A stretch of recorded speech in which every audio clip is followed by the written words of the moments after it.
Hi, this is Sam Barron, author of the book that you're about to listen to. If you enjoy listening to this audiobook as much as I enjoyed writing the book, please consider subscribing to my BookEmpathy channel on YouTube and also consider buying a copy of the book to help support the author. Thank you and happy listening. BookEmpathy.com presents Gamer by Sam Barron. Narrated by Virtual Voice Sky.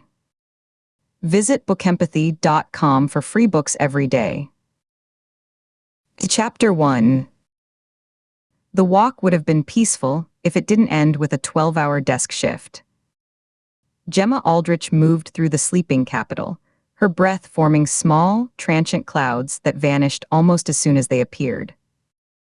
The massive federal buildings loomed like silent spectators, their facades washed in the pale yellow of streetlights, windows dark and vacant. Her route was a habit worn smooth by repetition. Left at the dormant fountain, its basin filled with a skin of ice and the dank, mineral smell of wet stone, right past the shuttered coffee cart that smelled perpetually of stale grounds and spilled milk, across the plaza where the flag ropes tapped a lonely, metallic clink-clink against their metal poles. Her cancelled rideshare had forced this late shift. The driver's icon had hovered, unmoving, for 10 minutes before the app chimed, and a robotic voice announced the cancellation. She'd stared at her phone, the frustration a hot, tight knot behind her sternum. A cab would take 20 minutes to arrive. The walk was 15. The decision was simple, but it felt like a defeat, granting her a view of a Washington stripped of its frantic daytime crowds. The air was cold and still, carrying a metallic tang from the distant river. It was a city holding its breath. Her heels made a precise, hollow sound on the pavement, a metronome marking the time until her confinement. She passed a security booth, the guard inside a slumped silhouette behind glass, staring at a small screen.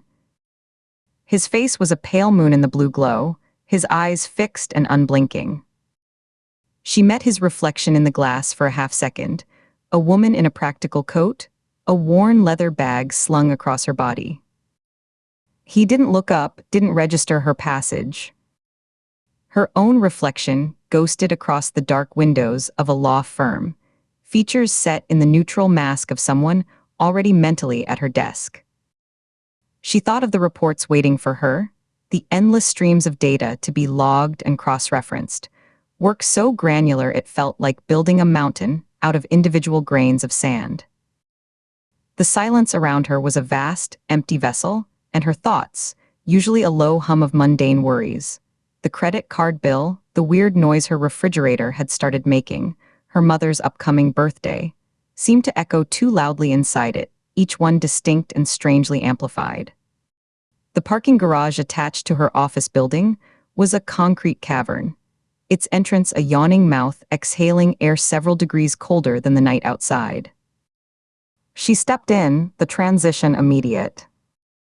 The city sounds, the distant whoosh of a lone car, the flag ropes, vanished, replaced by a dense, pressurized quiet.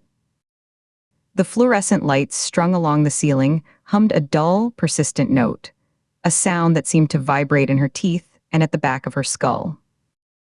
The smell hit her next, damp concrete, the faint, acrid scent of old motor oil, and underneath it all, the chill, mineral odor of enclosed space, of air that never moved. Her footsteps echoed sharply as she descended the ramp to the third level, the sound bouncing off the bare walls and low ceiling in a way that felt both isolating and exposing, as if announcing her presence to the emptiness. The third level was a landscape of empty gray bays marked by faded yellow lines. Her car, a 10-year-old compact, sat alone in a far corner, under a light that flickered intermittently with a soft, electrical buzz that made her jaw tense each time it stuttered. The space was otherwise empty, save for a single dark SUV with tinted windows idling near the stairwell door. It was a black Chevrolet Suburban, clean and polished, its dark paint reflecting the sickly glow of the fluorescents in distorted liquid streaks. A faint plume of exhaust vapor, visible in the cold air, whispered from its tailpipe in a steady, thin stream. It was parked at an angle, its bulk blocking the lane that led directly to her parking spot. Gemma sighed, a sharp, visible exhalation of frustration that fogged briefly before her face. An obstacle on a night already full of them. She adjusted the strap of her bag on her shoulder, the leather creaking in the stillness. She could backtrack, go up a level and come around the long way, but that meant more time in this cold, echoing place, more minutes of that fluorescent hum. Simpler just to ask them to move. They were probably waiting for someone from the building, a fellow late shifter. She approached the driver's side, her steps measured, the click of her heels now contained and precise. The tint on the windows was so deep she could see nothing of the interior, just her own warped reflection approaching, a pale oval of face, the dark slash of her coat. She raised a hand, fingers curled, intending to tap on the glass. The engine cut off just as she drew near. The sudden silence was a physical thing.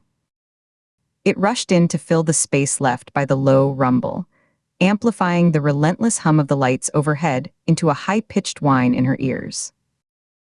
Her hand, poised to knock, froze in midair, 6 inches from the dark glass. She stared at the blank, dark window. No one rolled it down. No interior light came on. The vehicle just sat there, silent and massive, a slab of sculpted darkness. A chill, sharper than the garage air, prickled the nape of her neck. She felt the fine hairs there stand up, a primal alert. Her shoulders tightened instinctively. This wasn't someone waiting for a passenger. Waiting passengers kept the engine running for heat. They looked at their phones. They glanced around. They didn't sit in perfect, motionless silence behind black glass. Her mind, usually dulled by routine, flashed with recent headlines she'd half-read over her morning coffee. The images surfaced, crisp and unwelcome. A grainy photo of a crime scene tape fluttering outside a townhouse 2 neighborhoods over. An email alert from the building's security office. A vague, boilerplate warning about a person of interest last seen in the metropolitan area. Details scant. The attached photo a pixelated blur. The stories she typically skimmed, filed away as background noise to a safe life, now felt immediate and personal. They clicked together in her head with a terrible, logical finality. Her breath hitched, a small, audible catch in the new quiet. Her chest felt tight, as if her lungs had forgotten how to expand. As she didn't wait, Gemma spun on the ball of her foot, a fluid motion born of panic. Her torso twisted, her weight shifted from her heels to the balls of her feet, her leather bag swinging out in an arc to thump against her opposite hip. She was moving back toward the ramp before the thought was fully formed, her low heels clicking a rapid, staccato rhythm on the sealed concrete. The sound was too loud in the cavernous space, a betrayal. Don't run, she thought, a frantic internal command. Walking fast is normal. Running is a signal. It tells him you know. But her pace was just shy of a jog, a fast power walk that strained the seams of professionalism. Her heart hammered against her ribs, a frantic drumbeat syncing with her footsteps. She focused on the ramp's upward slope 20 yards away, the way out. The air felt thicker, colder, harder to pull into her lungs, each breath a shallow, insufficient gasp. A figure emerged from behind a broad concrete pillar to her left, a shadow detaching itself from the deeper shadows pooled there. He moved with a terrible, efficient speed. There was no warning shuffle of feet, no cough. One moment the path was clear, the next he was simply there, materializing to cut off her route to the ramp. He was tall, dressed in dark clothing that absorbed the light, a jacket, jeans, boots. His features were obscured by the gloom and the pulled-down brim of a cap, but the sheer physicality of him, the width of his shoulders blocking her way, sent a jolt of pure animal terror through her veins, freezing the blood in her limbs for a split second. He was on her before the scream fully formed in her throat. It came out as a choked, strangled gasp as one of his arms, thick and unyielding, locked around her torso from behind, pinning her own arms to her sides. It was like being caught in a steel cable, a constrictor's coil. The breath was crushed from her lungs in a painful, soundless whoosh. She instinctively threw her head back, a sharp, jerking motion, hoping to connect with his nose or mouth, but he was too tall, her skull hitting the solid, muscular plane of his chest with a dull thud that rattled her teeth. His other hand came up and over her shoulder, pressing a cloth over her nose and mouth from behind. The smell was instant and overwhelming, sweet and cloying, like overripe fruit left to rot in the sun, and something chemical underneath, a hospital antiseptic scent gone terribly wrong. She tried to twist her face away, to turn her head into her own shoulder, but his palm was cupped firmly against the back of her head, his fingers splayed in her hair, holding the rag in place with immovable pressure. Panic ignited every nerve, a white-hot circuit. She struggled, a wild, thrashing motion devoid of technique, pure survival instinct. Her elbows jabbed backward, connecting with what felt like a hard, flat abdomen, but he didn't grunt, didn't loosen his grip a millimeter. Her shoes, with their slick leather soles, scraped and skidded for purchase on the concrete, finding none, her feet dancing a desperate, futile jig. She kicked backward, her heels connecting with his shins with solid thumps, but it was like kicking a tree trunk. She tried to bite the hand over her mouth, her teeth clamping down on the wet, chemical-soaked fabric and the hard, unyielding ridge of his fingers beneath. He didn't flinch. His breathing, a steady, calm rhythm, was a hot whisper against her ear. The garage began to tilt. It was a slow, nauseating lurch, as if the world were a ship listing in a heavy sea. The rows of fluorescent lights overhead streaked into blurred, luminous lines, smearing across her vision like rain on a window. The hum of them deepened, becoming a distant roar, like listening to the ocean from inside a shell. Her struggles grew weaker, her limbs turning to lead, the commands from her brain arriving late and muddled. The frantic kicking slowed to feeble, disconnected twitches. The pressure in her chest was immense, a weight. The world narrowed, tunneling down to 2 points of sensation. The reverb of a distant car alarm, a thin, electronic wail that seemed to stretch and warp into a single, endless note, and the suffocating, sweet scent saturating the cloth, filling her sinuses, pushing out every other thought until there was only the smell and the dark. Her consciousness frayed at the edges, dark threads unraveling from a tapestry. Sounds became muffled, as if she were sinking underwater, the garage sounds now coming through a thick layer of cotton. The grip around her torso was the only solid thing left, an anchor in a swirling, graying void. She felt herself being half dragged, half carried, her toes bumping over the seams in the concrete, her body a limp, heavy weight. The struggle was over. Her body was no longer hers to command. Then, a new sound cut through the muffled haze. A heavy, metallic thunk, followed by the high-pitched squeak of hinges needing oil. The SUV's rear door swinging open. She couldn't turn her head to see it, her neck muscles useless, but in her mind's eye, it was a dark cavity waiting, a rectangular mouth open to swallow her whole.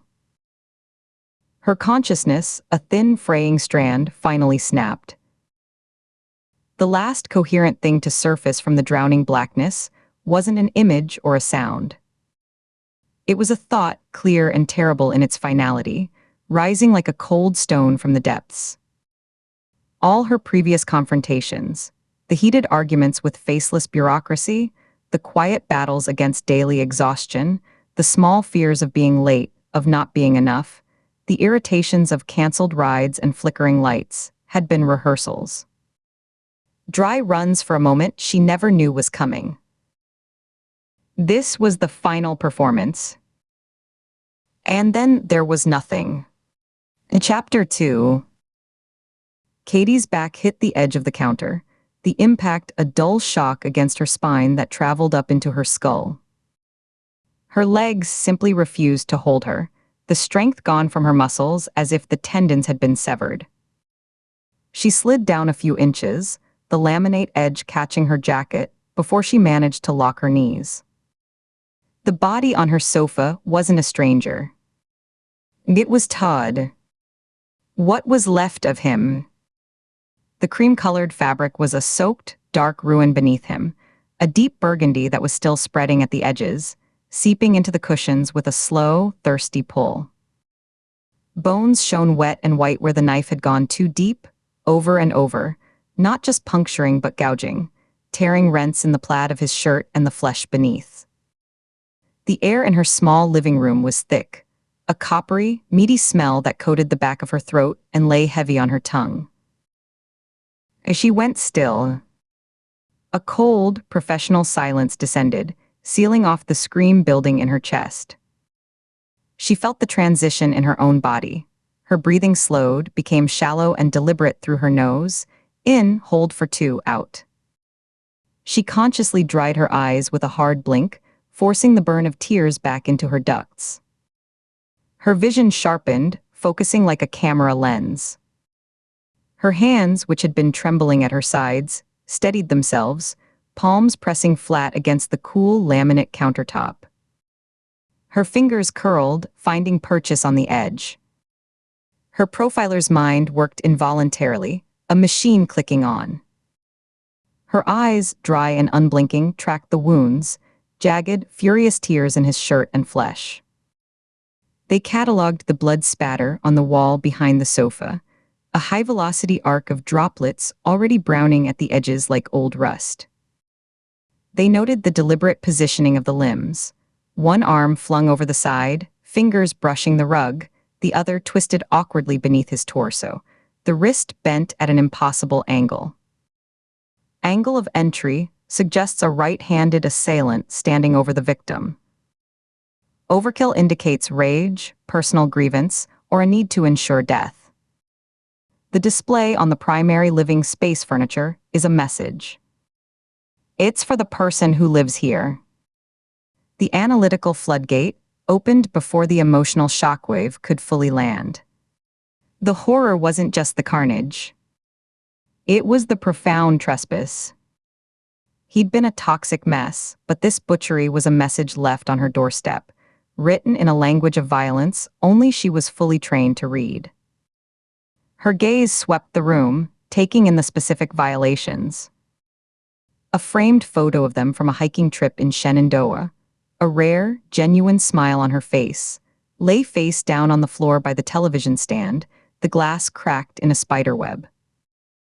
A book he'd given her for her last birthday, a dense history of forensic psychology, sat on the coffee table, its dark blue cover spattered with a fine mist of rust-brown droplets. The room wasn't ransacked. Nothing was stolen. It was curated. A wave of nausea rolled up from her stomach, hot and acidic. She swallowed it down, the muscles of her throat working against it. Agent Ford, the voice cut through the static in her head, sharp and real. Do you need medical attention? She blinked, the movement gritty, as if her eyelids were coated in sand. Her small living room was now crowded with strangers in dark uniforms and rustling white Tyvek suits. The overhead light, which she never used, was blazing, casting harsh shadows and turning the blood black in its glare. The light fixture hummed, a low electrical buzz she'd never noticed before. She had no memory of them arriving. The transition from solitary horror to chaotic invasion was a blank splice in the film of the morning. The first sound must have been a siren, a distant wail growing closer, then the heavy, rapid thud of boots in the hallway. Shouted commands, Metro PD. Clear the hall. The splintering crack as the door, already ajar, was pushed fully open, the knob striking the wall behind it. Then they were just there. A flood of bodies and noise and purpose, trampling the carpet with overlapping shoe prints in the pile, their voices layering over each other until they became a formless buzz. "I'm fine," she managed, her own voice sounding thin and far away, like it was coming from another room.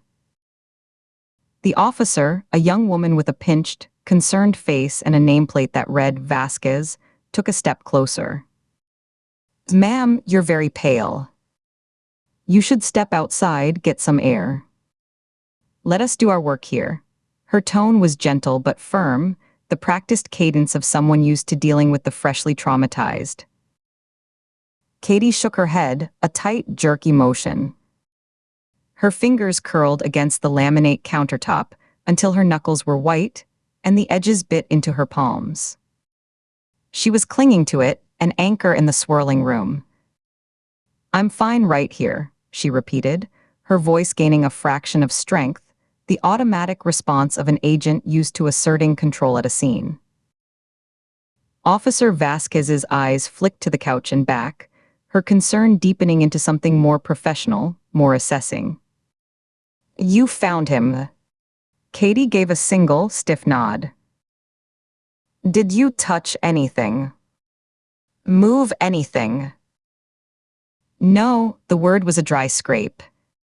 "As I came in. I saw. I stayed right here."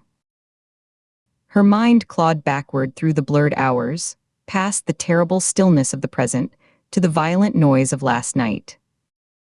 The rain-slicked concrete of the parking garage, under the yellow glow of sodium lights, the echo of their voices bouncing off the low ceiling, and the lines of silent cars. "You think you're better than everyone now, Katie. Is that it?" The great profiler, too good for the mess she helped create, Todd's voice was a sneer, his face flushed with drink and spite. He'd been waiting by her car, leaning against the driver's side door, blocking her in. "Get away from my car, Todd. We're done." There's nothing left to say. She tried to walk past him, her gym bag heavy on her shoulder. He'd grabbed her arm, his fingers digging in. "Nothing to say. You wreck my life, you drag me through that psycho's circus, and you have nothing to say?" His breath was visible in the cold, damp air smelling of cheap whiskey. "Let go," her voice had gone low and dangerous, the tone she used on suspects. He hadn't let go. He'd leaned in closer. "Or what? You'll profile me. Go on. Tell me what I'm thinking." The rage, banked for months, had ignited. It wasn't a thought, it was a reflex. Her body coiled, her right fist drawing back, her weight shifting onto her back foot. She saw his eyes widen a fraction, not with fear but with a perverse triumph. He'd finally gotten a real reaction. Her fist connected with the hinge of his jaw. The impact sent a jolt up her arm, a satisfying, awful crack of bone on bone that was louder than she'd expected. His head snapped sideways. He stumbled back 2 steps, releasing her arm, his hand flying to his face. He looked at her, stunned, a thread of blood already seeping from the corner of his lip. The immediate regret was a cold wash, followed by a surge of adrenaline that made her hands shake. She left him there, slumped against her car, clutching his face, a string of slurred curses following her as she wrenched the door open. She'd driven to a cheap hotel off the Beltway, her hands gripping the wheel at 10 and 2, her knuckles white. The rain on the windshield had blurred the taillights ahead into red streaks. She wanted anonymous walls between her and the whole world, Todd, and the ghost of the monster who'd slipped his cage. The lobby had smelled of artificial citrus and mildew. The clerk hadn't looked up from his phone. She paid in cash for a single night, the bills damp from her pocket. Room 214 had been a box of beige and brown, the air stale, the hum of the highway a constant whisper through the thin window. She sat on the edge of the bed, still in her jacket, and stared at the generic landscape print on the wall until the gray light of morning seeped around the curtains. Coming back this morning for a change of clothes, a toothbrush, a moment of normalcy, she'd found this. The door had been slightly ajar. A sliver of darkness that felt wrong, a gap that showed none of the familiar hallway light from the sconce opposite. She'd pushed it open, her gym bag still in her hand, the strap cutting into her shoulder, and seen the shape on the sofa. She forced herself to look, not as a profiler dissecting a crime scene photo, but as the person who'd once known the smile, the touch, the voice of the ruined thing on her couch. The analytical part of her mind, now fully awake and shrieking, supplied the culprit's name with absolute, chilling certainty: Calvin Calloway. The thought was a cold stone dropping through her gut, pulling everything down with it. She felt a slight sway, her hand pressing unconsciously against her stomach. Her mouth went dry, her tongue sticking to the roof of her mouth. Her knees threatened to buckle again.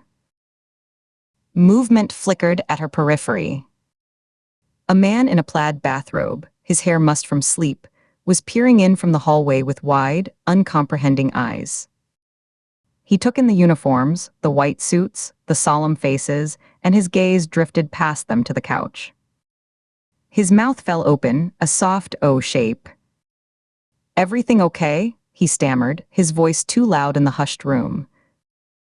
"I heard a thump late. Like something heavy. I saw the door open just now, thought maybe you'd left for work and it didn't latch." His words trailed off as his brain finally processed the tableau. The blood, the unnatural stillness of the form on the sofa, the professional gravity of the people in the room. His face paled. "Oh God. Is he? Out?" Now, a detective with a grizzled jaw and a coffee stain on his tie roared, not even turning fully. A uniformed officer quickly moved, placing his body between the neighbor and the living room, a firm hand on the man's shoulder. "Sir, you need to return to your apartment," the officer said, his voice calm but leaving no room for debate. "An officer will be with you shortly to take your statement. Please go back inside." The neighbor, Mr. Henderson from 4B, allowed himself to be guided back, his eyes still locked on the couch until the officer physically turned him. "But I heard it," he protested faintly, his confusion giving way to a dawning horror. The door clicked shut firmly behind him, muffling his fading questions. "Neighbor from down the hall," the same detective grunted, answering Katie's unasked question as he scribbled in a small, leather-bound notebook. He didn't look up. Said he heard a thump around 3 a.m., thought it was a door slamming. Got up to get water an hour ago, saw your door standing ajar a few inches. Called it in. Patrol found this. He finally glanced at her, his eyes assessing, impersonal, moving from her face to her hands, checking for cuts, for blood, to her posture, reading her shock like a gauge. "You're the tenant. Katie Ford." "Yes," she said, the word a dry scrape. He gave a short nod, his pen moving again. "Detective Miller. You're gonna need to wait. Don't touch anything. Don't leave. Someone will take your full statement." Katie pushed away from the counter, her legs feeling wooden and unreliable. She moved like a sleepwalker, past the technicians who moved with a slow, deliberate choreography, their plastic-swathed feet whispering on the carpet. One was sealing small plastic bags into a hardened metal case with a series of definitive clicks. A cotton swab with a rust-colored tip. A vial of liquid. Her eyes tracked past it to the low coffee table, its surface usually cluttered with remote controls and a half-read book. There, placed with chilling precision near Todd's dangling, blood-caked hand, was a small, hand-carved wooden horse figurine, no more than 3 inches tall. Its pose was static, one foreleg raised as if in mid-step. The carving was crude but recognizable, the wood a dark, aged oak, polished smooth in spots by handling, the grain visible like tiny topographical lines. Her breath hitched, a sharp, painful intake that burned her lungs. Calloway's signature. The carnival horses from his childhood, from the twisted fairy tale of his father's traveling show. He was here. In her home. He had stood in this space, breathing this air, and left his mark. A claim. A greeting. A cold sweat broke out along her hairline, a prickling sensation that spread down her neck. The room tilted, the walls seeming to lean in, the ceiling pressing down. She caught herself on the edge of the television stand, her palm flat against the cool, dusty wood. She focused on the grain under her skin, on the tiny splinter that caught on her thumb, on steadying her breathing, in through the nose, out through the mouth, a rhythm she used at shooting ranges. Calvin was here. In D.C. The bars were gone. The protocols, the safeguards, the entire justice system had all failed. He was out, and his first stop was her living room. The reality of it was a physical pressure on her sternum, making it hard to draw a full breath.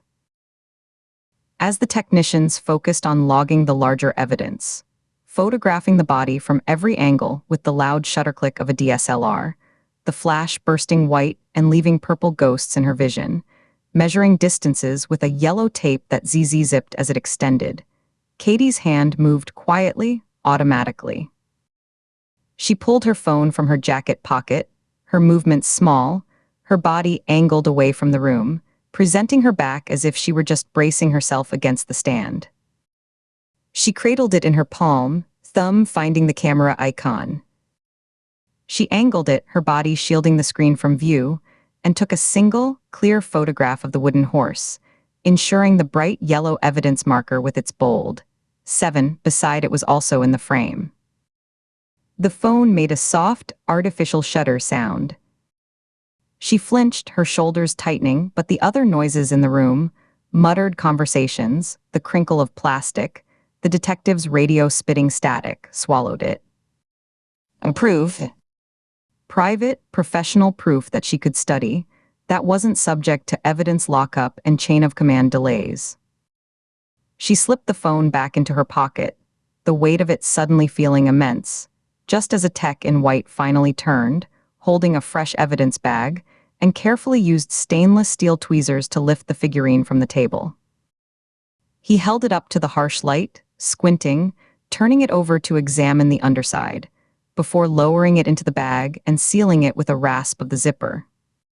Panic, hot and sudden, a live wire touching her spine, propelled her out the door.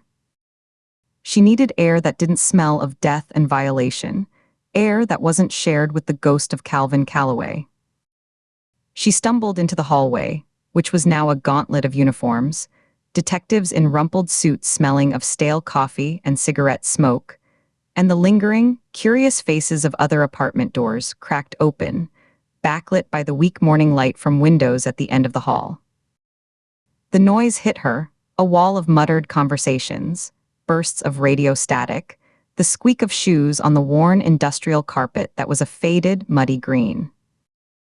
The air out here was cooler, but it carried the scent of old cooking from last night's dinners and the lemon-scented disinfectant from the custodial closet down near the elevators. "Did you kill your boyfriend, Agent?" A low male voice said from a huddle of uniforms near the stairwell door. It was conversational, not an accusation hurled at her, but a theory discussed in her presence. "FBI disgrace, what did you expect when they let women play cop?" Another answered, just as quiet, just as clear. A younger voice, trying to sound hardened. "Think you're gonna get away with this?" Pretty privilege only goes so far. The questions weren't directed at her, just loud conversations meant to be overheard. Judgments passed like currency among the men who now controlled her space. Her skin prickled, a flush of heat rising up her neck and into her cheeks. A camera flash went off from down the hall, a news photographer already on scene, a stark white burst that left jagged purple spots in her vision. She flinched, bringing a hand up to shield her eyes, the afterimage burning. A strong hand clamped on her bicep, fingers digging in through the fabric of her jacket. Forward. This way. Now. Nina Shaw. Her partner was here, dressed exactly as she'd been when they'd parted ways yesterday afternoon. Same dark trousers, same practical boots, same leather jacket smelling faintly of rain and gun oil. Her face was drawn, tight with a controlled urgency, her lips pressed into a pale line. "Nina, what is this?" Katie's voice was raw, cracked from disuse. Later. Move." Nina tried to force a corridor through the crowd, using her shoulder to nudge a uniformed officer aside with a solid thump, her free hand held up like a blade. "It's FBI coming through." Make a hole, but the official scrum was a solid wall of bodies and purpose, a knot of human curiosity and procedure that didn't want to unravel. A crime scene tech carrying a large case blocked the path, arguing with a detective about log numbers. Katie suddenly planted her feet, the rubber soles of her shoes squeaking in protest on the linoleum tile at the hallway's edge. "Wait," the professional instinct broke through the shock, a lighthouse beam in a fog. In the mental replay of the last few minutes, one detail glowed with urgent significance. She leaned closer to Nina, lowering her voice to a thread. "I saw it. His signature." "Not here," Nina hissed, her eyes darting to the listening faces around them, her grip tightening on Katie's arm, pulling her toward the stairwell door. Yes. Here. In my living room." The words felt dangerous, like admitting a contagion was loose in the building's ventilation system. But they had to know. The scene techs might miss it, file it as a generic knickknack. Katie turned and shoved back through the crowd, ducking under the yellow crime scene tape that now barred her own doorway, the plastic rustling against her back. She went straight to the tech, now labeling the evidence bag with the horse inside, his marker squeaking on the plastic. "That figurine. The wooden horse. Where exactly was it placed?" Her voice was stronger now, taking on the tone of an agent requesting a briefing, though it still held a tremor beneath the surface. Nina was at her side in an instant, a solid, angry presence radiating heat. "Katie, for God's sake, you can't be in here. This is an active scene, you're compromised, you're a potential witness." The technician, a man with tired eyes behind protective goggles and a 5 o'clock shadow at 9 in the morning, looked up wary. He held the bag away from her slightly, as if she might try to grab it. "It's logged, Agent. You'll see it in the report. Precise coordinates, photos, the whole nine. You need to clear the scene." Now, his voice was firm, fatigued, the voice of a man who'd had this argument with too many cops who thought they were the exception. Katie's eyes locked on the bag, on the small, dark shape inside the clear plastic. She didn't touch it. She didn't need to. She had the photo. But she needed them to know she'd seen it, that she recognized it, that this wasn't just some random knickknack. "It's a signature. From an old, closed case. Calvin Calloway. You need to flag that evidence for violent crimes, direct to Shaw and Ford. It's a direct link to a fugitive." The tech just stared at her, his expression blank, then glanced at Nina, his eyebrows raising slightly. "Get your person under control." She was already moving, turning away, Nina following close behind, creating a wedge through the gathered personnel. The air was thick with the smell of sweat and the coppery tang from the other room. A detective with a thick salt and pepper mustache and weary eyes reached out a hand to stop them, his palm landing on Katie's shoulder. "Agent Shaw, she's a witness. She needs to give a statement. You can't just spirit her out of here." "This is my scene." Nina's badge was in his face, held so close he had to lean back, and her look was pure forged steel. "She's federal material, and she's in my custody. You'll get your statement through proper channels. You have my card." "Move," her tone brooked no argument, each word clipped and final. The detective's hand dropped from Katie's shoulder, and he stepped back just enough to let them pass, his mouth a grim, dissatisfied line. He'd be making a call of his own, Katie knew. They didn't wait for the elevator. They took the stairs, a concrete well-painted a grimy industrial beige, their footsteps echoing in a rapid, frantic percussion that bounced off the cinderblock walls. Katie took them two at a time, her hand skimming the cold, gritty metal railing. Nina was right behind her, a buffer against anyone who might follow, her own breaths coming in sharp, controlled bursts. The stairwell smelled of damp concrete and stale urine from the corner of the landing below. A flickering fluorescent light on that landing cast jumping shadows, making the descent feel surreal, disjointed. They burst out a rear fire exit into a narrow service alley, the metal door banging against the brick wall with a sound like a gunshot. The sudden burst of cold, damp morning air was a shock, clearing the cloying scent of blood and death from Katie's nostrils, replacing it with the smell of wet asphalt and the sour, sweet rot from overflowing dumpsters. Gray light filtered down between the buildings, not yet strong enough to chase the shadows from the alley. Nina's unmarked sedan was parked crookedly, its driver's side tire up on the curb, its engine already running, a plume of white exhaust hanging in the cold, still air. They piled in, doors slamming in unison with heavy, final thunks that sealed them in a bubble of relative quiet. Nina didn't bother with seatbelts. She threw the car into reverse, tires squealing on the wet asphalt as she backed off the curb, then shot forward, the car lurching into the narrow alleyway. She took the corner fast, the sedan's chassis leaning hard, throwing Katie against the door, the seatbelt warning chiming a frantic, ignored rhythm.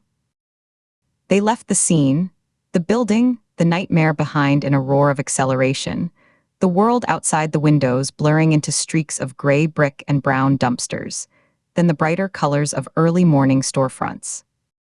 Nina drove without speaking for half an hour, her knuckles pale on the steering wheel, her eyes constantly checking the mirrors. Rear view, side, a quick glance over her shoulder. She drove with a grim focus, her jaw set, leaving the dense city blocks with their early morning traffic, delivery trucks double-parked, buses exhaling diesel fumes, until the buildings gave way to sparse suburbs with strip malls and gas stations, then to the deep, green embrace of towering evergreens that pressed in on both sides of the winding road. The sky was a uniform gray, pressing down on the treetops, a low ceiling that promised more rain. The only sounds were the hum of the tires on asphalt, the rhythmic swipe of the windshield wipers on intermittent, and the rush of air past the windows. Katie watched the world go by without seeing it, her mind a relentless replay of the dark ruin on her sofa, the white bone gleaming under the harsh light, the dark wood of the horse against the pale grain of her coffee table. Nina pulled off the two-lane highway onto a gravel overlook that was little more than a widened shoulder above the still, dark water of Blackwater Lake. Gravel popped and crunched under the tires, pinging against the undercarriage. She cut the engine.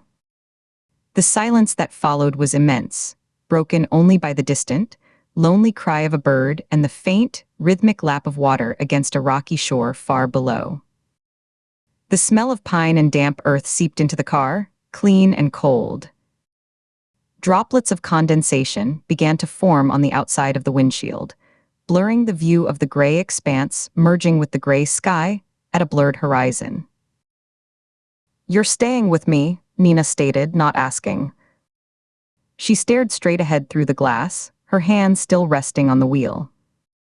"Place is a cabin, technically. Remote location. Serious security system, motion sensors, cameras, the works. 2 German shepherds that would happily eat a trespasser and ask for seconds. It's the only play. You can't go to a hotel. You can't go to a friend's. They'll find you, or the press will. It's not up for debate." Katie just nodded, a slow, heavy motion. Her forehead was pressed against the cool window glass, the chill a small anchor. She watched a single, yellowed leaf detach from a branch of a nearby alder and spiral down in a slow, twisting dance toward the opaque water below. The full weight of it was settling, a leaden blanket smothering everything, the sharp fear, the nebulous grief for what she and Todd had once been, the hot anger at the violation. All that was left was a cold, dense certainty. She was in the crosshairs. "But first," Nina said, her voice low and deliberate in the quiet car. She turned in her seat, the leather creaking with the movement. She didn't reach out, just fixed Katie with a look that was stripped of all partnership, all their shared history of case files and bad coffee, and watching each other's backs, leaving only the stark, unforgiving lens of an investigator. "I need you to say it. To me. Did you do this?" Katie's head snapped around so fast her neck protested, a sharp twinge. "Are you insane?" The words burst out, hot with a fresh wave of shock that burned away the numbness. "You think I killed Todd. You saw him. That was butchery. That was rage. That wasn't me." Her hands came up, palms out, as if to push the accusation away physically. Her heart hammered against her ribs, a frantic drumbeat of indignation and hurt. "I need to hear you deny it." For the record in my own head, Nina's eyes didn't waver. They scanned Katie's face, looking for the micro-expressions, the unconscious tells.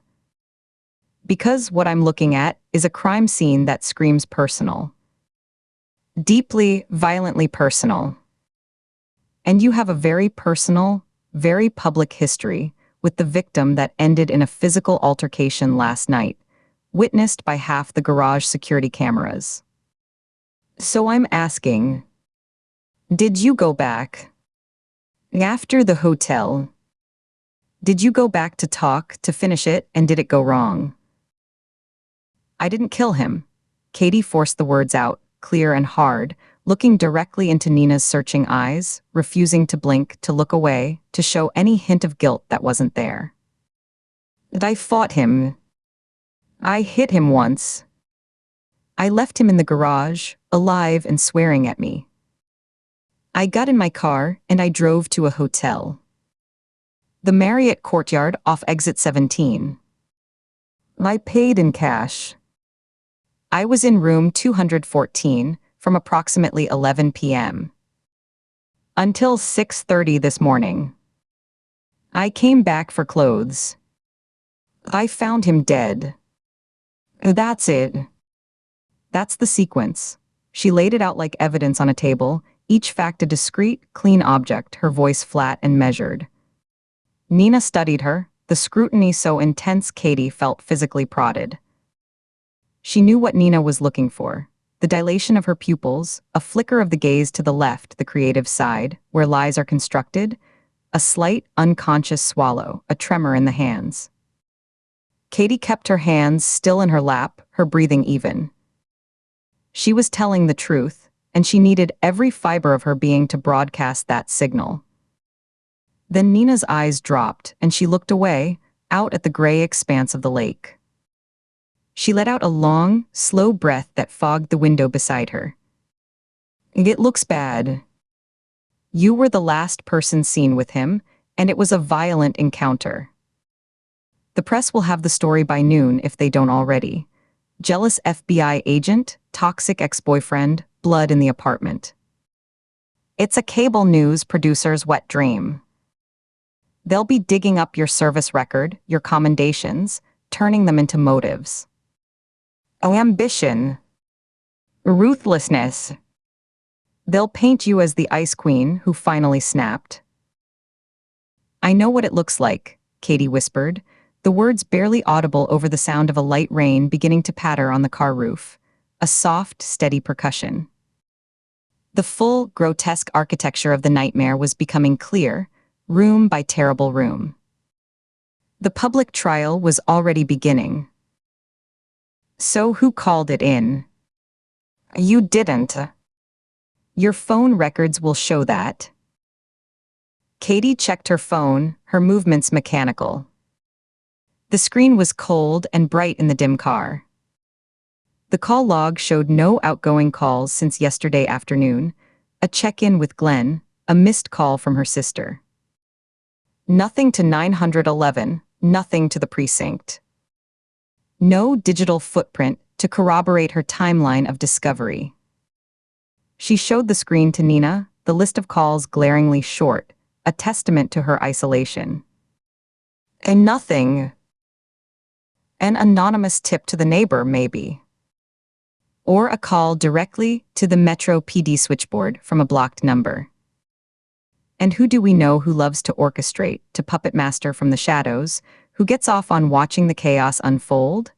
Nina's jaw tightened, a muscle flickering just below her ear. He's here. And he's not just hunting. He's setting a stage.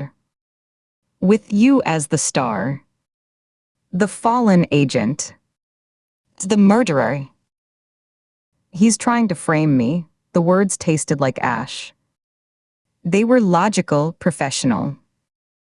They didn't capture the visceral horror of being chosen as his canvas. Worse, Nina said, turning back, her dark eyes grave, the lines around them deeper in the gray light. He's trying to unravel you. Isolate you. Make you doubt yourself, your memories, your actions. Make the world doubt you. It's his specialty. The psychological siege. He doesn't just want you in a cell. He wants you broken, questioning your own sanity, watching your life burn down from the inside while he watches from the front row. Nina's laugh was a hollow, breathy sound with no humor in it. He's already winning. Look at us. Sitting in a car in the woods, having this conversation. Me asking if you're a killer. You having to prove you're not. He's already in the room. He's in this car. He made a mistake, Katie said, the cold clarity returning, focusing her mind like a lens tightening. The professional compartment opened, pushing the personal horror aside into a locked box. She pulled out her phone again, her fingers steady now, and brought up the photograph. The image was stark, clinical under the flash. She showed it to Nina. He got arrogant. He couldn't resist signing his work. Not to the police. To me. It's a love letter. Nina took the phone, her brow furrowed. She zoomed in on the image of the carved horse against the grain of her coffee table, the evidence marker clear beside it. His token. The carnival's thing. He left it at your apartment. That's bold. Reckless. It ties him directly to the scene. It's a risk. It's bragging. It's claiming the scene. But he'd need a source for these. He can't just whittle them in a prison cell or a motel room. He'd need a workshop, a stash, tools. That wood is specific, reclaimed timber from old carnival rides from his father's show. He's sentimental in the sickest way. There'll be a supplier, a specialty lumberyard, a hobbyist forum, a record of a purchase or a theft. It's a physical object. It leaves a trail. Katie's voice gained speed, the analysis flowing, a lifeline in the chaos. It was something to do, a puzzle to solve that wasn't about her own ruin. Before Nina could answer, her phone rang, the vibration loud and insistent in the silent car, buzzing against the plastic of the cup holder like an angry insect. The screen lit up with a number that made her posture stiffen, her shoulders squaring as if coming to attention. She answered, putting it on speaker. Her voice was flat, professional, devoid of any warmth. Sure. The voice that came through was crisp, authoritative, slightly distorted by the speaker but unmistakable in its command. Agent Shaw. Where is Agent Ford? Nina's eyes met Katie's, a flash of warning in them, a silent command to stay quiet. And she's with me, sir. We're securing a location. Assessing the threat level. The scene at her residence suggests the possible involvement of a high-priority fugitive. Your orders are to bring her in. Now, to the Hoover Building. There are questions that require immediate answers regarding the incident at her residence. The voice left no room for interpretation, no space for negotiation. It was a recitation of fact, a directive from the machinery of the Bureau. Sir, with respect, given the nature of the crime scene and the potential involvement of Calvin Calloway, I believe her safety is compromised at a federal facility. The fugitive has demonstrated a specific fixation. A safe house protocol would be: your beliefs are not relevant to your orders, Agent Shaw. The voice was final, a guillotine blade dropping. This is a homicide investigation on her premises. She is a material witness at minimum. You will deliver her to the Deputy Director's office within the hour. Is that understood? Acknowledge. Nina's expression hardened into something unreadable, a mask of professional compliance that smoothed the anger from her features, leaving them blank, a slate. Only a slight tick in her cheek, a tiny pulse of tension, betrayed her. Understood, sir. We're en route. The call ended with a soft click. The forest quiet rushed back in, but it was different now, charged with a new kind of dread. The fragile peace shattered. The rain pattered a little harder, a steady drumming on the roof, a rhythm counting down the seconds. Nina slowly placed her phone back in the cup holder. She didn't look at Katie for a long moment, her hands resting on the steering wheel at 10 and 2, her gaze fixed on some distant point on the lake where the rain was beginning to pockmark the surface, creating 1,000 tiny, overlapping circles. I'm sorry, Katie. The words were quiet, stripped bare of any agent-partner inflection. They were just words from one person to another, heavy with helplessness. What is it? Katie asked, though she already knew, the cold stone back in her gut, heavier than before. Nina started the car, the engine turning over with a roar that shattered the last of the piece. The windshield wipers swept back into motion, squeaking against the glass. She pulled back onto the road, gravel spitting under the tires, heading not deeper into the woods toward the safety of the cabin, the dogs, the security system, but back toward the highway. Back toward the city. Back toward the machine. That was the director. My orders are to bring you in. Now. You're not a protected witness. You're a person of interest. Chapter 3. The walk to the interrogation room was a silent gauntlet run by 3 capital city officers. Their footsteps echoed with a hollow, institutional rhythm on the polished linoleum floor, the sound too loud in the hushed corridor. Katie moved between them, her own steps measured, her eyes fixed on the back of the lead officer's uniform jacket. She noted the faint strain at the shoulders, the crispness of the press, a single stray thread near the collar. She catalogued the hallway, the pale green walls, the wire-reinforced glass in the office doors they passed, the humming of overhead fluorescent lights that cast a sickly, shadowless glow. The air smelled of industrial cleaner and stale coffee, undercut by a faint, sweet hint of lemon-scented polish from the floor. It was a smell of bureaucracy and waiting, of processed grief and controlled panic. She felt their presence at her elbows, not touching her, but forming an inescapable perimeter. They weren't guiding a colleague, they were escorting a person of interest. The distinction was a cold weight that settled behind her sternum, a constriction that made each breath feel shallow and deliberate. Her shoulders tightened, her spine straightening to a rigid line as if bracing for a blow. She focused on the scuff marks on the floor ahead, the pattern of their progress, the way the light gleamed dully on the toe of the officer's right boot with each step. Anything to avoid the thought of what room lay at the end of this hall. A door to their left stood ajar, the sound of a heated, muffled conversation spilling out, a detective's gruff voice saying, "He's not changing his story, we need the phone logs." Before the door was kicked shut by someone inside, the sound a sharp, final crack. They passed a bulletin board layered with faded memos, community outreach flyers, and a missing persons poster with a photo gone yellow at the edges. The hum of the lights seemed to amplify, a high-pitched whine at the edge of hearing. She became acutely aware of the texture of her own blouse against her skin, the slight drag of her trousers at her knees as she walked. The escort wasn't rough, but its formality was a violence of its own. Every glance from a passing clerk in the hallway felt like a brand.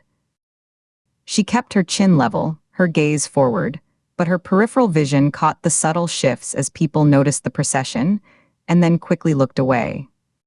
When the door at the end of the hall opened, the space felt smaller than it was, compressed by the sheer mass of waiting figures and their collective, focused attention. The air inside was several degrees cooler, dry and tinged with the ozone scent of old electronics, and the faint, acrid note of nervous sweat that no amount of cleaning could erase. Director Robert Vance occupied one corner, his posture rigid, his hands clasped tightly on the table before him. The usual avuncular creases around his eyes were gone, ironed flat by severity. Two unfamiliar men in suits of conservative, expensive cut flanked him, their faces closed and assessing. Against the two-way glass, which reflected the room back in a distorted, smoky mirror, stood two more uniforms, their arms crossed, their expressions professionally blank. 5 pairs of eyes tracked her entrance, a physical pressure that made the skin on her neck prickle. She paused just inside the threshold, her own gaze sweeping the room, taking in the single empty chair, the bolted-down metal table, the tiny red light of a recording device winking like a malevolent eye from a black box on the wall. The floor was a scuffed gray vinyl, and the only sound was the low, persistent hum of the ventilation system, pushing the chilled air around. The two-way glass had a slight greenish tint, and she could see the ghostly, warped reflection of the uniformed officers in it, their faces elongated and strange. The table's metal surface was pitted with countless tiny scratches, a topography of past interrogations. "Agent Ford." "Sit," Vance commanded, his voice devoid of its usual professional warmth, pared down to its bureaucratic bones. He gestured with a stiff hand to the men beside him. "David Lear, Public Affairs." "Grant Halsey, your counsel." The names registered with a dull thud. Halsey was the high-priced attorney Nina had once mentioned in a story about a botched arrest that had nearly sunk a prosecutor's career. His presence here wasn't a shield, it was a symptom, a sign the Bureau was preparing for a mess. Katie's stomach tightened into a hard, cold knot, a visceral clench that radiated a dull ache through her lower abdomen. She forced her feet to carry her to the chair. Each step was an effort of will, the sound of her heels on the vinyl too distinct. The scrape of the chair's legs against the floor was gratingly loud as she pulled it out, a sound that seemed to hang in the air. The metal seat was cold even through the fabric of her trousers, a shock of temperature that cut through the numbness. She lowered herself slowly, feeling every muscle protest, the ache in her thighs from tension, the tightness across her shoulders. She placed her hands flat on the cold, pitted metal of the table. The surface felt like ice against her palms, a sharp, grounding shock. She pressed down slightly, using the sensation to steady the faint tremor that wanted to start in her fingers. "My counsel?" she asked, her voice sounding steadier than she felt. She kept her eyes on Vance, ignoring the other men for the moment. She let her gaze hold his, refusing to be the first to look away.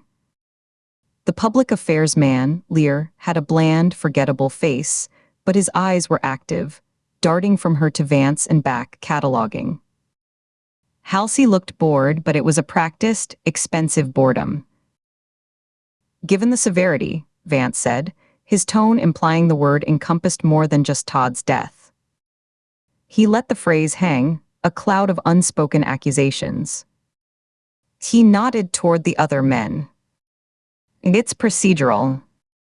Standard practice when an agent is closely connected to a victim in this manner.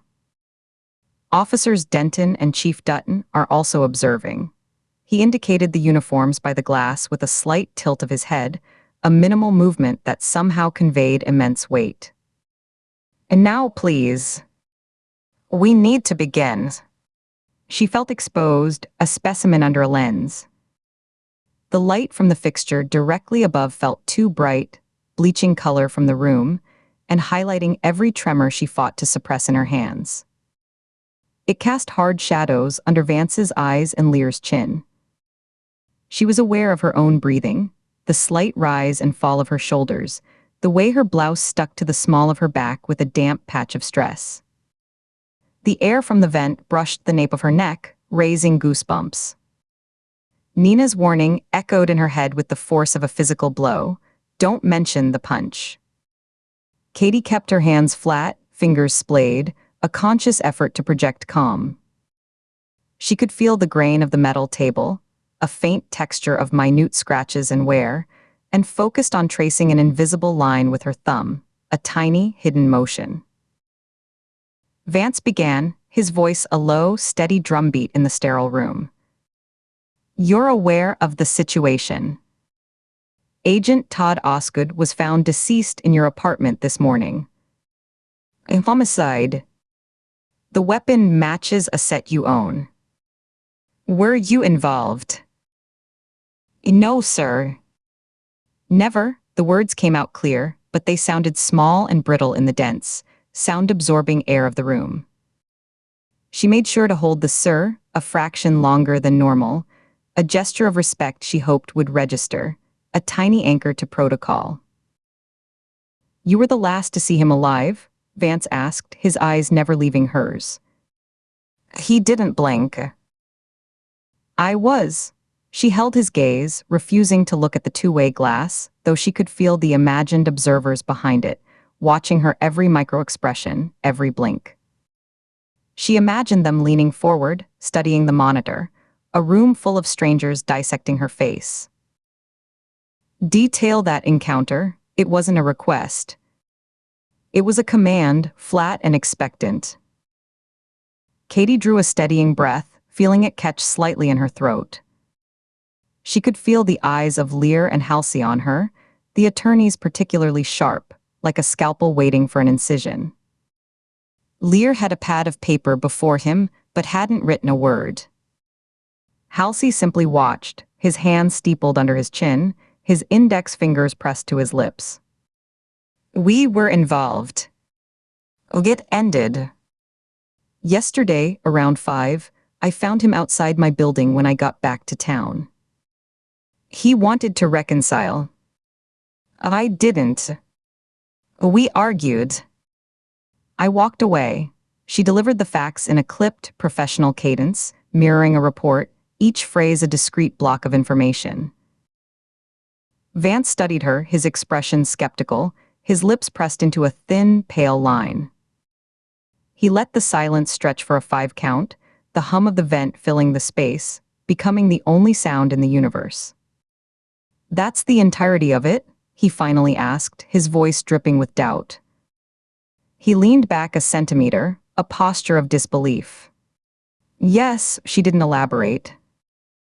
Adding detail now would feel like embellishment, like she was working too hard to sell it. "We need to understand the progression from that argument to his body being in your home." "Is there more?" He leaned forward slightly, the movement subtle but aggressive, invading the space across the table. His clasped hands now rested on the table's edge, white-knuckled. The shift changed the dynamic. He was no longer a distant superior, but an interrogator moving in. Her story sounded thin, even to her own ears, a flimsy narrative stretched over a chasm of violence. She could feel its inadequacy, like a poorly constructed bridge. "There is. Director, this is Calvin Calloway. He's targeting me. He told me he would." She leaned in slightly herself, an unconscious mirroring, trying to bridge the gap with urgency. Her forearms pressed against the cold metal. "He said he'd make me pay. This is how." Vance shook his head, a slow, dismissive motion. He sat back, breaking the mirrored posture, re-establishing distance. "Calloway escaped a Maine prison days ago. Washington, D.C. is 700 miles away. It's not a plausible commute for a fugitive, not without leaving a trail we would have found by now. He'd be focused on survival, not a personal vendetta hundreds of miles from his last known location." He stated it as incontrovertible fact, his tone leaving no room for debate. "But the figurine, the carved wooden horse was left there. That's his signature." "You know it is." Her voice gained a fraction of strength, leaning on the concrete detail. She spread her fingers slightly on the table, emphasizing the point. "It's his calling card. Oh, it's him. It's always been him." "A detail never made public," Vance countered, clasping his hands together so tightly his knuckles whitened. "Known only to a very short list. Myself, Agent Shaw. The original evidence team. And you." He ticked the points off mentally, his eyes locked on hers. "That's a very short, very specific list. A list you are on." Anger flared, hot and sudden. She felt it tighten her jaw, narrow her eyes, heat the back of her neck. Her fingers curled minutely against the metal, the edges of her nails scraping faintly. "You suspect me over a known serial killer who wants me dead." "Who has told me he wants me dead?" She heard the edge in her own voice and tried to pull it back, but it was too late. The heat in her cheeks was a betraying flush. "We follow evidence. You had motive. We have no evidence he knew of your relationship with Agent Osgood." Vance paused, letting that settle like dust. "Did you tell Calloway about Todd?" His question was a trap, and they both knew it. A simple yes would be an admission of contact, a no reinforced the improbability. He watched her, waiting for the misstep. "No." "Of course not." She shook her head, a sharp, frustrated movement. "But Todd was in my apartment. His things were there.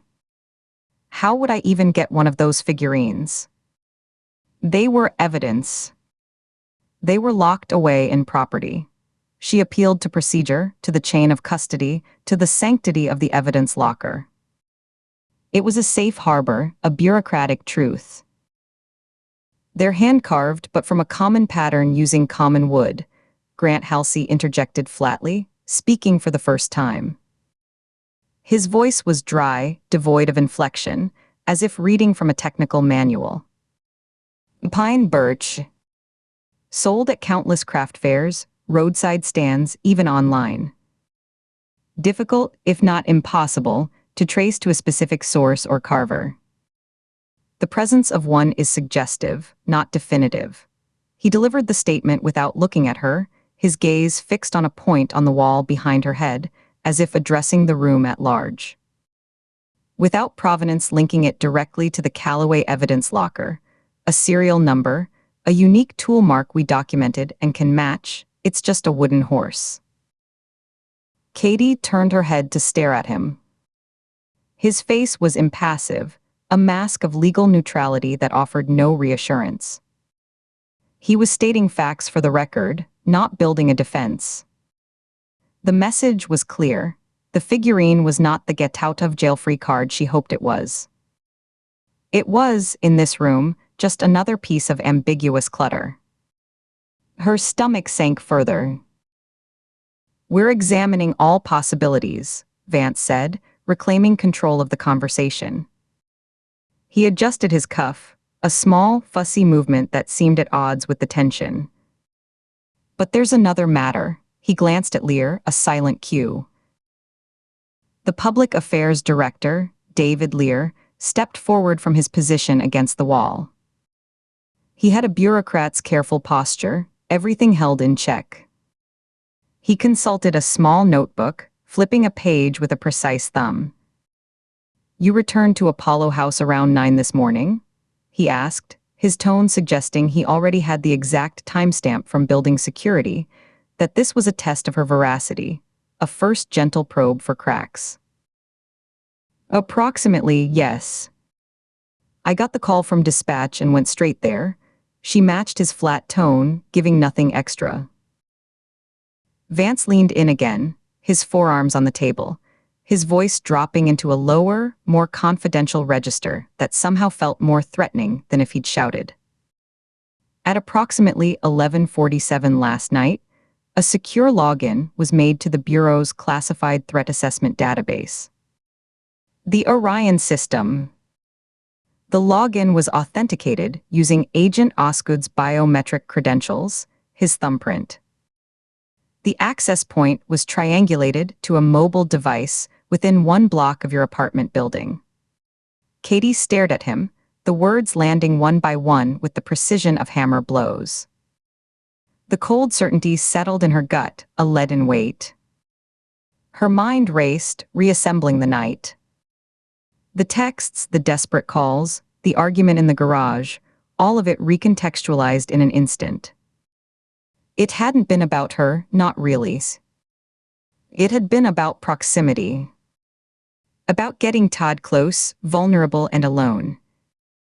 A cold tremor ran down her spine, a shiver she couldn't suppress.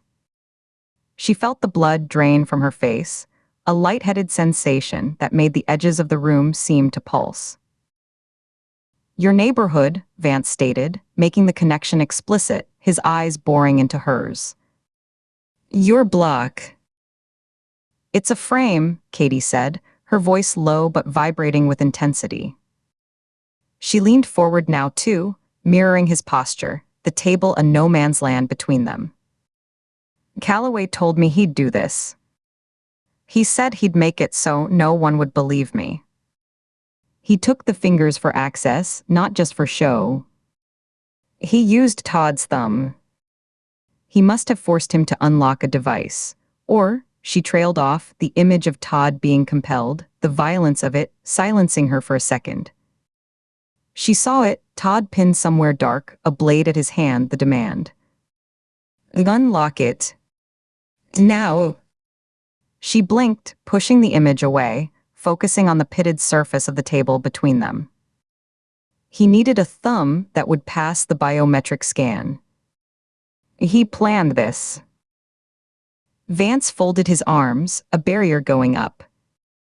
The database in question tracks active threats, protected witnesses, and their known associates. You have authorized access to it for your work with the Violent Crimes Assessment Program. You are familiar with its protocols.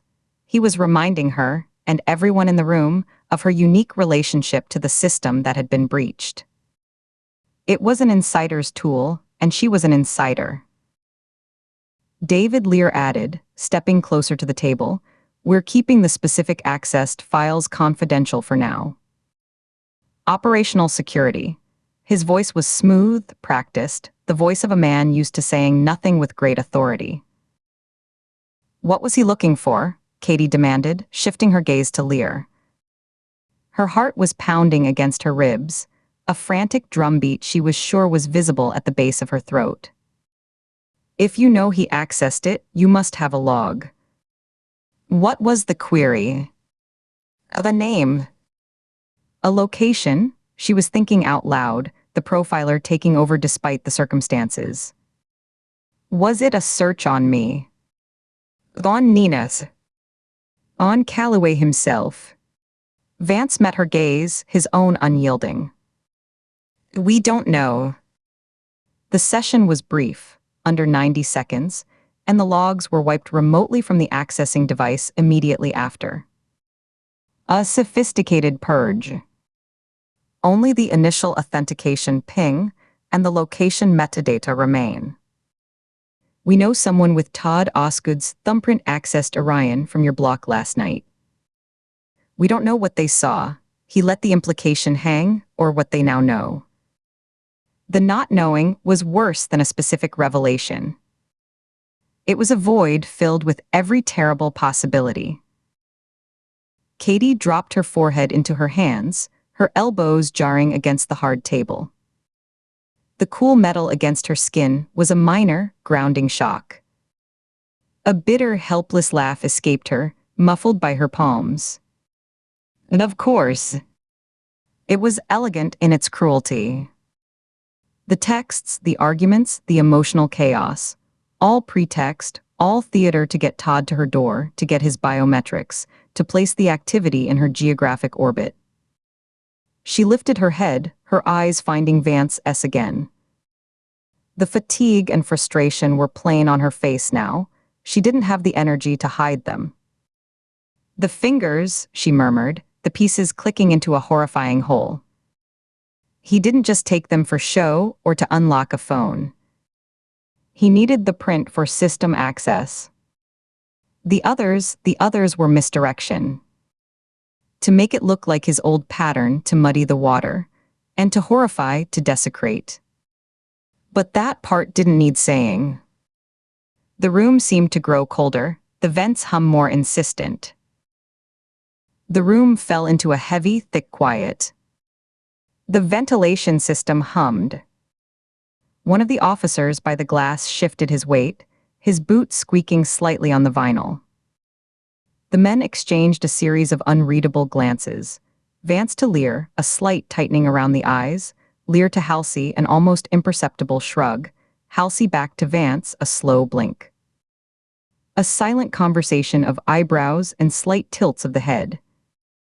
Katie watched them, feeling utterly outside of it, the subject of their silent calculus. She was a problem to be contained, a variable to be managed. The knot in her stomach hardened into something permanent. Finally, Vance spoke, his voice formal, each word weighed and measured as if for a press release. "We're extending you considerable trust, Agent Ford, given the circumstances. The lack of immediate physical evidence placing you at the scene, your service record." He didn't sound grateful. He sounded burdened, as if the trust were a heavy stone he was forced to carry. "However, effective immediately, you are suspended from all field duty and investigative authority. You will surrender your service weapon, credentials, and agency-issued devices before you leave the building today." "Am I reassigned to intelligence?" "Analysis?" she asked, a last faint hope of staying inside the building, of having access, of being useful, of not being cast out into the void. She could work a desk. She could review files. She could still help. "No," the word was final, a door slamming. "You are on a paid administrative leave of absence. You will not approach any FBI premises, including this one. You are restricted to a GPS monitoring protocol with check-ins every 4 hours. Any intended travel beyond a few miles for essentials requires prior notification and approval from this office. He recited the conditions as if from a memo, his eyes on a point just above her head. You will be available for further questioning at any time. You will not discuss the details of this case, the investigation, or your suspension with anyone, including the press. Is that understood? So I'm under house arrest, she said, the words tasting of ash. She felt a numbness spreading from her core, a cold lethargy seeping into her limbs. If you wish to characterize it that way, yes. These are conditions of your leave, pending the outcome of the investigation. He didn't blink. It is for your safety as much as anything else. The last part was clearly a mandated line, devoid of genuine concern, a piece of legal theater. As Katie pushed her chair back, the metal legs screeching in protest against the floor, the officer by the glass, Denton, she presumed, cleared his throat and spoke again. One final question, Agent Ford. His voice was younger than Vance's, but just as careful, each word deliberate. Do you know how Agent Osgood sustained the facial bruising observed during the preliminary autopsy?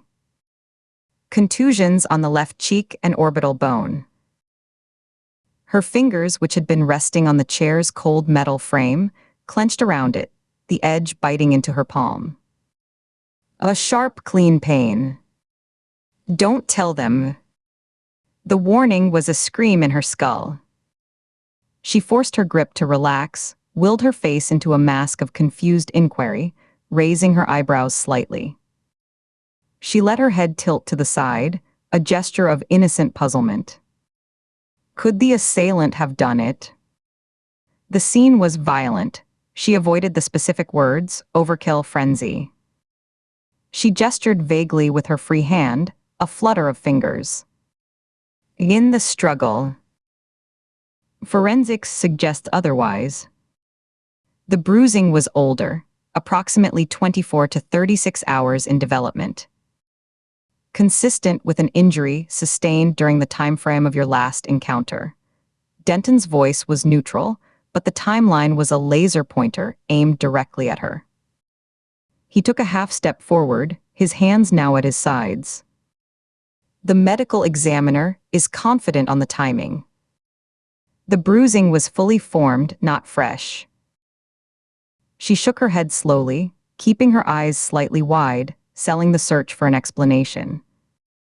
She let her gaze drift to the ceiling as if thinking, as if searching a mental file. He was working a desk case before I left for Maine. Maybe something happened then. A scuffle during an interview. A door, she offered the possibilities weakly, knowing they wouldn't hold.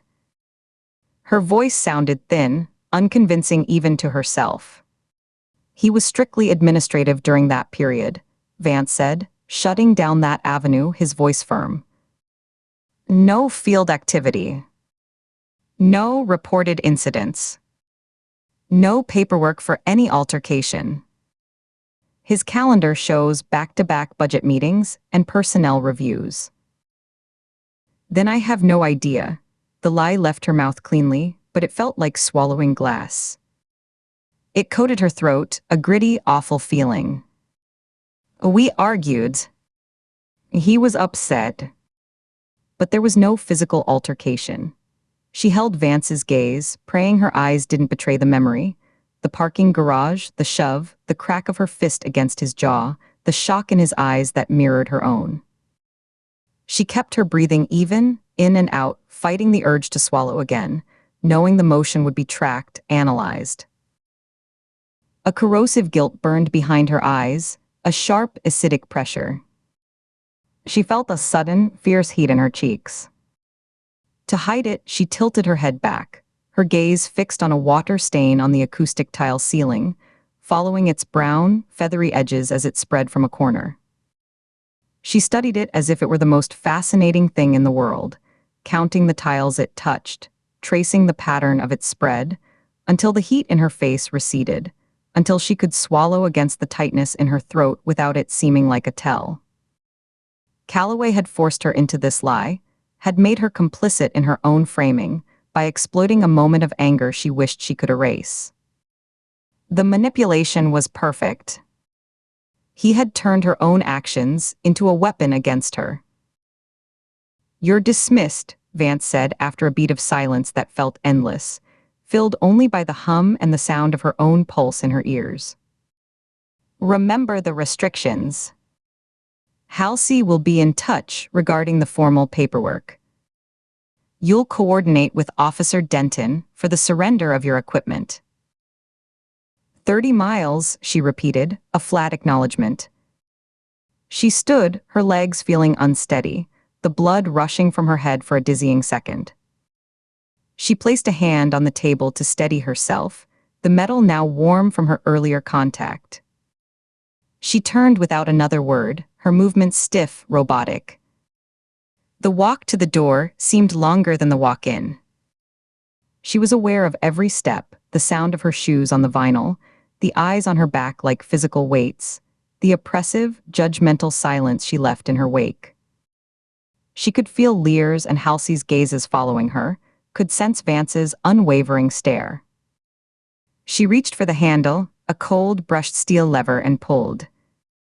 The door opened with a soft whoosh of air, breaking the seal, and she stepped through, pulling it closed behind her. The solid, definitive thunk of the latch engaging felt like a period at the end of a sentence, one she hadn't chosen to write.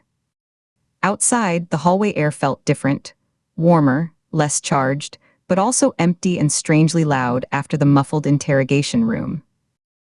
The silence here was just absence, not pressure. She took 3 steps and then slumped against the wall, her shoulder connecting with the cool, painted cinder block. She let her head fall back, closing her eyes, drawing in a deep breath that shuddered on the way in. The professional mask she'd held in place crumbled, leaving exhaustion and a trembling, furious fear in its wake. She pressed the heels of her hands against her closed eyelids, seeing bursts of color in the darkness, trying to push back the image of Todd on her sofa, the carved horse, the implications of the database breach. Her breath hitched, a sob threatening to break loose from the tight cage of her chest. She clamped her lips together, forcing air in through her nose.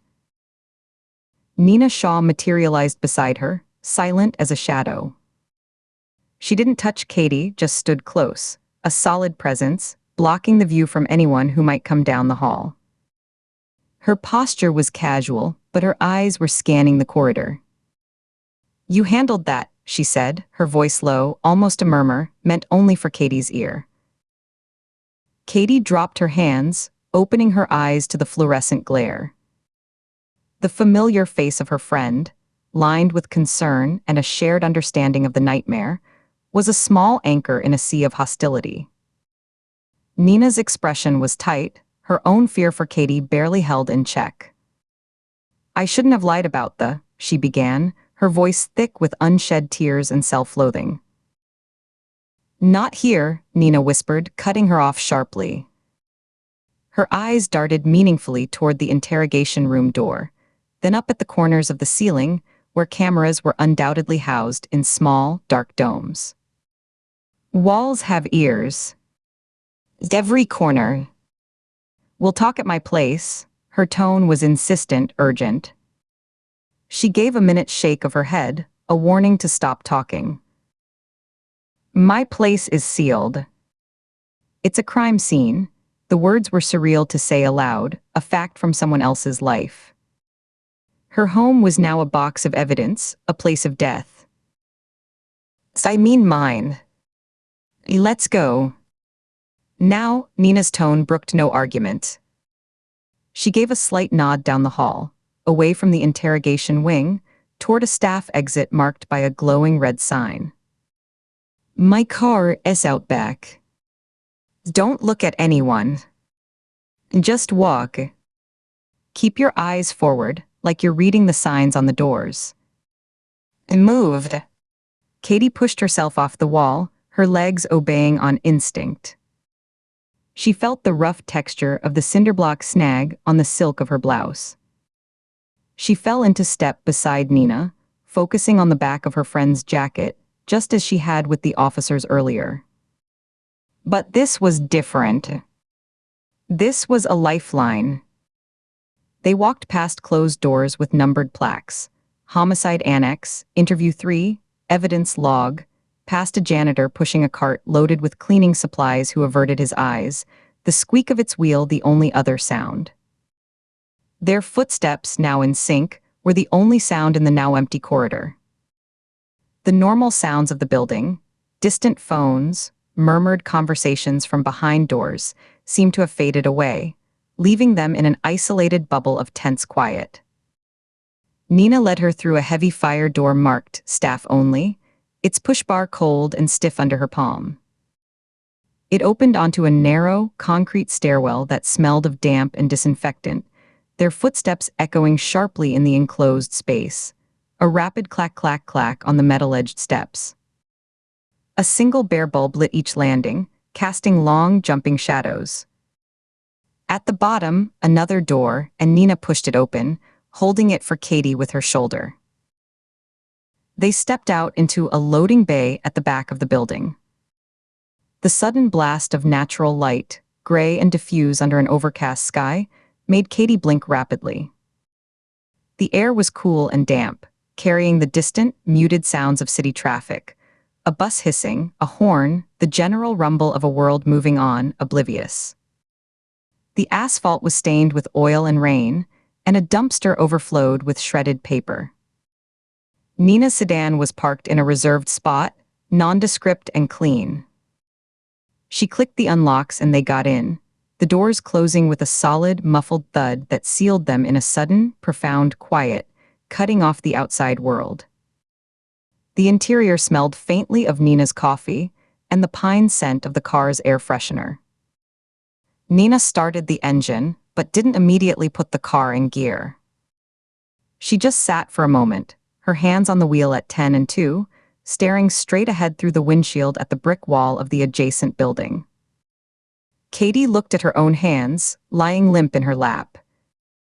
She saw a faint smudge of dust from the cinderblock wall on her sleeve and absently tried to brush it off, but it only smeared. She noticed a tiny, almost invisible chip in her nail polish, a flaw she'd missed. The dashboard clock read 11:17 a.m. It felt like a lifetime had passed since she'd woken up. "Okay," Nina said finally, her voice quiet but clear in the insulated confines of the car. She put the car in reverse, the transmission engaging with a soft click. "Start from the garage last night." The argument. Every word, every moves. "And don't leave anything out." She backed out, the tires crunching over gravel and broken pavement, the rear camera beeping softly. Not a single damn thing. She shifted into drive and pulled forward, leaving the imposing, monolithic bulk of the federal building behind them, its rows of windows watching like 100 blind, indifferent eyes as they drove away, turning onto the street and merging with the anonymous flow of traffic. Chapter 4. The directors could be deceived, but her own conscience was a harder sell. Hiding out at Nina Shaw's place beat most alternatives. The front room they entered had more square footage than Katie's whole apartment. The air was still and cool, carrying a faint scent of lemon polish and old paper from floor-to-ceiling bookshelves loaded with forensic manuals, military histories, and dog-eared paperback thrillers. 3 decades on the front line apparently bought this. "Sit," Nina ordered, her voice echoing slightly in the high-ceilinged space. Katie did, the leather of the enormous sectional sofa, sighing as she sank into it. It was buttery soft, worn in just the right spots, and it faced a giant television mounted on a wall of reclaimed wood, its black screen pristine and unused, reflecting no light. Nina started straightening items in the already spotless room, nudging a coaster into perfect alignment with the edge of a side table, her movements sharp and efficient. A fortress, Nina stated, turning and rapping her knuckles sharply on a wall. The sound was a dull, solid thud, not a hollow echo. She did it again, 2 inches over. The same dense response. I retrofitted it myself after a stalking incident 12 years ago. A suspect I put away got early release and decided to send me messages. Photographs of my car, my gym, my dry cleaner. It escalated. Every modification here is mine. Reinforced concrete core, steel mesh, inch-thick interior plaster. Bulldozer bait. I commissioned it when I first started tracking Calvin Calloway. Guess I saw this coming. Katie felt the truth of it in her bones. A tangible security seeped into her, loosening the permanent knot between her shoulder blades. She let out a long, slow breath she hadn't realized she'd been holding, feeling the tight cords in her neck unwind as her shoulders dropped half an inch from her ears. Getting in had been a process. First, Nina had retrieved a small, waterproof lockbox from beneath a false rock in the garden, her fingers deft on the combination. The physical key inside was heavy, cold brass. The outer door had a discreet panel that lit up with a soft red laser grid for the retinal scan. Katie had watched Nina stand perfectly still, her eye unblinking, until it chimed green. The interior foyer panel was a smooth black slate that warmed under a fingerprint, verifying identity with a quiet, affirmative beep. It was more thorough than most bureau vaults. She leaned back, letting her head rest against the cool leather, and closed her eyes for a 3 count, the silence pressing in, not as a threat, but as a barrier. This is incredible. Thank you, Katie said and meant it. Her eyes tracked over the room, noting the lack of windows on the front wall, the strategic placement of heavy furniture that could serve as cover. A large oak side table by the door had solid, squared-off legs thick enough to stop around. The fireplace mantel was thick, rough-hewn stone. Cameras cover all approaches. 7 feeds viewable here. Nina picked up a sleek black remote from a charging dock. She weighed it in her palm for a second, then tossed it in a gentle, underhand arc. It landed with a soft, solid plap into Katie's lap. It was heavier than it looked, a block of milled aluminum. The weight was reassuring, an anchor. Doors are all lockable, interior ones too. Frames are steel, with magnetic seals used in high-security facilities overseas. They don't just lock, they clamp. Every room has multiple egress points, windows, secondary hallways, even a drop panel in the master closet that leads to a crawl space. You thought of everything, Katie murmured, absorbing the details, her fingers tracing the seams of the remote, finding the almost imperceptible gaps between buttons. Damn right. Electronic deadbolts on all exits, controlled from a master panel in the kitchen or via my phone. And if it all fails, the system handles it. Nina crossed her arms, her gaze sweeping the room as if conducting a final inventory, her jaw tight. System? Katie asked, her brow furrowing. She sat forward, elbows on her knees, the remote cradled in her palms like a sacred object. Perimeter alarms. Motion sensors covering a 200-meter radius in a staggered grid, all tied to my phone with a dedicated app that shows heat signatures and vector of movement. It differentiates between deer and bipeds. And if that fails, there's a concealed panic room in the basement. Nina's tone was matter-of-fact, a field agent briefing a partner. Fully stocked with comms, water, and weapons. Good timing. You can familiarize yourself with the layout while you're here. Katie processed that, the words familiarize yourself, landing with a distinct heavy weight. She looked up, meeting Nina's eyes, seeing the resolve there already set. Familiarize myself. You're leaving. Nina was already shrugging her coat back on. The fabric rustled, a sharp sound in the quiet. She didn't look at her movements brisk and purposeful as she searched a pocket for her keys, the metal jingling faintly. I have a killer to find. You know who. You're grounded, I'm not. You're going after him alone? Staying in the fortress was fine, a relief even, but the thought of Nina walking into Calvin Calloway's sights was unnerving, a cold trickled down her spine. This place felt less absolute, knowing his particular brand of predatory ingenuity was out there, hunting. Katie stood up, the remote still in her hand. Nina, he's not some street thug. He plans. He adapts. You saw what he did to Todd. That wasn't rage. It was a blueprint. A demonstration. He'll have contingencies for anyone coming for him. Should I wait for an invitation while he hunts us? Nina's voice was flat, compressed. She buttoned her coat, her fingers moving with quick, precise jabs at each button. You're confined. I'm not. That's the deal. He's moving. We can't. I'm allowed a GPS monitoring protocol, Katie argued, though it felt weak even as she said it. She heard the defensiveness in her own voice, the plea of someone who wanted to be useful. Your apartment is 40 miles southeast. Don't test the director's patience with technicalities.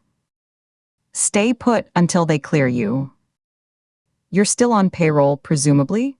Nina finally met her eyes, her gaze unflinching, a challenge in the set of her jaw, the slight lift of her chin. Nina was correct. Bending the rules wouldn't technically constitute a breach, but it would burn through whatever fragile goodwill remained, turning a suspension into a termination. Laying low, being invisible, was the smart play. The only play. Katie felt the fight drain out of her. Her shoulders slumped, her head dipping forward for a moment before she looked back up, conceding the point with a slow exhale.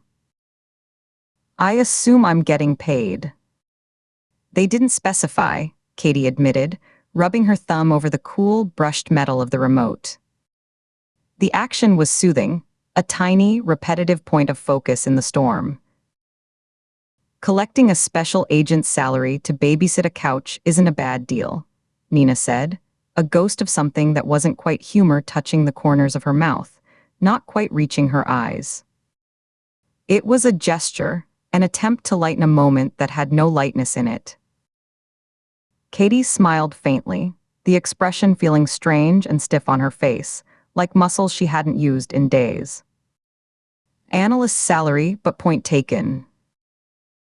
Nina moved to the door, then paused, her hand on the heavy steel handle. She looked back over her shoulder, her expression softening by a fraction, the hard lines around her eyes easing just enough to be seen. Promise me you'll stay. No heroics. No just running out for a coffee. This isn't a suggestion, Katie.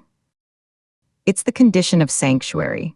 Her voice was lower now, stripped of its earlier brusqueness, leaving something raw and earnest underneath, the concern of a friend, not just a colleague. Katie took in the room again. The deep, forgiving couch, the walls of books with cracked spines and faded titles, the panoramic window on the far wall that she now realized was one-way ballistic glass offering a stunning, silent view of Blackwater Lake and the mist-shrouded forested hills beyond. The light through it was diffuse, painting the polished wood floor in soft, gray rectangles. Exile here wasn't hardship. It was a reprieve. A chance to breathe without looking over her shoulder every second, without seeing Todd's face every time she closed her eyes. Promise, Katie said, holding Nina's gaze so the older woman could see she meant it. She gave a single, firm nod. If you find anything, will you update me? I won't act on it. I need to know. Her hand tightened around the remote, the edges biting into her palm. I need to be in the loop, even if it's just receiving information. Even if it's bad. And of course, get comfortable. I'll text you the lock codes and alarm protocols. Firearms are in various drawers: kitchen utensil drawer, nightstand, laundry room shelf. Loaded, safeties on. Nina pulled the small evidence bag containing the hand-carved wooden horse from her coat pocket, holding it up to the light from the great window. The pale wood seemed to glow, the crude features stark. Time to trace this. See where it leads. Be careful, Katie said, the words feeling utterly inadequate, a child's charm against the dark, against a man who turned apartments into abattoirs. And you too. Back tonight, with a final firm nod, Nina opened the door. There was a soft, powerful thunkwhir as the magnetic seals disengaged, a sound of precision engineering, then a heavier clunk as they re-engaged behind her. The sound was final, definitive. A vault door closing. Then Katie was alone. The silence was immediate and profound. Not the empty silence of her apartment, which had been full of ghosts and absence, but a dense, insulated quiet, broken only by the faint, almost subaudible hum of climate control and electronics. She stood in the center of the room for a full minute, just listening to it, feeling the solidity of the walls around her, a pressure keeping the world out. She took a deep breath, tasting the clean, filtered air, devoid of city grit or the lingering chemical smell of her own ransacked home. She walked to the great window and placed her palm flat against the cool, flawless glass. Outside, the world was a postcard of serene wilderness, utterly silent. No distant traffic hum, no sirens, not even the chatter of birds. It was like being inside a snow globe, a perfect, static diorama. A tour confirmed Nina's claims in meticulous, physical detail. The house was a bunker disguised as a luxury retreat. Katie moved slowly, her agent's mind cataloging everything, turning curiosity into a tactical survey. She started with the front room, running her fingers along the window frame. It was cool, seamless metal, with no discernible gap between the pane and the sill. She tested a bookshelf, finding it bolted securely to the wall, the books themselves a mix of dense histories, forensic textbooks with post-it notes peeking from pages, and well-worn paperback thrillers with cracked spines. In the hallway, she opened doors. Each one moved with a substantial, weighted feel, and when she pushed it closed, the magnetic seal pulled it the last half-inch home with a soft, satisfying click-hiss that echoed in the quiet hall. She hesitated before opening certain cabinets and drawers, half expecting countermeasures or false backs.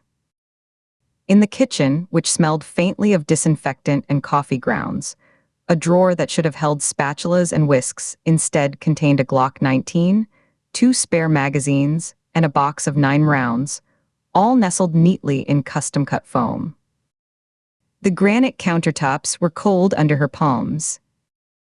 The central island had a butcher block top, and she lifted it on its hinge to find a shallow compartment containing a comprehensive first aid kit, a multi-tool, and a compact satellite phone, its battery light glowing a steady, confident green. The pantry was a walk-in closet of organized shelves. Basic staples: rice, canned beans, tomatoes, pasta, flour. No excess. Everything was labeled, dates written in neat black marker on the lids. Only a single bottle of bourbon, unopened, the seal unbroken, sat on a high shelf like a museum piece, which was itself a revelation about Nina's current state of mind. Katie reached up, her fingers brushing the dusty bottle before she let her hand fall. A relic from another life, now just part of the inventory. She found the basement door, which opened to reveal a staircase with motion-activated lights that bloomed ahead of her step by step, casting long, stark shadows on the bare concrete walls. The air grew cooler, carrying a mineral dampness from the earth. The laundry room was at the bottom, smelling of clean linen and floral detergent from an open box on a shelf. She examined the wall of cabinetry, pressing panels until one near the floor, disguised as a kickplate, gave slightly under the pressure of her thumb. A hidden latch released with a quiet snick, and a section of cabinet front, complete with fake plumbing pipes painted on it, swung inward on silent hinges. Behind it was the panic room door, a slab of solid steel with a digital keypad and a manual lever, like a bank vault. She placed her hand against the cold metal. It felt immovable, a final redoubt. She didn't open it. Its presence was enough, a cold comfort. Back upstairs, the space offered rare, quiet clues to Nina's private world. In the guest bedroom, where she would be staying, the bed was made with military precision, the gray duvet pulled taut, corners sharp enough to cut paper. A single framed photograph on the dresser showed a much younger Nina with a group of other agents, all smiling stiffly in front of an old bureau building, squinting in the sun. Katie picked it up, studying the faces, the dated haircuts and boxy suits, wondering how many were still alive, still in the game, or lost to time and bullets. She set it down carefully, aligning it exactly as it had been, respecting the order. Returning to the main living area, the plush rug soft under her socked feet, she picked up the heavy remote from the couch where she'd left it. The buttons were unlabeled, smooth discs of black glass. She pressed the largest one, and the giant television woke silently, without a startup chime or flash. A menu system appeared, sleek and minimal in white text on a black background. She navigated with the directional pad, the clicks of the button firm and precise. She selected security and then camera feeds. The screen split into 7 quadrants. Each showed a crisp, high-definition view. The long gravel driveway, the dense tree line to the north and south, the lake view from the back, the front porch, the eastern tree line, and a wide-angle shot of the roof itself. The time stamp in the corner read 10:30 a.m. The feeds were live but utterly still. No birds, no swaying branches in the windless morning. She toggled through each feed, using the zoom function, pulling in on the tree line, looking for any break in the pattern of trunks and shadows, any pixel that didn't belong. Nothing. She lingered on the rear feed, the panorama of the dark, glassy lake and the forested peaks beyond, a single wisp of cloud caught on a distant summit like a flag. It was soothing, dynamic wallpaper for a prison of her own choosing. She set the remote down and walked to the kitchen, her stomach reminding her she hadn't eaten since a piece of dry toast that morning. She filled a glass with cold water from the tap, the pipes groaning softly in the walls, a lonely sound, and drank it leaning against the counter, watching the static beauty of the screen. Her phone rang. The sound was shockingly loud in the sealed quiet, a harsh, digital trill that seemed to vibrate off the hard surfaces and pierce the insulated calm. She flinched, a tiny, full-body jerk that sloshed water over the rim of her glass onto her hand and the countertop. She found the phone on the kitchen counter where she'd left it, next to a block of chef's knives. The screen glowed brightly in the subdued light, a stark rectangle of blue-white. The number was unfamiliar, a string of digits with no name attached, no location. It rang 4 times. The sound felt invasive, a violation of the sanctuary's rules, a tear in the fabric of safety. 5 times. An instinct, cold and sharp, coiled in her gut and said to ignore it. Let it go to voicemail. No one who should have this number would call from an unknown line. Her colleagues, the bureau Nina, they'd all show up identified. Her thumb hovered over the red decline icon, her breath held in her chest. But another instinct, the professional one honed over years, argued back louder. It could be a source. It could be related to Todd. It could be a clue, the first thread. The two impulses warred in the second between the fifth and sixth ring, her heart beginning a slow, heavy thump against her ribs, a drumbeat of dread. She answered, bringing the phone to her ear. "Hello," her voice sounded thin and reedy in the vast, quiet room.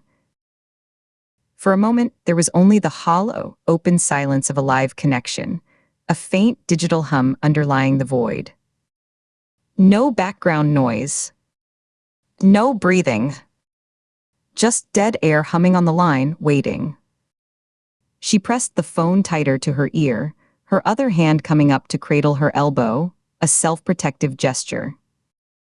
"Hello," Katie said again, her voice firmer now, cutting through the quiet, demanding a response.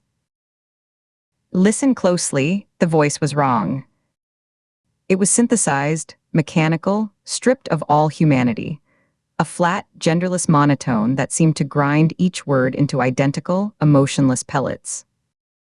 It had the cadence of speech, but none of the warmth, like something reading a script through a layer of static and code. "If you disconnect, someone dies." A cold wire of adrenaline pulled tight down Katie's spine, from the base of her skull to her tailbone, locking her in place. It wasn't a wrong number. It wasn't a telemarketer. The threat was delivered with the calm certainty of a statement of fact, a weather report of violence. Her grip on the phone tightened, her knuckles bleaching white against the dark casing. She became acutely aware of her own breathing, shallow and quick in the quiet room, and the distant, peaceful image of the lake on the television screen, a cruel juxtaposition. She pulled the phone away from her ear and checked the screen, unknown caller. No number. Just the words. She put it back, her palm now damp with sweat. Who is this? Her mind raced, throwing up possibilities like flashcards. A journalist who dug too deep. A sick fan of the media coverage. A Calvin. Was this his opening move? His way of reaching out from the shadows to tap her on the shoulder, to prove her fortress was paper? Her eyes darted to the television screen, to the 7 silent views of safety. They showed nothing but stillness. "Consider me an admirer, Agent Ford." The robotic voice was impossible to read, to gauge. It gave nothing away, no age, no accent, no emotion. It was a mask of pure function. Are you prepared to play a game? Chapter 5. The city skyline grew in her windshield, a jagged silhouette of black glass and stone against the bruised purple of the pre-dawn sky. Nina Shaw's knuckles were white where they gripped the leather-wrapped steering wheel, the skin stretched taut over the bones, the fine lines of her tendons standing out like cords. The heater was on too high, blowing dry, stale air that smelled of old coffee from the travel mug in the cup holder, but a cold knot sat deep in her gut, a hard, frozen stone of certainty. Her mind raced, not in panic circles, but along the precise, grim grid of a map, the map of Calvin Calloway's possible hideouts. He was here in D.C. She felt it in the tension coiling up her spine, in the way her eyes scanned every overpass shadow, every parked van, not with paranoia, but with the grim expectation of a hunter who knows her quarry is near. This had to end today. He decrossed a line, a bright red line she'd drawn in her own mind years ago. Bystanders were off limits. Mark was proof he no longer cared for any rules, even his own twisted ones. His official conviction was for Illinois, a neat line on a federal docket, but his true trail bled across state lines like a slow infection. Nebraska, Ohio, Kentucky, and now here, the heart of the capital. He'd likely left marks, graves, and terrified whispers in a dozen other places they'd never found, places too small or too scared to make a report. She had a short list, a mental file of his old haunts, compiled over years of staring at his photo in the dead of night, memorizing the flatness in his eyes until she could see them in the dark. If he was back, drawn to the scene of his final capture like a moth to a guttered flame, he'd return to one of them. He was a creature of habit, of symbolic gesture. He probably thought those spots were still secret, forgotten by the world. He was wrong. She remembered them all. With a deliberate press of her thumb, she tapped the steering wheel controls, the button giving a soft, plastic click under her finger.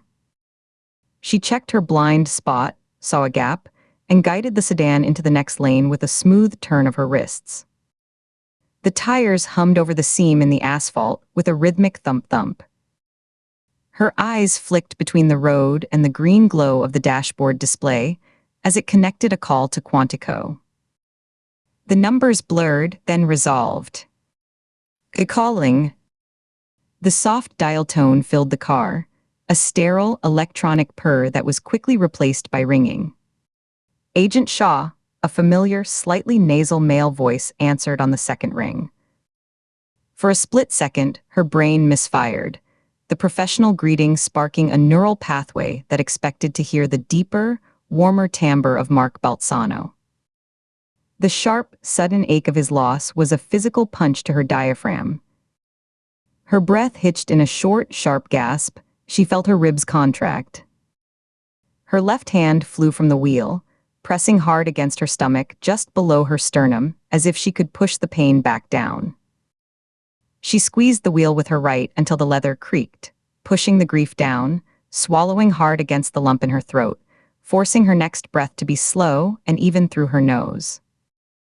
A distraction she couldn't afford, not now, not with Calvin's shadow stretching across the city like a stain.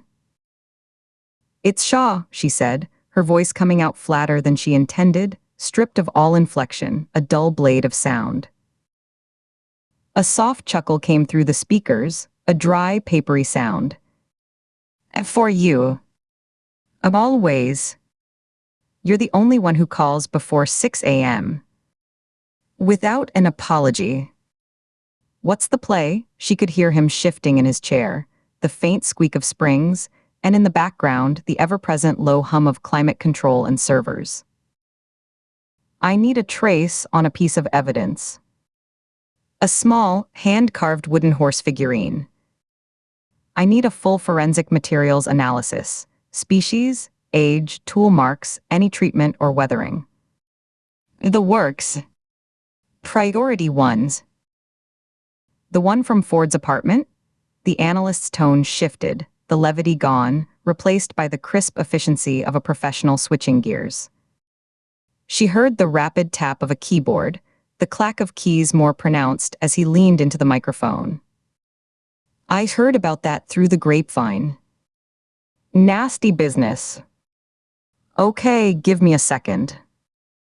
Pulling it up now, there was a pause, the tapping stopped. "You know this is going to flag in the system, right? You're technically not the lead on that scene. The request will have your name on it." "I know," Nina said, her eyes on the road. "Run it anyway. Use my authorization code. If anyone asks, it's a consult. I'm following a parallel thread." "Your funeral," he muttered, but the typing resumed.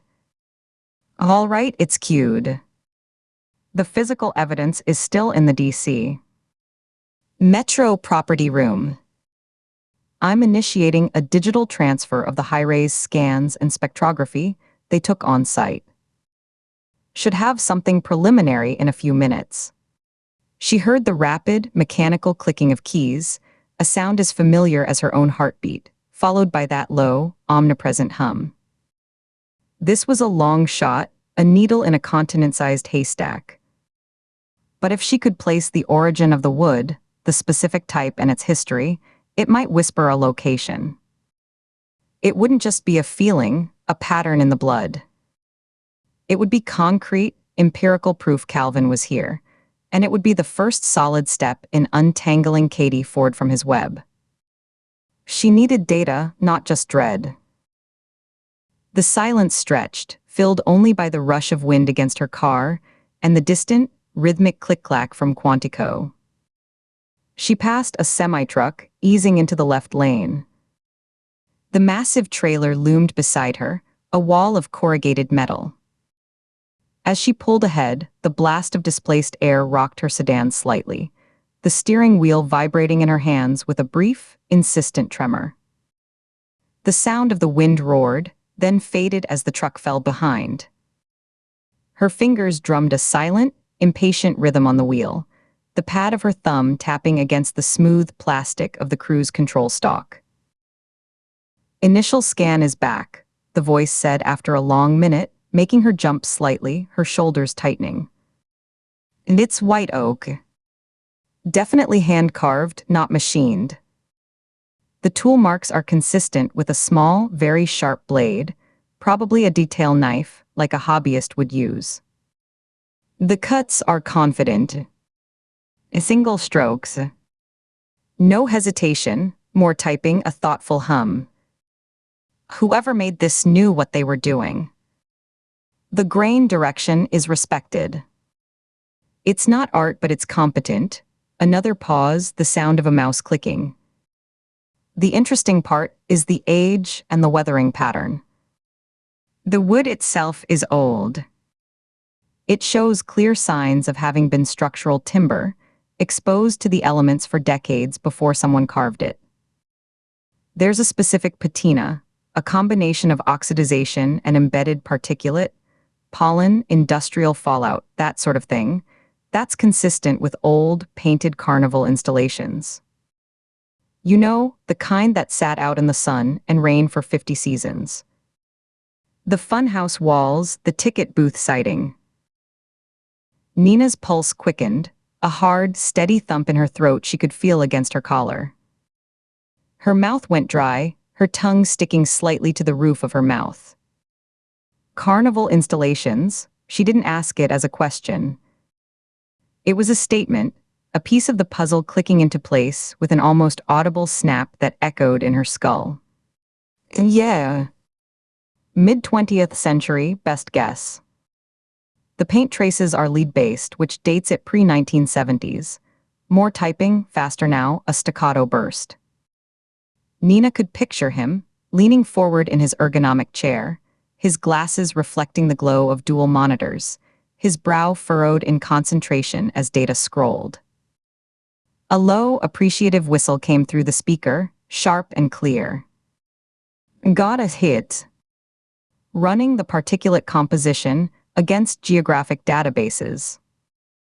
There was a traveling carnival, Marlowe's Marvels, that used to set up seasonally on a leased plot in the northeast quadrant, near the Anacostia. It was condemned and mostly demolished about 20 years ago after a liability lawsuit. The grounds are technically still there, just overgrown. And get this, he paused for dramatic effect, the typing stopping, the plot is directly adjacent to an old, derelict cemetery. Place called Eternal Rest Memorial Gardens. One name slammed into her focus, obliterating all other thought. The air in the car seemed to thin, becoming insubstantial. Eternal rest. The words hung in the space between the speakers and her ears, vibrating with terrible significance. Her grip on the wheel tightened again, her knuckles bleaching white once more. "Eternal rest?" Nina asked, her throat suddenly tight, the words feeling rough as sandpaper. She cleared it, a short, harsh sound, but the tightness remained, a band constricting her windpipe. "Yeah. Rings a bell. Mean something?" His voice was curious, probing, but beneath it, she heard the dawning realization. He had access to the old files, too. She closed her eyes for a fraction of a second, long enough to see a file photo. Rusted iron gates, leaning headstones swallowed by ivy, the gloomy, washed-out color palette of an evidence photo taken on an overcast day. She opened them, forcing herself to focus on the yellow line dividing the highway, the dashes streaming toward her like pulses of light. Is it still operational? Checking municipal and funeral home registries. She heard more clicks, a hum, the sound of him taking a sip of something, probably terrible lab coffee. No. Records indicate it's been derelict and officially closed for years. No burials since the late 90s. Why? Is this the place? His tone was sharper now, concerned. He knew the weight she carried. He knew the name Calvin Calloway was attached to that weight. Eternal rest. The abandoned cemetery they'd tentatively, frustratingly, tied to Calvin's pre-incarceration network, a place where his shiftless, violent father had supposedly done some casual, unlicensed grave-digging work. A place of damp soil and forgotten names. Adjacent to his father's old carnival grounds. A perfect forgotten rat's nest. A stage set for a monster's return. The pieces weren't just fitting, they were locking together with the finality of a vault door sealing shut. That's exactly what I needed, Nina said, her voice now all business, the earlier tension forged into a cold, sharp point of purpose. Thanks. I owe you one. Just bring him in, Shaw. The analyst's voice was quiet, serious, stripped of all its earlier casualness. He knew who him was. Everyone in certain circles did. The name was a curse, a benchmark of evil. And watch your six. That place, it's not on any patrol route. You'll be alone out there. I know, she said, and the two words were heavy with everything she didn't say. She terminated the call with a stab of her thumb. The cabin plunged into a silence that felt heavier than before, pressurized. The only sound was the drone of the engine, and the whistle of air through a slight window seal. Without signaling, her hands acted on pure instinct. She checked the mirror, saw a gap in the traffic that was beginning to thicken with the first true commuters, and jerked the wheel hard to the right. The car swerved across two lanes, tires squealing in a sharp, brief cry of protest against the asphalt. A horn blared angrily from somewhere behind her, a fading, indignant sound swallowed by the wind. The G-force pushed her firmly into the side bolster of her seat, the belt locking with a jarring clack against her shoulder. She took the exit ramp, the curve sharp and steep, the concrete barrier a gray blur inches from her passenger window. She navigated it by feel, her movements precise and automatic, her foot easing off the accelerator then feeding it back in as she straightened onto the surface road, her mind already 5 miles ahead, at those decaying gates, her body merely following. Her thoughts churned, a toxic brew of strategy and dread. Was Mark the real target, or just a message carved in flesh? A way to get her attention. A proof of concept. Or was Katie Ford the new object of Calvin's obsession? He hadn't contacted Nina directly in over a year. The last communication was that letter, the one meant for Katie, intercepted by the prison mailroom. The birthday shoes, that vile annual tradition, had been redirected to Katie this year, too. The evidence pointed to a shift. Had he finally switched his fixation? The logic was there. She was a closed system, hardened, predictable in her defenses. Katie was a new variable, connected, vulnerable, a fresh canvas for his psychological games. No, the word hissed out of her, loud and venomous in the empty car. She cursed, a short, sharp expletive that cracked in the air, and slammed her palm once against the dashboard. The plastic gave a hollow, unsatisfying thump. Her professional detachment, the cool analytical shell she wore like a second skin, evaporated whenever Calvin was the subject, burned away by a more primal heat. He wasn't a case file, he was her personal curse, a shadow that had lengthened across 15 years of her life, darkening everything it touched. 15 years of scything, Corrosive hatred didn't just transfer to a new proxy. It wasn't that clean. He wanted her, not her partner. Mark was collateral, a means to an end. A way to hurt her, to show her he could reach anyone, anytime. To make her feel the helplessness he so cherished. But getting to her was harder now. She was a fortress, by habit and by design. Her home was an armory, her routines unpredictable, her trust a scarce commodity. So what was the play? Getting to her might mean going through someone else first. Someone connected but softer. A lever to pull, a pain point to press. A way to draw her out into the open, to make her run, to make her desperate. Katie. She forced herself to consider the other angles, chewing on the inside of her cheek until she tasted the faint, coppery tang of blood. DC. Police were tracing the burner phone used to report Mark's death. It was a futile exercise. The phone was probably already at the bottom of a storm drain or dissolving in a vat of acid. Calvin wouldn't carry that risk. He was a planner, a patient spider who spun his webs from a distance. The phone was a thread he'd already snipped, a disposable tool. They'd find it in a dumpster behind a fast food restaurant, wiped clean, and the trail would die there. Then came the critical question, the one that had been circling in the dark corners of her mind since she saw Mark's body on that slab. What happened if she found him? Not when, but if. If the Bureau scooped him up in a coordinated raid, a swarm of black SUVs and shouted commands, he'd be back in a supermax cell within days. A concrete box with a slit for a window, a stainless steel toilet, and all the time in the world. And from there, he'd run his empire through coded letters and compliant lawyers, his influence seeping out like a poison. The death penalty was a bureaucratic fantasy, a labyrinth of appeals that would outlive them both. He'd grow old in a cage, but he'd still be alive. Still thinking. Still plotting. Still winning in the only way that mattered to him, by continuing to exist, by taking up space in her head, by forcing the world to remember his name. The alternative was clear. A single, stark path illuminated in her mind as she drove, the gray road unfurling like a ribbon toward a grim destination. She had to get there first.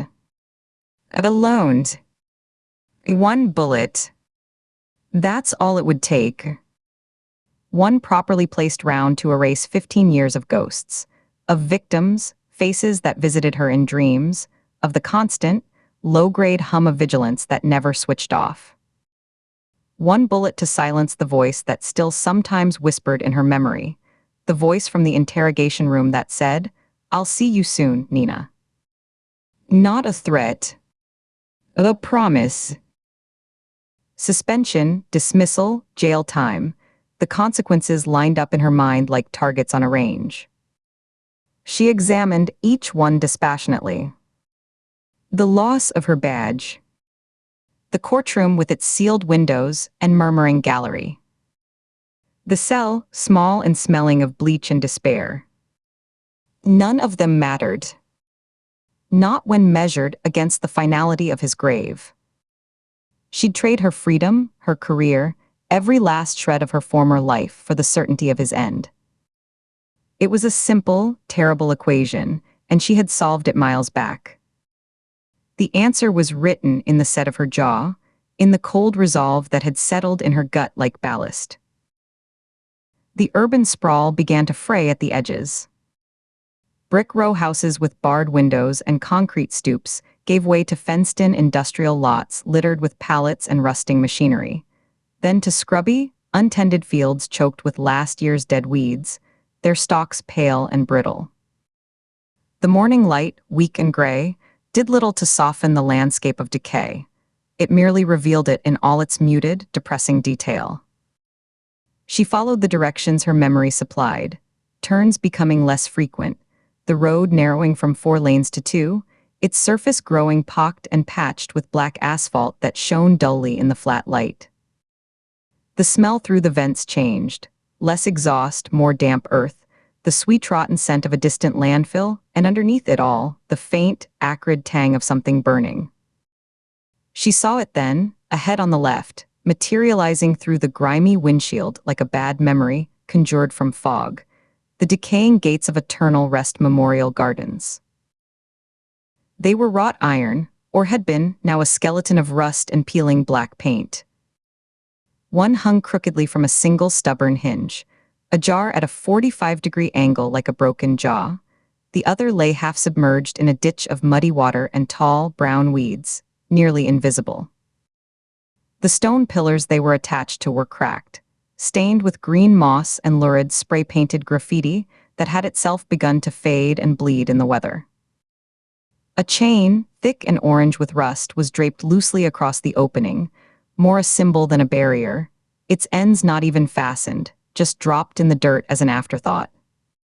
Nina slowed the car, the tires crunching over the broken asphalt of the shoulder, then onto a carpet of dead leaves and gravel that popped and skittered under the weight. She rolled to a stop 10 feet from the chain, the engine idling with a soft, familiar rumble that seemed obscenely loud in the quiet. Through the gates, she could see the cemetery proper, a field of neglected monuments tilting at crazy angles, shrouded in creeping ivy and deep, pooling shadow. The old carnival grounds would be just beyond the tree line to the right, a silent, haunted place of rotting timber and forgotten laughter. The air here felt still and thick, holding the cold close to the ground, muffling sound. The sky above was a uniform sheet of low, gray cloud. This was it. The rat's nest. The end of the trail. The place where the monster had crawled back to. She took a final deep breath, inhaling the scent of stale coffee, cold leather, and her own sharp, adrenaline-tinged sweat. Her hand went to the glove box, her fingers finding the latch in the dim light. As she clicked it open, the interior light was weak, yellow, casting long shadows. Her fingers closed around the familiar, checked texture of the pistol grip of her backup weapon, a compact 9. She didn't take it out, not yet. Just held it, feeling its weight, its cold promise, its stark condemnation. It was heavier than her service weapon. It felt right. It felt final. Time to finish it. She put the car in park. The click of the shifter was deafening in the sudden quiet, a definitive sound. She turned off the engine. The silence that followed was absolute and pressing, broken only by the rapid ticking of the cooling engine block and the distant, lonely caw of a crow from somewhere deep within the cemetery. She sat for a 3 count, listening, her eyes scanning the tree line, the shadows between the headstones, the deep gloom under a stand of skeletal oaks. Nothing moved but a few dead leaves skittering in a faint breeze that didn't reach inside the car. Her own reflection was faint in the windshield, a pale face with dark, hollow eyes staring back at her from the gloom of the cemetery beyond. She opened the door, the sound harsh and metallic in the stillness, a declaration of arrival. The cold, damp air washed in, carrying the smell of wet soil, dead leaves, and something faintly metallic, like old rain on rust. She stepped out into it, her boots sinking slightly into the soft, damp ground with a soft crunch. She didn't look back at the car. Her eyes were fixed on the path beyond the broken chain, a faint indentation in the weeds leading into the heart of the gloom. She walked toward the gates, her steps deliberate, crunching on the gravel, her hand now resting on the butt of her service weapon, holstered but unsnapped, her thumb tracing the edge of the retention strap. The rusted chain lay before her, a feeble attempt at order. She didn't step over it. She placed one boot firmly on a rusted link, pressed down with all her weight until it snapped with a dry, metallic ping and walked through. The broken ends fell away into the mud with a soft thud. She was inside. In Chapter 6. The recording app glowed red, a tiny digital eye in the dimness of the living room. Katie held the phone to her ear, the plastic cool and slick against her skin. The silence of the empty house was no longer peaceful. It was a held breath, a vacuum waiting to be filled with threat. She could hear the low hum of the refrigerator from the kitchen, the faint creak of a floorboard settling somewhere above. Her own breathing sounded too loud in her ears, each inhale and exhale a distinct event in the dense quiet. She became aware of other sounds layered beneath. The faint, high-frequency whine of an electronic transformer outside, the distant, rhythmic thump of a neighbor's sump pump, the soft rustle of her own shirt as she shifted her weight from one foot to the other. The air in the room smelled of lemon-scented wood polish, and underneath it, the faint, dry odor of old books from the floor-to-ceiling shelves. "An admirer?" she asked, her voice flat, testing the water. A metallic laugh crackled through the speaker, devoid of any real humor, a sound like grinding gears. It was followed by a wet, staticky click, as if a tongue were touching a microphone. "Are you prepared for the challenge?" The empty house felt like a cage. She moved from the center of the room to the largest window, her socked feet silent on the hardwood. The fabric of her socks caught on a slight splinter in the floor, a tiny snag that made her pause for a half-second, her body going still. She scanned the tree line, her eyes tracing the dark shapes of the pines against the slightly lighter sky. She moved her gaze in a grid, left to right along the property's edge, then deeper into the shadows between trunks, then back to the driveway. Nothing moved. No shadow out of place. But the feeling of exposure was acute, a prickling across her shoulders as if she were in a crosshair. She let the curtain fall back, its heavy linen brushing her knuckles, the texture coarse and solid. "What challenge?" She kept her tone neutral, a professional inquiry, but she could feel the pulse in her throat, a rapid flutter against her collarbone.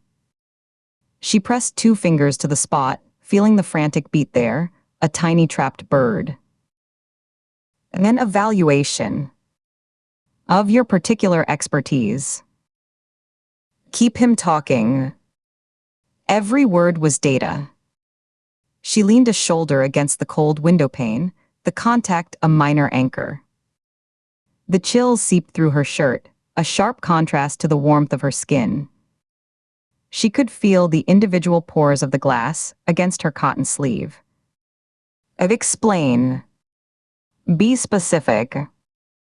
"What expertise?" She made it a demand, not a question, putting a slight edge on the last word. "The media speaks highly of your specialized understanding." The distorted voice stretched the last word, making it sound clinical and grotesque. There was a pause, filled with the faint hiss of the line, a sound like steam escaping. "Your mind for monsters." "I'm just an analyst." It was an automatic deflection, a habit from countless interagency meetings where downplaying her role had been a survival tactic.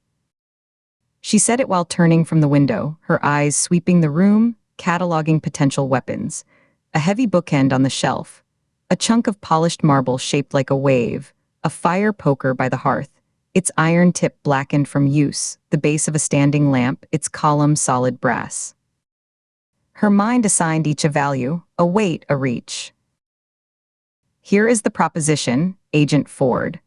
The voice adopted a mock-formal cadence, like a game show host, but the digital distortion made it sound like a poorly dubbed film. "I provide a clue. A puzzle. Solve it, and I will let the young woman live. Do we have an agreement?" "A woman's life." Katie's gut tightened, a visceral clench deep in her abdomen. Her breath hitched. Her free hand came up, pressing hard just below her ribs, as if to physically still the reaction. She could feel the tension there, a hard knot of muscle. She bent forward slightly at the waist, a reflexive curl of protection. Prove this isn't a game. Her voice was tighter now, the professional veneer thinning, a slight rasp at the edges. She cleared her throat, a short, sharp sound. Prove there's a woman. Give me a name. An age. Something verifiable. Disconnect the call. Her death becomes your responsibility. The proof is in your participation. The reply was swift, a verbal trap snapping shut. Her mind flashed to Calvin Calloway, the theatricality, the personal cruelty, the way he'd whisper a victim's name like a prayer. This felt different, colder, more detached. The timing, arriving right as she was isolated, was suspect, but suspicion wasn't currency. She needed facts, a thread to pull. She walked slowly toward the kitchen, each step measured, the phone a lead weight in her hand. The transition from living room rug to kitchen tile was a change in temperature under her socks, from soft warmth to cool hardness. Fine. I'm in. What are the terms? She made it sound like a reluctant concession, a door opening just a crack. Patience, the voice chided, a digital sigh that ended in a burst of static. There are parameters. You have 120 minutes. Correct answer, she lives. Wrong answer or late arrival, she dies. The clock starts at the conclusion of this call. Katie pushed off from the doorway and moved quickly to the kitchen island. The overhead light was too bright, bleaching the granite counters to the color of bone and casting deep, sharp shadows under the cabinets. She yanked open drawers methodically. The first was utensils, forks and knives jumbled in a chaotic nest, their metal edges catching the light. The slides rumbled on their tracks.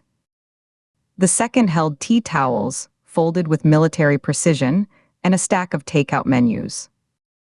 The third was a junk drawer. Her fingers sifted through a tangle of charging cables, a packet of batteries, a loose Phillips head screwdriver. Beside a roll of heavy-duty tape and a bundle of zip ties, her fingers brushed cold metal. She found a single key fob for a late-model sedan. She closed her fingers around it, the edges biting into her palm, the grooves of the buttons imprinting on her skin. The act of finding it, this small piece of agency, steadied her. She placed the fob on the counter with a soft click. Understood. Give me the puzzle. More rules. The voice seemed to enjoy this, the laying down of law, each word measured and savored. Each correct solution earns you a truth about me. Solve them all, and you get my identity. I surrender. A fair contest. A meeting of minds. It was a lie. And she was sure of it. The synthetic texture couldn't hide the arrogance, the glee beneath the modulation. But within the digital noise, patterns emerged. A slight elongation of certain syllables, like so ludion, a habitual pause of exactly 2 seconds before delivering a key phrase, a faint, wet click of the lips after the word contest, as if he were moistening them. This was a performance, and every performance had tells. She rested her hips against the counter's edge, her body angled away from the windows, a subconscious defensive posture. She crossed her arms, her right hand gripping her left bicep tightly. Agreed, she said, playing along, injecting a note of weary compliance, the sound of someone beaten down by bureaucracy. She let her shoulders slump a fraction. The final rule is non-negotiable. You come alone. No agency. No partners. No backup. A solo performance. She pushed back, probing for a reaction for a slip. She made her voice firm, authoritative, the tone she used with junior agents. You think I won't report a direct threat? That's procedure. It's automatic. The moment this call ends, I have a duty to notify. She held her breath, listening for any shift in the background hiss. Then you will find her corpse. And you will know you could have prevented it. The reply was immediate, devoid of hesitation. A statement of fact. No rise in pitch, no change in the distorted timbre. It was chilling in its flat certainty, like a judge reading a sentence. She tried another angle, leaning back against the counter, the cold granite seeping through the thin cotton of her shirt. She uncrossed her arms and placed her palms flat on the counter on either side of her, spreading her fingers, grounding herself. Why should I participate? If a body appears, it's a local matter. I'm federal. It's not my jurisdiction. You've called the wrong number. She injected a note of boredom, a challenge. Make me care. Show me your hand. She stared at the faint water ring on the countertop, a ghost of a glass from another time, tracing its irregular outline with her eyes. You have no alternative. Give me a reason. She let the boredom sharpen into impatience. You want a game. Games need willing players. Convince me. First, the voice began, ticking off points with pedantic clarity. Refuse, and by dawn a body will be on your property. Your current media profile would not benefit from that, would it? The public already questions you. The unstable agent, the violent ex-husband. He paused, letting the labels hang in the static. A fresh corpse on your lawn would be conclusive. A full stop to your career. You'd never get within a mile of a case file again. Katie had avoided the news feeds, but she didn't need to see them to know the narrative. She felt her jaw tighten, the muscles at the back of her neck coiling like springs. Her molars pressed together until an ache bloomed in her temples, a dull, familiar pressure. She forced her jaw to unclench, her lips parting slightly. Second, the voice continued, a smugness bleeding through the distortion like oil through paper, you crave the puzzle. The celebrated agent with nothing but her work. It defines you. It's all you have left. Especially now. After the divorce. After the incident with your father. The work is your sanctuary. And I am offering you a unique piece of work. A custom-made challenge, drawn from your own life study. Can you truly turn away from that? From the one thing you are still good at? The words landed like small, precise blows. Father. Not parents. A specific, targeted choice. He knew about the estrangement, the funeral she hadn't attended. She let the silence stretch, calculating not just her next words but her breathing, keeping it even and slow through her nose. She could feel the heat of humiliation rising up her chest and neck. You presume to know me. You've read headlines. That's not knowledge. You're not the first to try this. She forced a dry, dismissive note into her voice, but it felt brittle, like thin ice. I do know you. The confidence was absolute, filling the hissing line, pushing against her eardrum. Your residents. Your associates. Your romantic failures. Your father. Your motivations. Is that sufficient? Or shall I describe the scar on your right knee? The one from the bicycle when you were 9. The shape of it like a tiny crescent moon just below the kneecap. A cold trickle, unrelated to the room's temperature, traced its way down her spine. The detail was trivial, intimate, buried. No file contained that. It meant deep, invasive research or observation, or something worse, a source close to her childhood. She swallowed, her throat dry and clicking. It sounds like you've read a file. A thorough one. Congratulations. She couldn't keep the edge out now, a blade of anger showing through the crack. You've done your homework. Now get to the point. Your time begins now, Agent Ford. 2 hours. The clock is literal. I am watching it. There was a soft, rhythmic ticking suddenly superimposed on the line, a metronome counting down in the digital space between them. Then it faded. Then give me the clue. No more theatrics. She gripped the edge of the counter, her fingertips whitening. Listen carefully. One recitation only. She fumbled with the phone for a second, her thumb slipping on the volume rocker before she maxed it out. The voice filled the quiet kitchen, rendered even more alien by the tinny speaker, booming in the sterile space, bouncing off the hard surfaces. She waited where the trains descend, a token for the ferryman's hand. Find her where the echoes bend, beneath the city's oldest brand. It was not what she'd anticipated. No street names, no clear landmarks. It was poetic, archaic, the language of a different century. A riddle wrapped in a threat. The words hung in the air, incongruous against the modern kitchen, the stainless steel appliances, the LED lights. She repeated them silently, her lips moving, capturing the rhythm. That's not a clear directive. Of a place. Of a person. Echoes Bend is not a location. She heard the frustration in her own voice, a crack in the control, and immediately regretted it, giving him a point. She winced, closing her eyes for a second. The clock is running. Your comprehension is part of the test.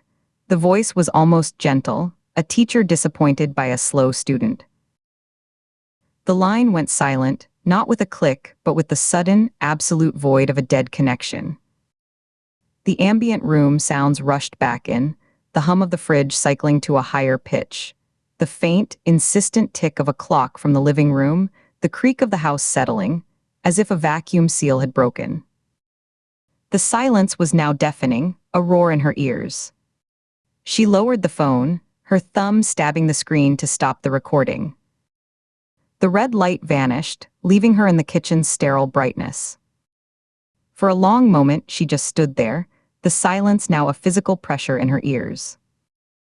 The words began to cycle in her head, a relentless, rhythmic chant, each repetition carving the nonsense deeper into meaning.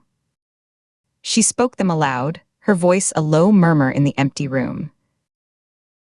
Trains descend. A token. Ferryman's hand. Echoes bend. A oldest brand. The 2-hour time limit was the first concrete data point. It suggested a local destination, something within a drive of where was she. She had to think to orient herself in space. Nina's house was a fortress in Virginia horse country, maybe 45 minutes out from the district in light traffic, longer if she hit the inevitable bottleneck near the bridges. Washington, D.C. was the epicenter, the place where her career, her notoriety, and most of the historic violence she studied converged. The puzzle would be there. It had to be. The caller was showcasing knowledge of her domain, pulling from the same well she drank from. She stood motionless by the counter, replaying the caller's tone, the rhythm, the choice of words, searching her mental database for a match. Her eyes lost focus, staring at the brushed stainless steel face of the oven, seeing nothing but the ghostly reflection of her own pale face. It was Calvin Calloway's style. He favored brutal, intimate taunts, a visceral connection to his victims, leaving behind personal trophies, not poetic clues. This was clandestine, theatrical in a different way, intellectualized. An acolyte. A copycat inspired by the media storm around her. Or simply a trap, designed with surgical precision to pull her out into the open, alone and vulnerable, using her own instincts as the bait. Her thumb moved automatically to Nina's contact in her phone, her fingertip hovering over the call button, casting a small shadow on the glass. The impulse was powerful, a lifeline. Nina would know what to do. Nina had resources, a clear mind, a weapon. Then she stopped, her hand trembling slightly with pent-up energy. Nina was deep in her own hunt, a single-minded trajectory toward the phantom from her past. Dragging her into this, based on an anonymous call and a cryptic rhyme, would split focus.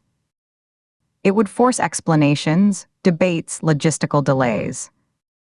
You come alone. The caller's rule wasn't just a restriction, it was a diagnosis. He knew she was isolated. He knew her partnership with Nina was new, untested. He knew she would calculate the odds of coordination versus speed, and likely decide to move solo. It was a solo play, designed for a solo player. She had to treat it as one. The weight of the decision settled on her, heavy and cold. Katie began to pace, the smooth floorboards creaking under her weight in a specific spot near the island.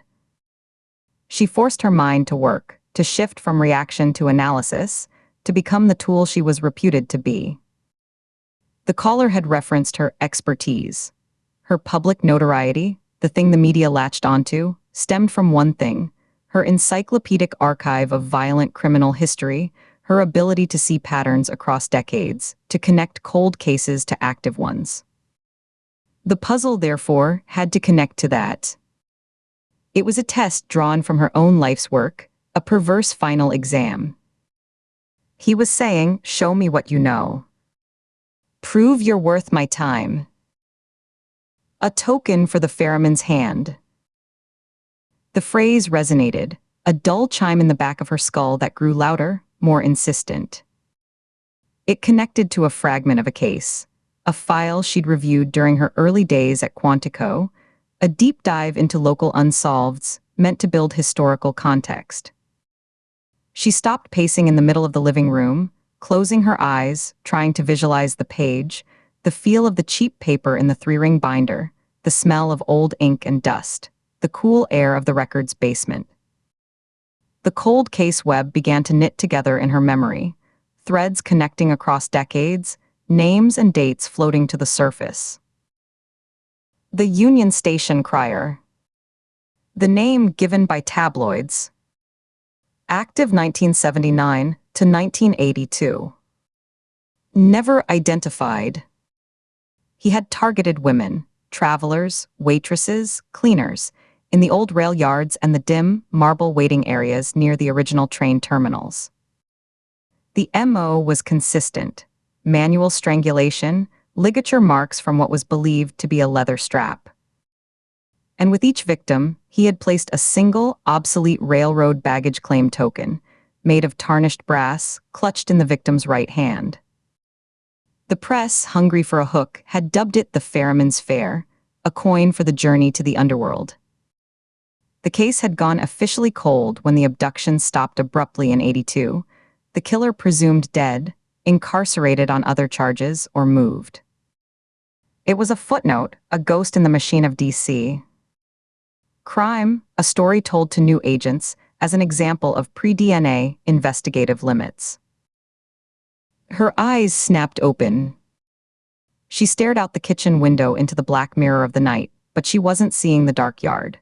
She was seeing old case photos, blue-toned and grainy, the victims' faces blurred by time and tragedy, the gleam of a token in a stiffened hand, the way the fingers were always curled just so, as if caught in the act of receiving payment. The riddle was aligning, piece by piece, clicking into place with an almost audible sound. Token for the ferryman's hand. It was a direct quote from the old tabloid coverage.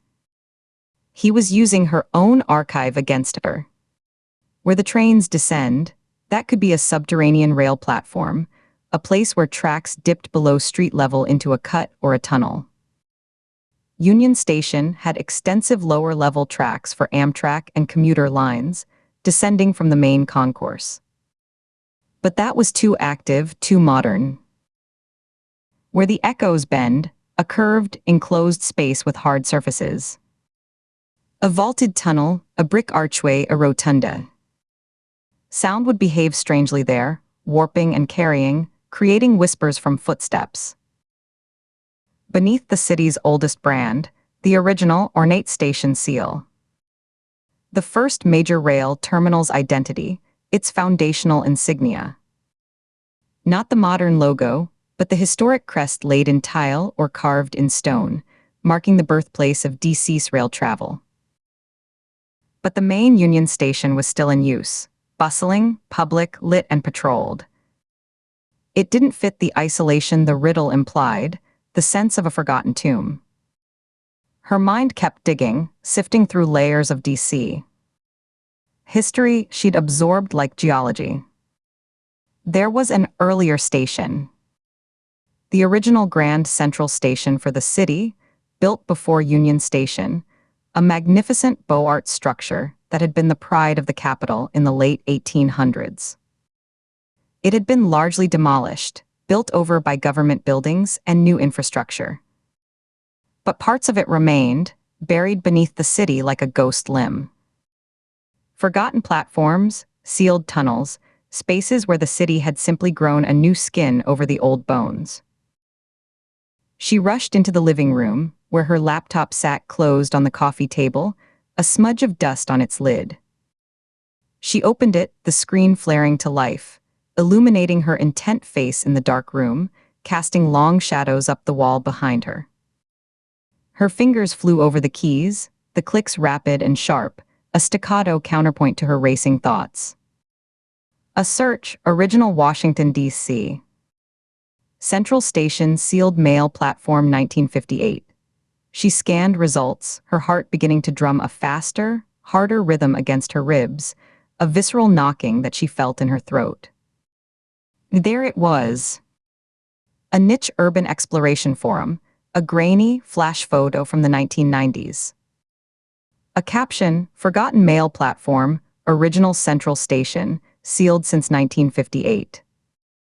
Access shaft reportedly collapsed circa 2004. Last known entry point was a maintenance hatch near the intersection of 1st and L Streets NE. The photo showed a vast, dark, cathedral-like space with soaring curved brick arches. Echoes would bend and swirl there, creating a whisper gallery, and on one far wall, barely visible in the flashlight beam, was a large, tiled mosaic crest.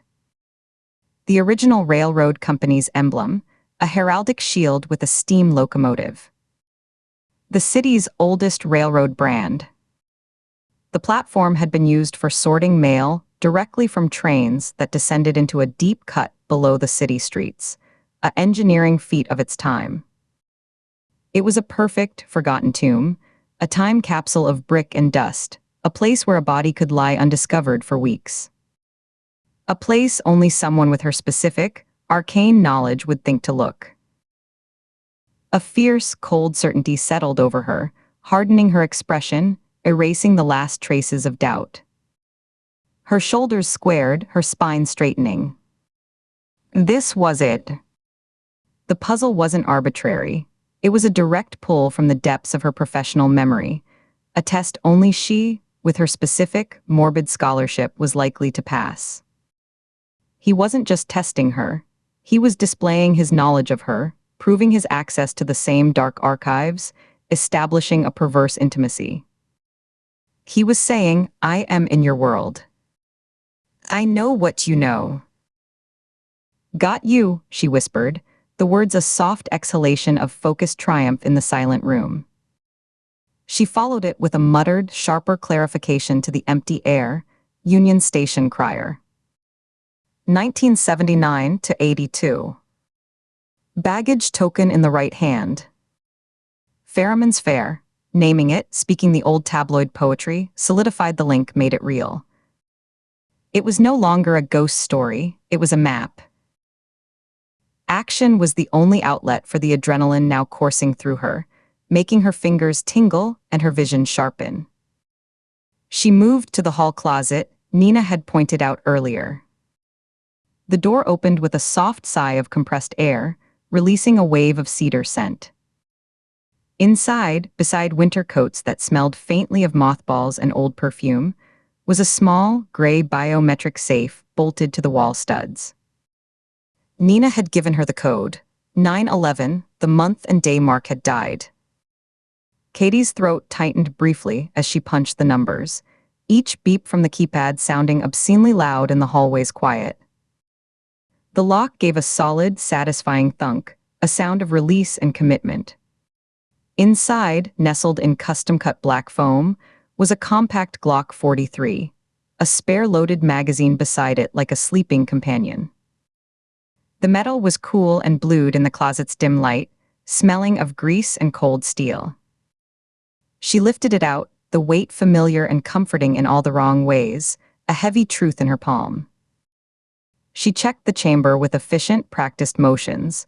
The slide racked back smoothly, revealing the empty, glinting tunnel. Clear. She slapped the magazine home, the sound a sharp, final click that echoed in the small space, and tucked the pistol into the waistband of her jeans at the small of her back. The metal was an insistent cold spot against her skin, a constant reminder. The spare mag went into the right pocket of her jacket, its weight pulling the fabric down, a tangible counterbalance. She snatched the car keys from the kitchen counter where she'd left them, the fob feeling heavier now, charged with purpose. At the front door, she faced the security panel, its lit a soft green eye. She disarmed the system, her fingers punching the 6-digit code with precise, deliberate taps. The panel gave a soft, descending two-tone chime of acknowledgement. She then turned the heavy, polished steel deadbolt, its mechanism grinding with solid, well-oiled resistance, then reached high to disengage the secondary fox lock, which released with a thick, metallic clack that seemed to vibrate in the doorframe and up her arm. She paused for 1 second, her hand on the cool steel handle, and glanced back over her shoulder into the shadowed belly of the safe house. The carefully arranged furniture, the blank television screen like a blind eye, the empty mug on the coffee table where a ring of condensation had evaporated into a faint stain. It felt less like a refuge now, and more like a stage she was exiting, a set she was leaving behind for the real performance. Then she pulled the solid steel door shut behind her.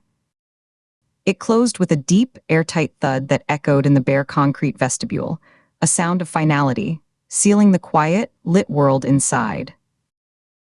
The night air was chill and damp, smelling strongly of pine sap and wet earth from a recent rain. Her breath plumed in the faint orange light from a security lamp mounted under the eaves, the vapor hanging for a moment before dissolving. The gravel of the driveway was sharp and uneven under her shoes, each step a loud crunch that seemed to announce her departure. Nina's sedan, a dark blue SUV, was parked on the gravel turnaround, its dark paint beaded with moisture. She hit the fob and the vehicle chirped, its lights flashing once, illuminating the swirling mist in the air for an instant, catching the glitter of quartz in the gravel. She yanked the driver's door open, the handle cold and damp with condensation, and slid inside. The interior smelled of leather cleaner and, faintly beneath it, Nina's perfume, something citrus and sharp like bergamot, a scent that felt out of place now. The seat was adjusted for Nina's shorter frame, too close to the wheel. Katie fumbled for the lever on the side, shoving it back with a grunt, her knees pressing against the dash before she found the right angle. The steering wheel felt cold and grainy under her palms. She jammed the key into the ignition, the action violent, a stab of metal into a slot and twisted. The engine roared to life, a deep, modern purr that vibrated through the chassis and up through the seat, a surge of potential energy. As she fastened her seatbelt, it snapped across her chest and lap, the latch engaging with a definitive click that seemed to lock her into the mission, a harness for the coming plunge. Her eyes darted to the glove compartment. Would Nina keep a weapon in the car? The backup. She popped it open. The little light revealed neat stacks of manuals, a vehicle registration in a plastic sleeve, a tire pressure gauge, a pack of gum. No gun. The one pressing against the base of her spine would have to do. It was her tool, her responsibility. She shut the compartment firmly, the latch catching with a soft thump. She shifted the gear selector into drive, the console illumination casting a soft green glow on her hand. Her foot, almost of its own volition, pressed down on the accelerator. The SUV surged forward with a lurch. Gravel spat and spun under the tires, pinging against the wheel wells and undercarriage in a frantic, stuttering rattle as she accelerated onto the smooth blacktop of the country road. The headlights carved twin tunnels through the clinging darkness, illuminating the dashed center line that began to blur into a solid streak as her speed climbed. The dashboard lights glowed a soft amber, illuminating her hands on the wheel, knuckles white, tendons standing out like cables under her skin, her face set in a mask of grim determination reflected faintly in the windshield, superimposed over the rushing darkness. Her eyes, fixed on the unspooling road ahead, were already calculating the fastest route. 66 east to the Roosevelt Bridge, then cutting across the city grid, avoiding the monuments where police patrols were thickest, into the less watched streets near Noma, where a forgotten platform waited beneath the oldest brand. The clock in her head was already ticking, a silent, relentless countdown synced to the beating of her heart. Chapter 7. The navigation system charted the course Katie couldn't. She pushed the car south on the freeway, the sprawl of Washington, D.C., drawing closer with each mile. The morning sun was a flat, pale disk behind a veil of high cloud, doing nothing to warm the air that seeped through the car's vents. Her hands were tight on the wheel, knuckles pale, the tendons standing out like cords. Her mind churned over the details, a desperate, silent recitation to keep the panic at bay. The Metro Maiden.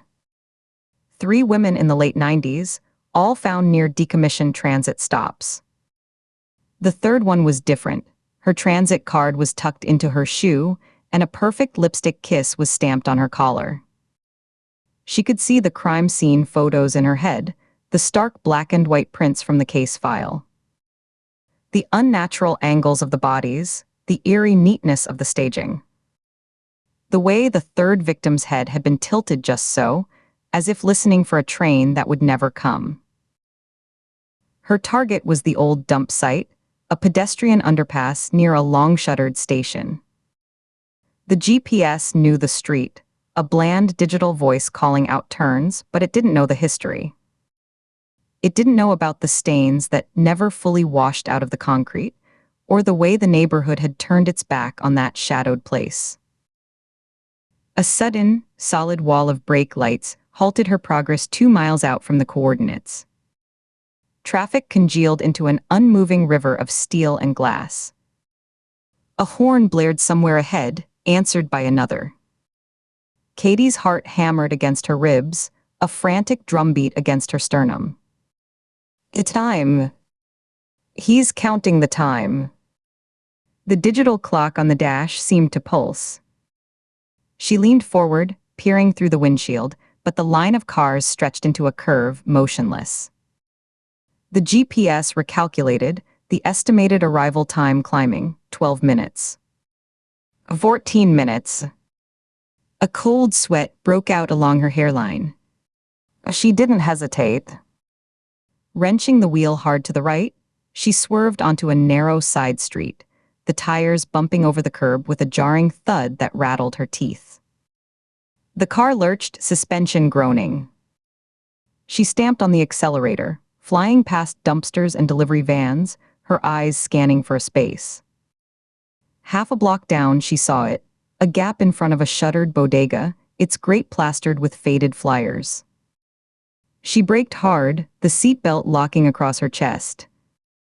She parked haphazardly, 2 wheels up on the cracked sidewalk. The engine died with a cough as she turned the key. Her fingers fumbled with the seatbelt clasp, the mechanism clicking loudly in the sudden quiet.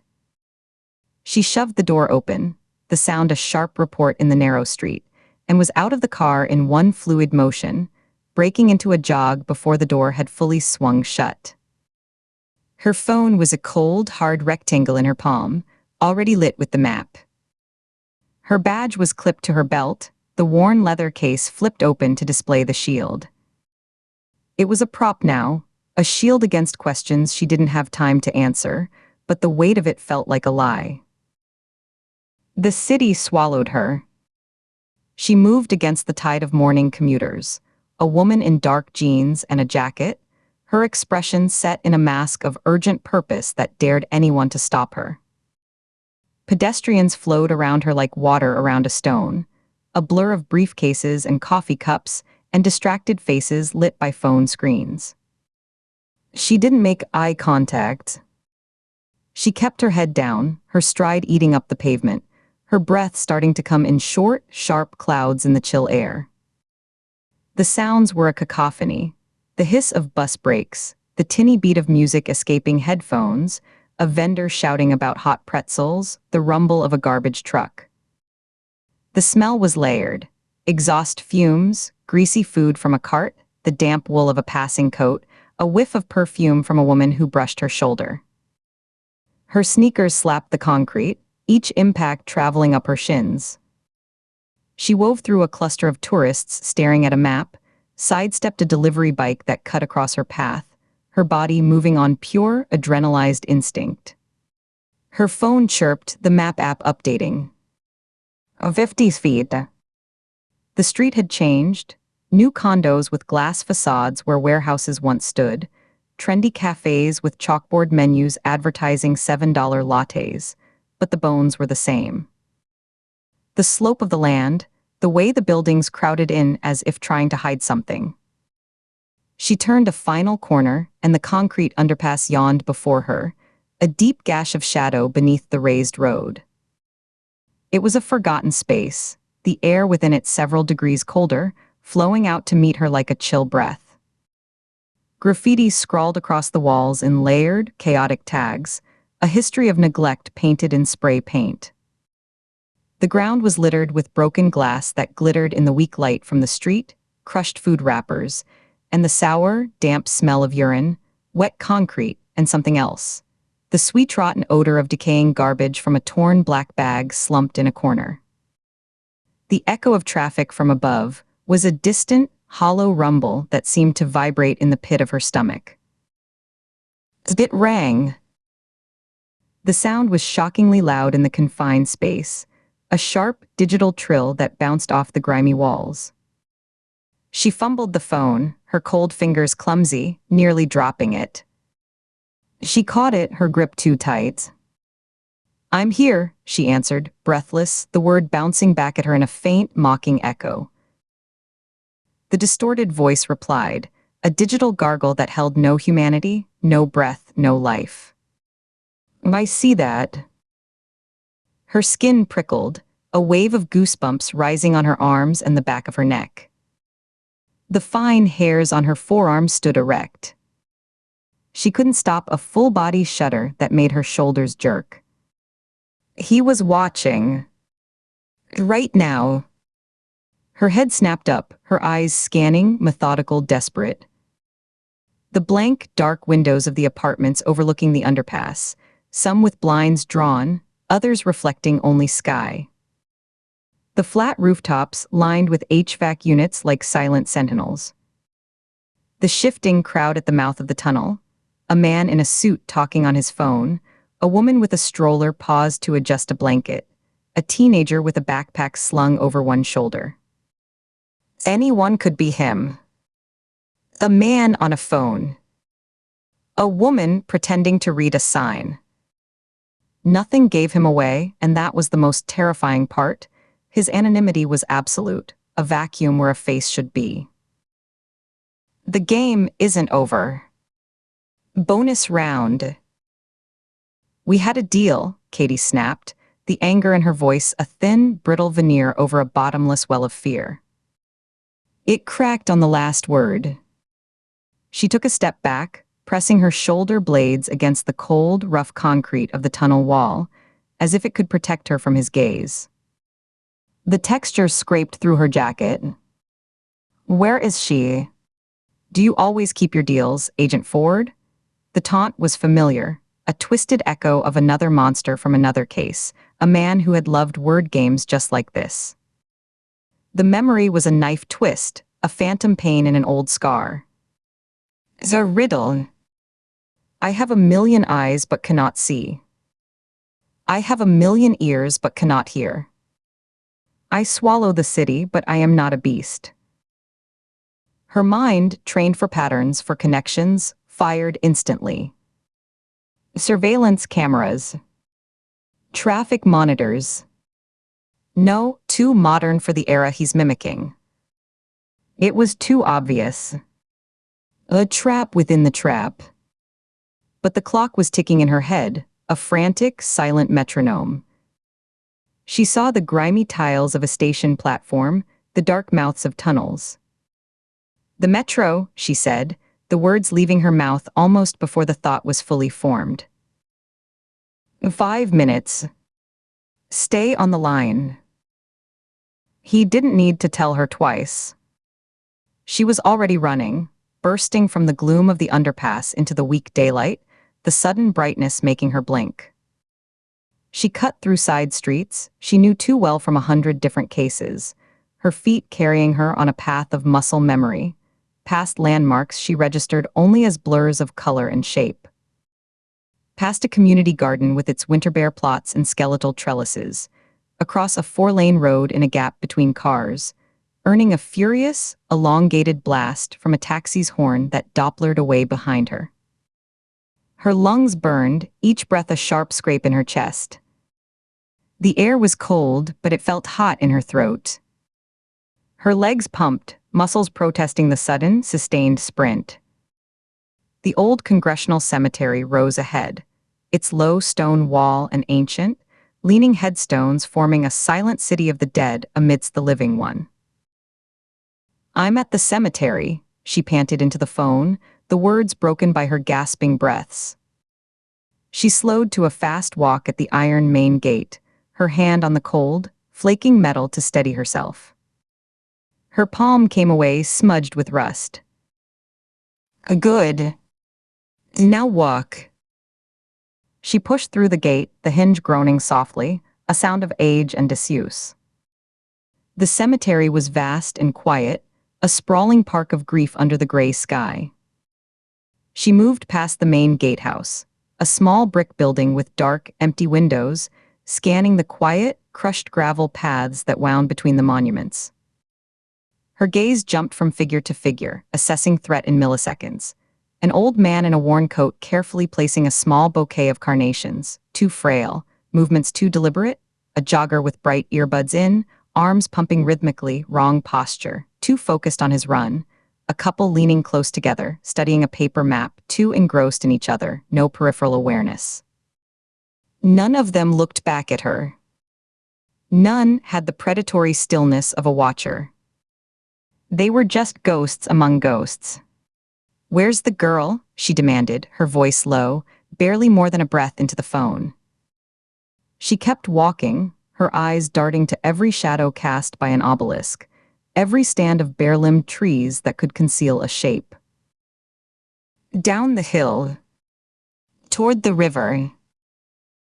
Katie circled the perimeter, her sneakers crunching on the gravel, the sound absurdly loud in the stillness. The tended plots near the entrance, with their fresh flowers and neatly trimmed grass, gave way to older, more neglected sections.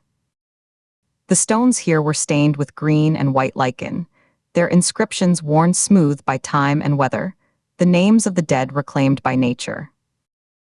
The air grew damper, cooler, carrying the rich, loamy scent of wet earth and decaying leaves. Her steps carried her away from the open spaces to a sloping, overgrown area near the back wall, where the cemetery land tumbled down toward the unseen river, hidden by a thick screen of trees. This was the place. She knew it from the files, from the description in the detective's notes.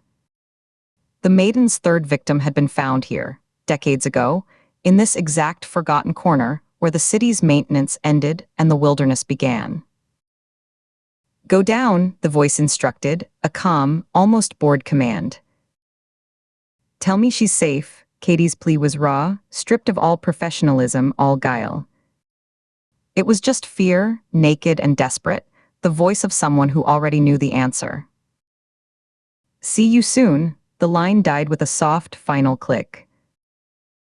The silence that followed was profound, a physical weight. The distant city sounds, a siren, the hum of traffic, seemed to fade, muffled by the trees and the thick, damp air and the sheer weight of the place. A cold, sick dread pooled in her stomach, heavy as lead. Teeth gritted so hard her jaw ached, she picked her way down the steep, muddy embankment. Thorns from a wild, tangled rosebush snagged her jacket with a sound like tearing cloth. Her foot slipped on a patch of wet, clay-like earth, and she grabbed at the trunk of a thick, gnarled oak to steady herself, the bark rough and cold under her palm, bits of it crumbling away. She moved with her back to the tree, using it as a shield, her eyes searching the tangle of ivy and toppled, weathered headstones that lay like fallen teeth. The ivy was a thick, green-black carpet, swallowing the smaller markers whole, leaving only vague, rounded shapes beneath. Then she saw it. A form, curled fetal against the base of a large, dark granite monument. A splash of color that was all wrong for this place of stone and decay, a bright blue jacket, a flash of white sneaker. No, she whispered, the sound sucked away by the dense foliage. A cold fist tightened in her chest, squeezing the air from her lungs. For a second, she couldn't move. She just stared, hoping her eyes were lying, that it was a trick of the shadows, a pile of discarded clothes left by a homeless person. The blue was too vivid. The shape too specific. It was. She forced her legs to work, stepping closer, each foot placed with deliberate care to avoid snapping a twig, to keep the silence intact. The mud sucked at her soles. A young black woman lay still, her face turned away toward the granite, nestled in the ivy as if sleeping. She was dressed in casual clothes, dark jeans, the blue puffer jacket, one sneaker half off as if she'd kicked it loose in a struggle or as she was dragged. A perfect replica. The posture was exactly as described in the Metro Maiden file, the tucked chin, the knees drawn up, one arm bent beneath the body.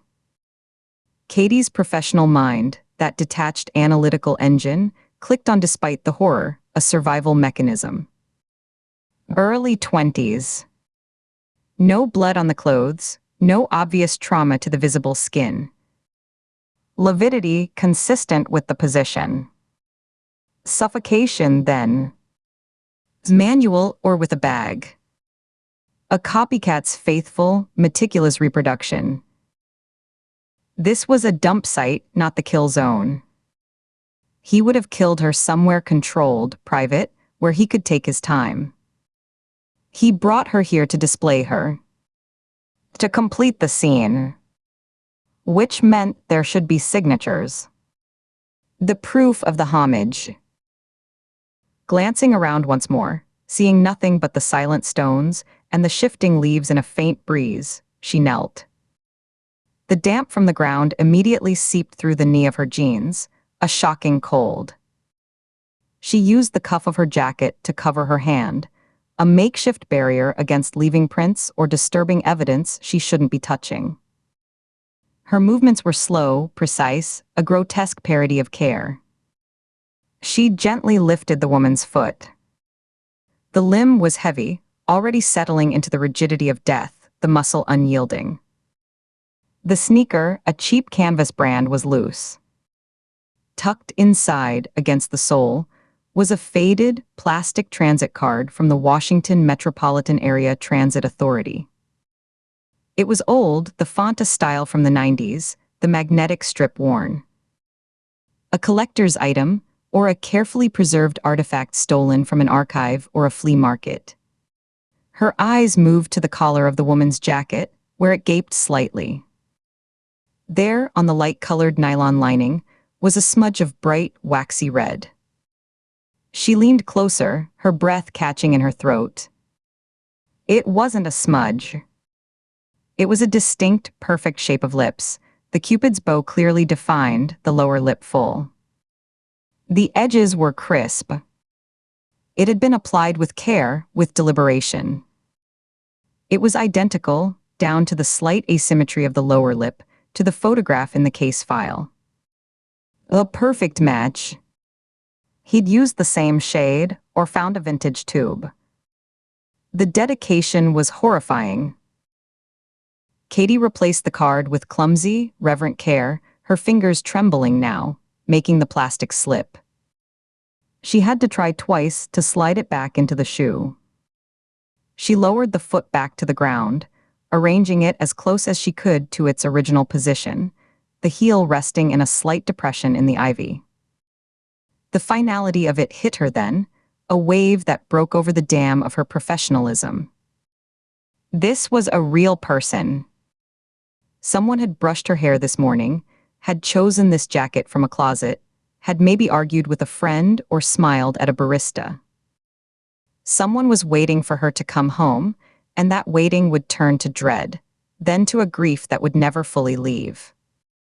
A wave of nausea rose in Katie's throat, bitter and hot, tasting of coffee and panic. She swallowed it down, hard, the muscles of her throat working. She pulled out her phone, her thumb hovering over the emergency call button. The screen was a beacon of light in the dim green gloom. The logic was cold and inescapable. A suspended agent found at a fresh murder scene. With a victim staged to match an old case she'd just been researching. It was a prosecutor's dream. They wouldn't see a rescuer, they'd see a participant, a deranged copycat herself, especially after Todd's murder was still fresh. Vance would have her in a cell before she finished her statement, and any explanation about a phantom caller would sound like the ramblings of a guilty mind. And the caller would vanish, his game won, his puppet dancing on the strings he'd cut. As she couldn't stay. She couldn't be found here. She scrambled back up the slippery embankment, mud coating her hands and knees, her fingers digging into the cold earth for purchase.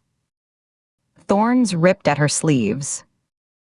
Her heart pounded a frantic, ragged rhythm against her sternum.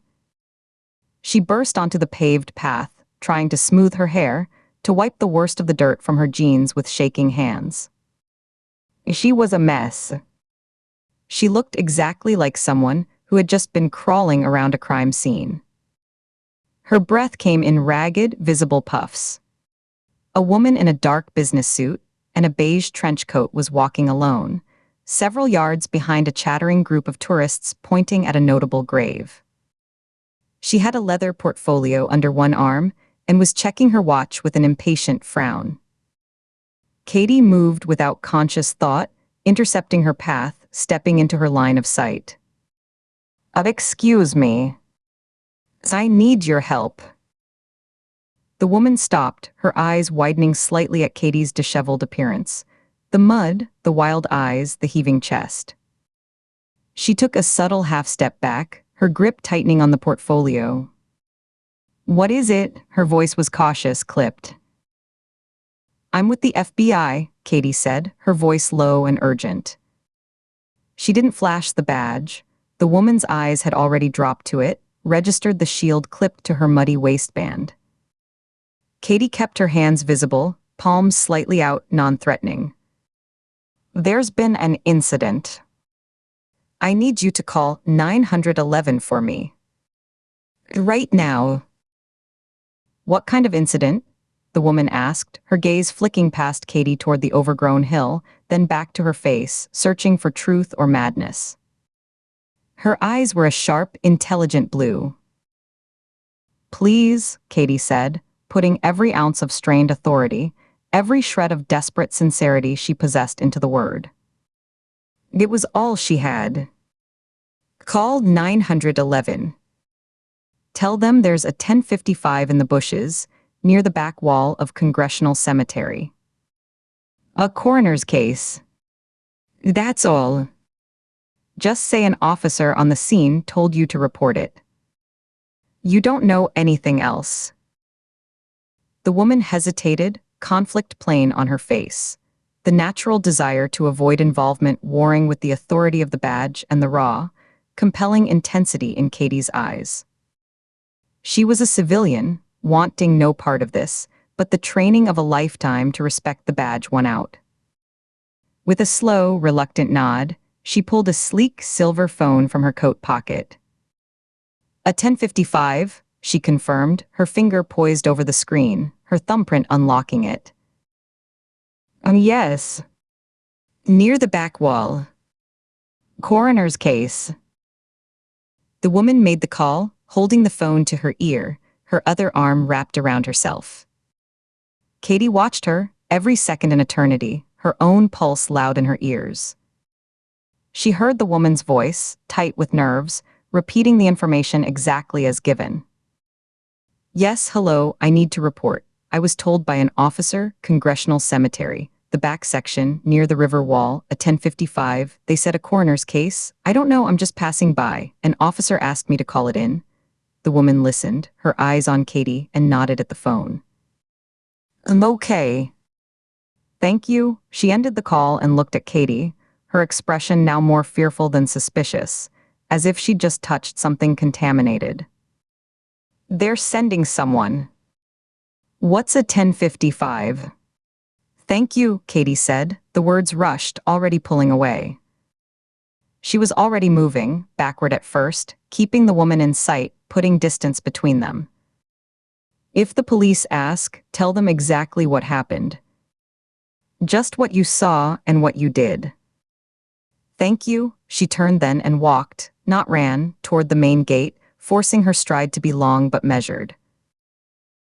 She melted into the thin stream of foot traffic on the path, forcing her pace to slow, to match the ambling speed of an old man examining a headstone with a magnifying glass. She pulled her collar up, dipped her chin, becoming just another anonymous figure in a city of millions. The urge to run was a physical pressure in her legs, a burning in her lungs, but she fought it, clenching her fists until her nails bit into her palms. Anonymity was her only shield now. With each step, she put distance between herself and the dead girl curled in the ivy, and the unseen, all-seeing eyes she knew were still watching, evaluating her every move, judging her flight. The game wasn't over. He had said so. And she was now well and truly trapped in it, a fugitive from the very system she was sworn to, carrying the secret of a dead woman in a forgotten corner of a city that buried its secrets in plain sight, layer upon layer, like the graffiti on a tunnel wall. In Chapter 8, Katie Ford slammed the door of Nina Shaw's house and threw the deadbolt, the heavy thud of steel on steel echoing through the silent foyer like a gunshot in a chapel. She leaned her full weight against the wood, her shoulder pressing into the unyielding surface, as if the pressure of her body could seal out the world. Her heart hammered against her ribs, a frantic, painful rhythm she could feel pounding in her throat and hear pulsing in her ears with a low, rushing sound, a waterfall of her own blood. For a long moment, she didn't move, just stood there breathing in shallow, useless gasps that did nothing to fill her lungs. The air in the entryway was cool and still, smelling faintly of lemon polish and the dry, metallic scent of the security system. Then her legs gave out, the muscles simply quitting, the strength draining from her thighs and calves as if a plug had been pulled. She slid down the smooth, painted surface of the door, the fabric of her jacket whispering against it, the seam of her jeans catching slightly before giving way, until she hit the floor with a jarring impact that traveled up her spine. She drew her knees up to her chest and wrapped her arms around them in a tight, fetal coil, making herself as small as the space would allow.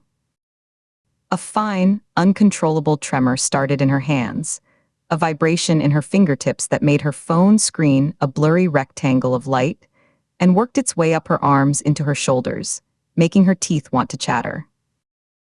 She pressed her forehead to her knees, the denim of her jeans cool and slightly rough against her skin, and let it happen, a full-body shudder of pure, undiluted panic that felt like her skeleton was trying to escape her skin. Her knees knocked together lightly, a rapid, pathetic percussion. The sound of her own ragged breathing was loud in the enclosed space, each inhale a desperate scrape. She gave herself 60 seconds. She counted them out in the dark behind her eyelids, each beat marked by the violent thump of her own heart. 1. The image of the woman's open mouth. 2. The feel of the damp tunnel wall. 3. The transit card, white against black leather. When she reached 60, she forced a deep, ragged breath into her lungs, held it until her chest ached and spots danced at the edges of her vision, and let it out slowly through pursed lips, trying to control the stream of air. She did it again. And again. The trembling subsided to a faint, persistent quiver in her hands, which she now saw were scraped and dirty from the tunnel wall, grit embedded in the heel of her palm, a thin line of dried blood across 2 knuckles. She pushed herself up, her palms scraping against the door, leaving faint smudges of grime and sweat on the pale paint. The living room felt like a cage, its dimensions suddenly oppressive, the high ceiling looming. The cold, minimalist space Nina called home was all sharp angles and recessed lighting, shadows pooling in the corners where the dimmed bulbs didn't reach, deep and velvety. She stalked its length, her boots silent on the thick, gray area rug, then loud and decisive on the polished concrete as she paced past the kitchen's dark mouth, a cave of stainless steel. Her phone was a useless, sweating weight in her hand, the case slick with perspiration. She caught her own frantic eyes staring back from the dark glass of the hallway mirror. Wide, bloodshot, the pupils dilated with adrenaline, a streak of grime on one cheekbone. A ghost in a fortress. A complete dead end. The reflection seemed a stranger, hollowed out and hunted. The core question was a poisoned dart in her mind, lodged deep.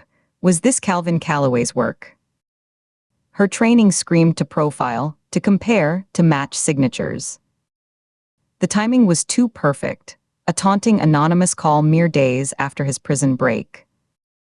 It had his fingerprints all over it in the abstract sense, the manipulation, the mind games, the cruel theater. But the method was all wrong. Calvin had a signature, a grotesque artistry born of patience and a twisted aesthetic. The Metro maiden murders had been about placement, about tableau, about sending a message to the city itself. This was a crude, borrowed horror, a rushed and ugly copycat act. The lipstick had been slashed on, not kissed. The transit card was shoved, not placed. Even as a mind game, it made no sense. Calvin didn't need to borrow. He created. Soon, any minute now, the DC. Police would find the woman's body on the grounds of St. Mary's. They'd review the security footage from the hospital perimeter cameras. Her face would be there, plain as day, a pale oval hovering over a corpse in the pre-dawn gloom. A woman running from the scene. They would freeze frame it, enhance it, circulate it to patrol units. Person of interest. The words had a new, visceral weight. What story, she whispered to her reflection, her voice a dry crackle in the silent house, could I possibly tell that they would ever believe? Her lips felt chapped and stiff, sticking together. She leaned closer to the mirror, her breath fogging a small circle on the glass. That I got a call from a ghost. That I played a game and lost. That I left her there because a voice on the phone told me to? She shook her head, the motion feeling slow and heavy. A nun.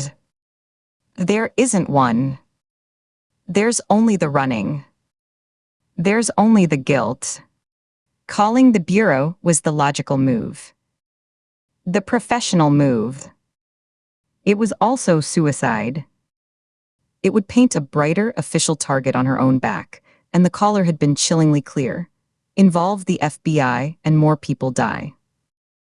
He'd broken his own pattern by reneging on their deal, but she couldn't afford to assume he'd break all his rules.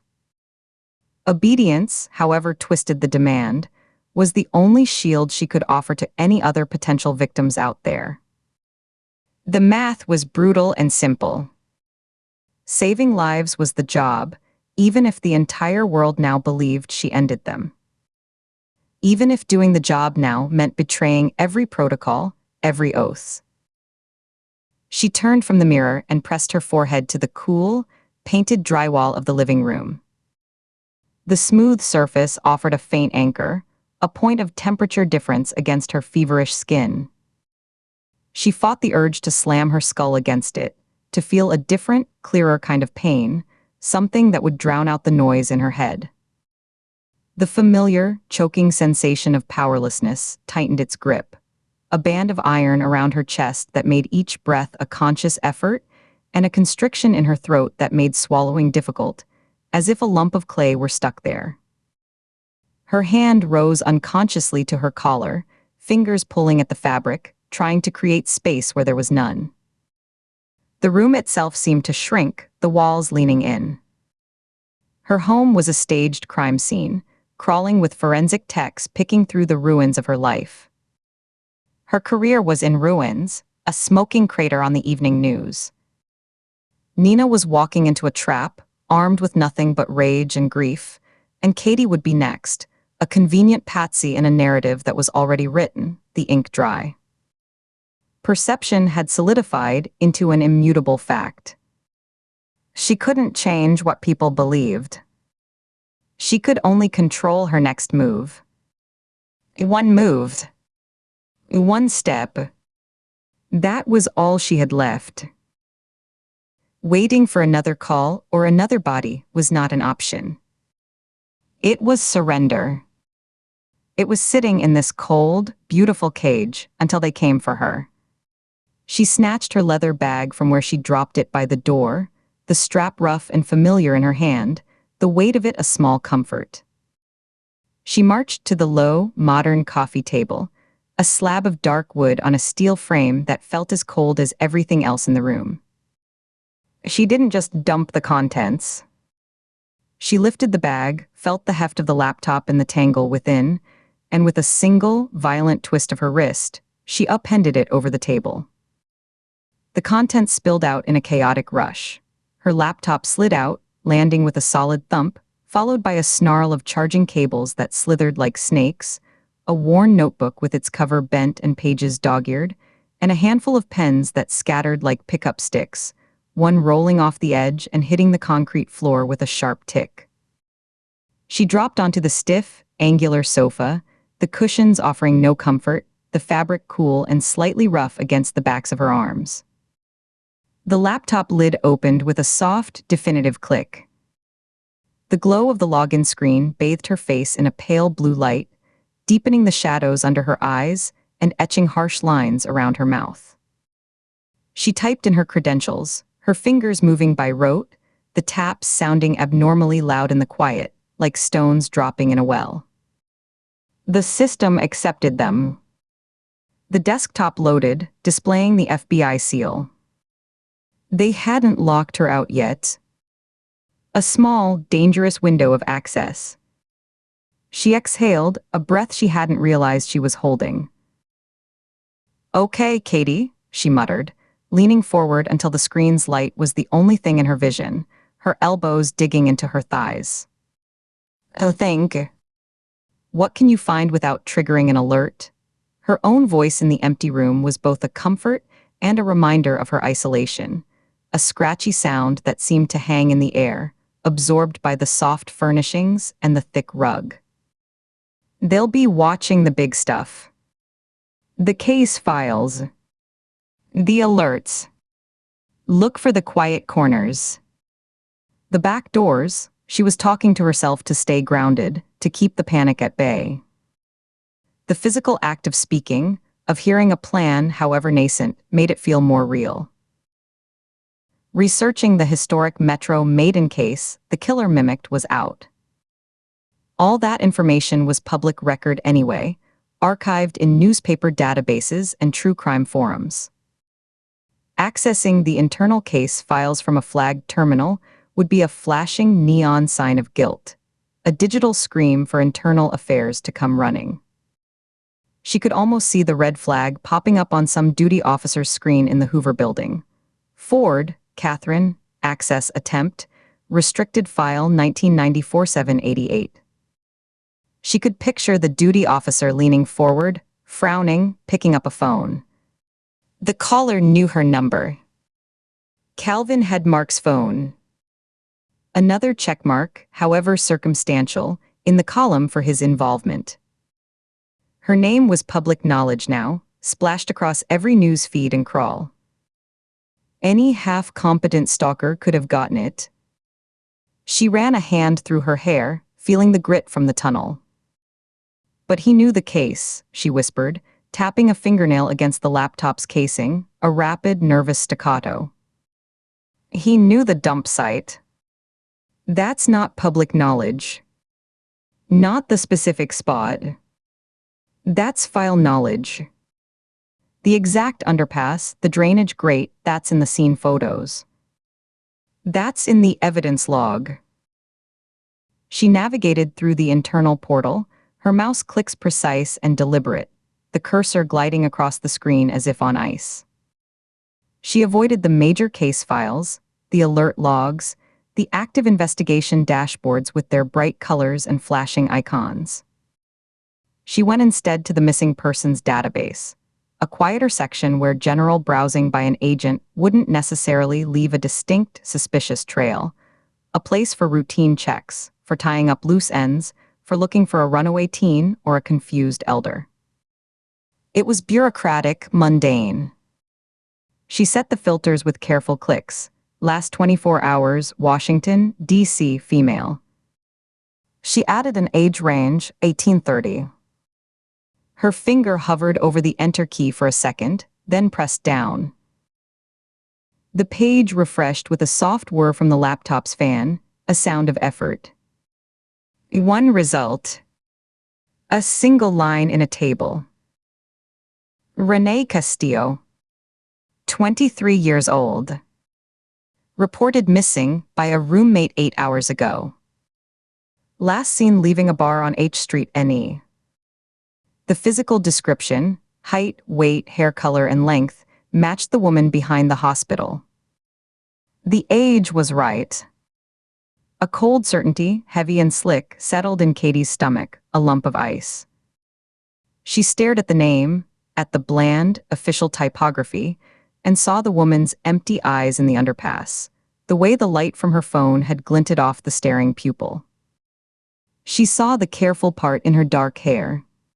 She minimized the FBI window, the seal vanishing into the taskbar with a quick click, and opened a browser. Her fingers flew over the keys, the search bar blinking. A quick, basic social media search yielded a dozen Renee Castillos across different platforms. She started clicking, scanning profile pictures, her eyes flicking from face to face, dismissing them one by one. A college graduate in Oregon, too round-faced. A barista in Florida, hair too red. A woman in Texas with a different smile, harder around the edges. The third profile photo made Katie's breath catch in her throat, a sharp hitch that was almost painful. It was her. The same delicate features, the same fall of dark hair, the same slight upturn at the corner of her mouth. She was smiling, squeezed between an older couple, parents, likely, at some sunny outdoor restaurant, a plate of half-eaten food in the foreground. Her arm was linked with the woman's, her head tilted back in a laugh frozen in time. A lifetime of possibility shone in her eyes, bright and unguarded. The photo was from 7 months ago. snuffed out in a dirty underpass because of a game. Because someone wanted to play with Katie Ford. Katie's jaw tightened, the muscle bunching at the hinge. She scrolled through the visible photos, a voyeur to a life just ended, each click feeling like a violation, an intrusion she had no right to make. Gym check-ins from 2 days ago, a sweaty, triumphant selfie. Blurry, happy group shots from bars, arms slung over shoulders, drinks raised, faces glowing under neon. Older pictures, a year or more back, with a man whose face was conspicuously absent from the most recent albums. In those older photos, Renee looked at him with a bright, open affection. In the newer ones, she was always in the center of a group, smiling broadly, but her eyes in the solo shots had a quieter, more thoughtful look. Renee's relationship status had changed to single just last week. The timeline was there, laid out in the brutal public shorthand of social media. Happiness, then a man, then silence, then a status change. A story as old as time, with a new, horrific ending. Serial killers often start close to home, she said aloud, the profiler's mantra filling the silence, giving the chaotic thought weight and shape. Her eyes were fixed on the screen, unblinking, drying out so that she had to consciously remember to blink. Was this random, or was it personal? He knew her. He had to. This was rage. This was punishment. This was see what you made me do, the language of possessive, entitled violence. She clicked on one of the older couple photos. Renee had tagged the man. Derek Voss. His profile was an open book, a digital cry for attention.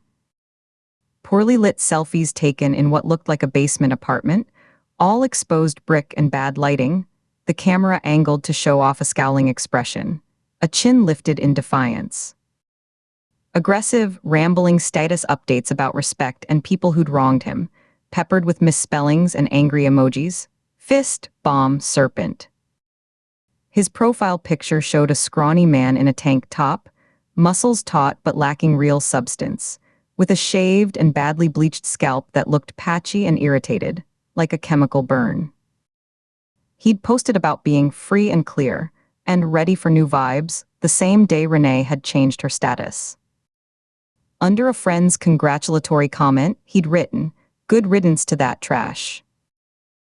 Further down the thread, a woman named Helen Castillo, likely the mother from the photo, the same warm eyes now hard with fury, had fired back 3 days later, "Go rot in your cracked den, you loser. She's worth 10 of you." A jealous ex. A classic, almost textbook suspect. Motive means opportunity. The puzzle pieces snapped together with an almost audible click.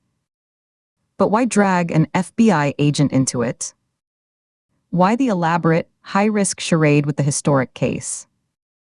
Unless, Katie murmured, leaning closer, her nose almost touching the screen, the blue light washing out her skin. The breakup was the trigger, the final humiliation, and pulling Katie Ford into his drama was always part of the plan. A way to make it bigger. To make himself bigger. To get an audience, the vanity of it was palpable, a stink coming off the digital page. A small, violent man wanting the world to see his work, to acknowledge his power. Using a famous agent's disgrace as his stage. Her fingers moved back to the laptop's keyboard, the keys making soft, percussive sounds in the quiet room. She opened a new query window in the FBI's main database, the cursor blinking in the stark white field, an invitation and a threat. She typed Derek Voss into the search bar, her index finger hovering over the enter key. For a second, she didn't press it, weighing the digital footprint she was about to leave, the tiny ripple in the system that could be traced back to this terminal, to this moment. Then she stabbed it down, the decision made. The system's preview pane populated without a full search, showing basic header information from the National Crime Information Center. It was enough, a rap sheet.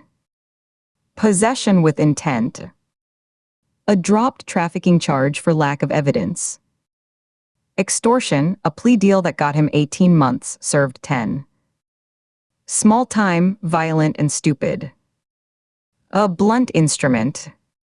Her eyes scanned down the sparse data fields, absorbing dates of birth, aliases, known addresses, all in the same rough quadrant of the city, the same zip code that held decaying row houses and check-cashing stores.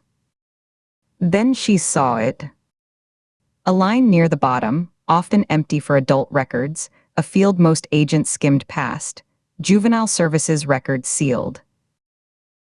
The field wasn't empty. It contained an institutional name, listed as a prior placement. Her body went rigid. Every muscle locked from her shoulders down to her calves, a sudden statue. Her fingers froze over the keyboard, hovering like startled birds, not touching the keys. A sudden, sharp intake of breath hissed through her teeth, and she held it, her lungs burning, her diaphragm tight as a drum. The letters on the screen seemed to pulse, to separate from the gray background, becoming three-dimensional. Shepherd House. A group home. The record itself was sealed, inaccessible without a judge's order, but the institutional name was visible in the linkage field, a breadcrumb left in the system's architecture, a data point that connected this angry man to a place. No, she breathed, the word barely audible, a puff of air that fogged the screen in front of her. That's not possible. It's a coincidence. It has to be, but her training rejected coincidence. It trafficked in patterns. It looked for the string that connected disparate points. And this was a string, thin but undeniable. She didn't click for more. That might trigger a deeper log, a flag for accessing a sealed juvie file.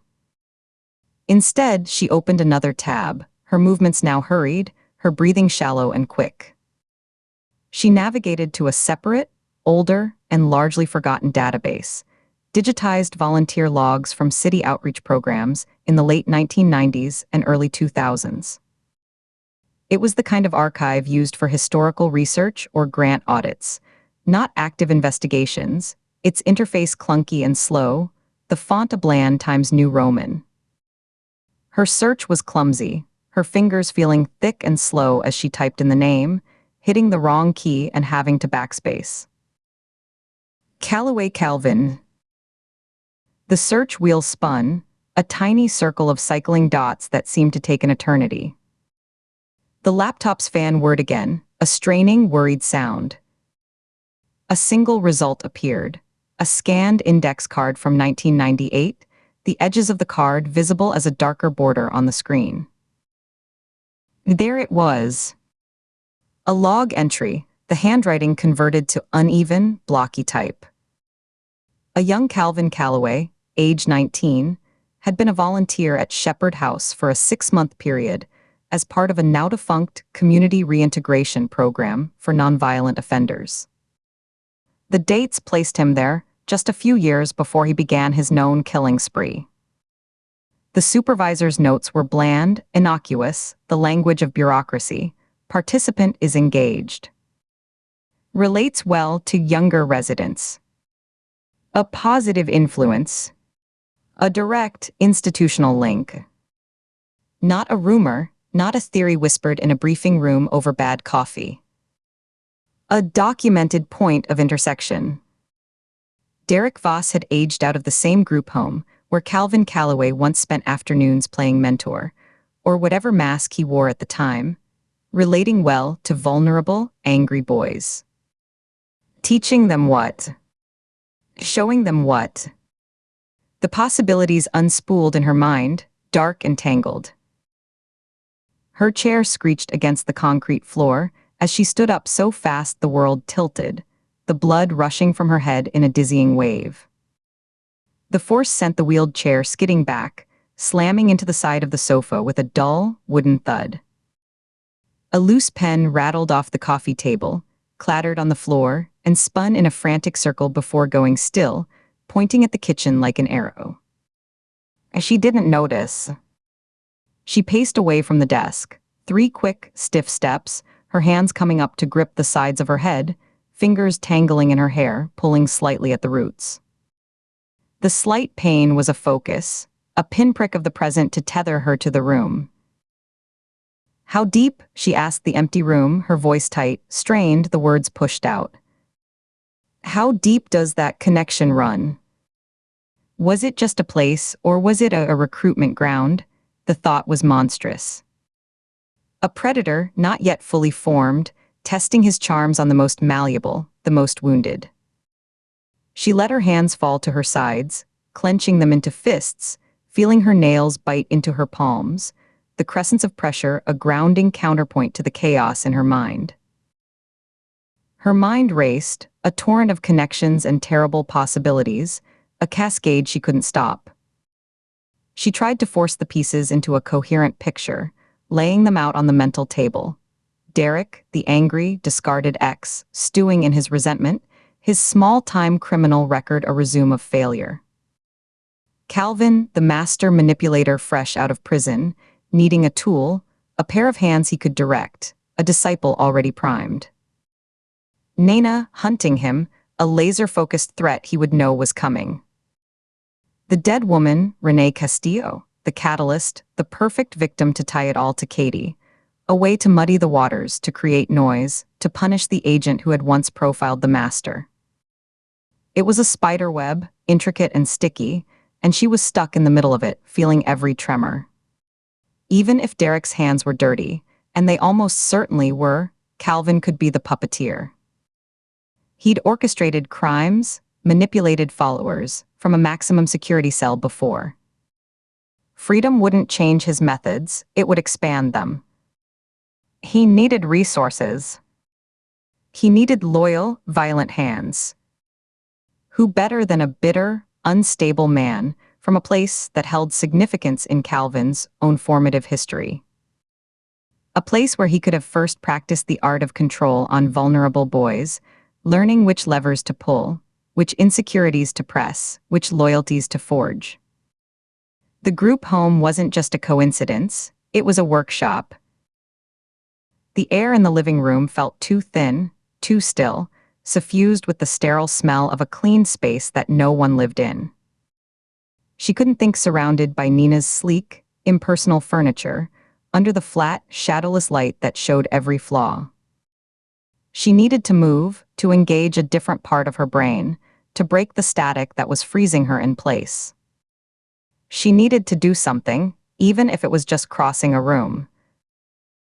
She marched into the kitchen, her footsteps echoing sharply on the hard floor, each step a declaration. The space was all stainless steel and dark cabinetry, cold and clinical, a laboratory. The only light came from a small under-cabinet fixture, casting long, distorted shadows of her hands across the countertop, making her fingers look like grasping claws. She went straight to the spot where Nina kept a bottle of mid-shelf bourbon beside a ceramic canister of utensils. Her hand closed around the cool glass neck, the label slightly rough under her thumb. She didn't bother with a tumbler. She twisted the cap off, the sound of the breaking seal loud and final in the silence, a small violence, and took a long, burning swallow. The liquor hit her empty stomach like a lit match, a wave of heat that spread outwards, momentarily scattering the cold dread that had settled in her core. It tasted of oak and caramel and raw fire. She coughed once, a harsh bark that echoed, wiped her mouth with the back of her hand, and set the bottle down with a solid clunk that resonated in the quiet kitchen. She gripped the edge of the countertop, her knuckles bleaching white against the black stone, the cool solidity of it a stark contrast to the turmoil inside, and forced her thoughts into a ragged, desperate order. Think. Next step. What's the next step? She knew Calvin's history. Knew his suspected haunts across the city. The abandoned theaters with their moldering velvet seats that smelled of dust and decay, The forgotten maintenance tunnels under the National Mall that smelled of damp earth and rust. The decaying row houses in neighborhoods that had changed names but not their shadows. Places the DC. Police and FBI tactical teams were undoubtedly raiding right now, flashlights cutting through the dust, radios crackling with tense, quiet updates. They would be hitting every known location, every suspected bolt hole from the old files. Except one. A rumor never proven. A whisper from an old, meth-addicted informant named Roy that had never panned out, dismissed as the ramblings of a compromised source trying to trade garbage for a lesser charge. A suspected bolt hole he'd used before his final arrest, a place not on any official list precisely because it was too obvious, too degrading. A condemned apartment building near the old industrial docks, a place so obviously wretched no one would think to look for a man with an artist's ego, a man who arranged bodies like sculptures. The informant had called it the Rat Castle. The lead had gone cold, filed away. Go rot in your crack den, you loser. Helen Castillo's angry, maternal comment echoed in her head, not as an insult now, but as a clue, a piece of street-level intelligence. The mother would know. She would have heard the stories, the threats, the places her daughter's no-good ex hung out. Maybe it wasn't just an insult. Maybe it was an address. Maybe that's exactly where he'd gone. Not to hide in grandeur, but in the utter filth and squalor everyone expected of someone like Derek Voss. The perfect camouflage. Calvin would understand that. He would see the poetic efficiency in using the discarded to hide the predator. He would appreciate the irony of a crack den as a sanctuary. The logic was fragile, a house of cards built on a social media taunt and a decades-old volunteer log and the unreliable memory of a dead informant. But it was the only thread she had. It was a direction, a point on a map when before there had only been fog.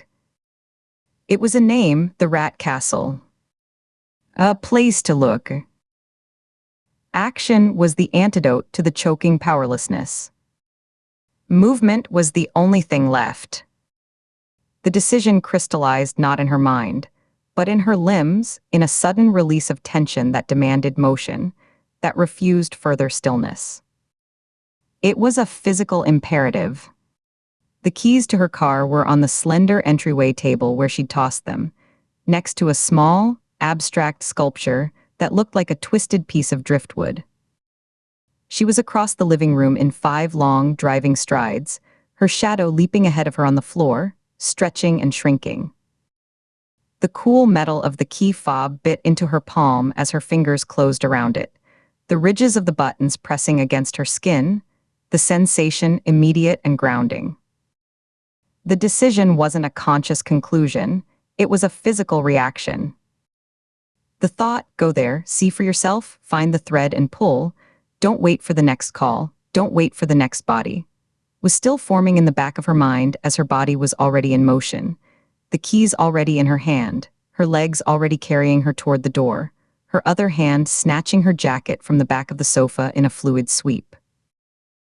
She didn't look back at the glowing laptop, at the ghost of Renee Castillo on the screen, at the digital trail she was leaving. She disengaged the deadbolt with a sharp twist of her wrist, yanked the heavy door open, and stepped out into the night.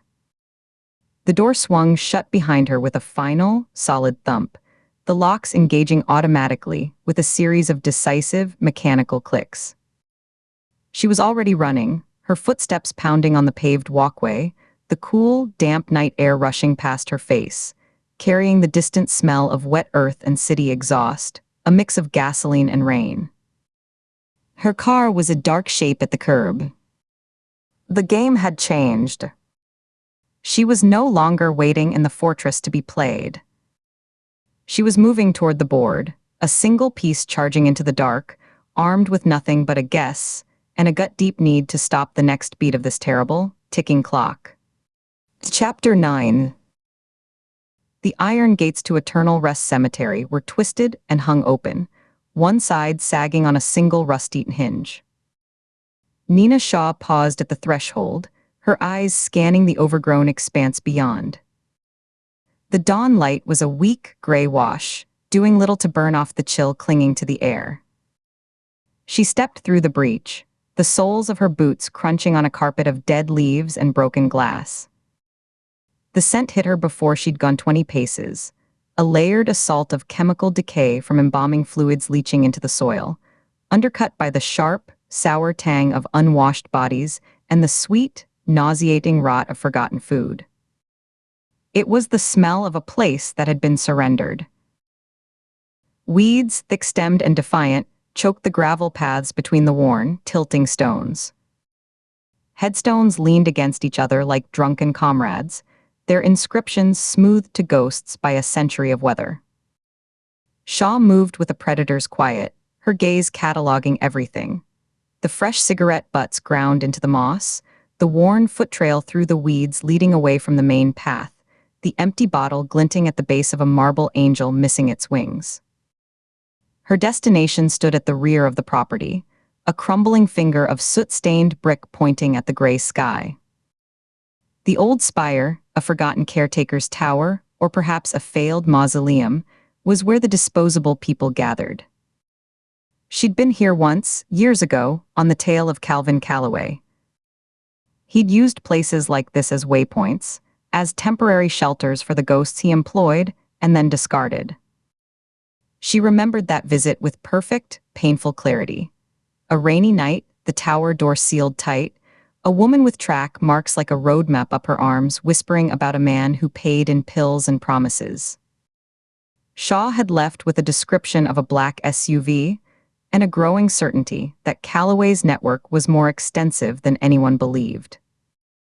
She denoted it, filed it away in the private mental ledger she kept separate from the Bureau's pristine databases, and never entered it into any official record. Some doors were better left unmarked. The tower's wooden door was splintered around the latch, the wood swollen and dark from moisture. It stood ajar by an inch, a sliver of deeper darkness within. Voices, thick and slow, murmured inside, the words indistinct but the tone one of low, drugged monotony. She placed a gloved hand flat against the cold, damp wood, feeling the grain and the give. And she shoved. The door resisted, the bottom edge scraping over grit and debris, then gave way with a groan that echoed in the hollow space, a sound of protest that seemed to travel up the stone walls. The air inside was a visible haze, a soup of particulate and vapor that caught the weak light from the doorway. It felt greasy on the skin, a damp chill that carried the smell, a sweet and acrid cocktail of stale smoke, black mildew, urine, and the underlying chemical sweetness of cheap narcotics cooking, maybe meth or crack. The sound of dripping water came from somewhere in the walls, a slow, irregular tap-tap-tap.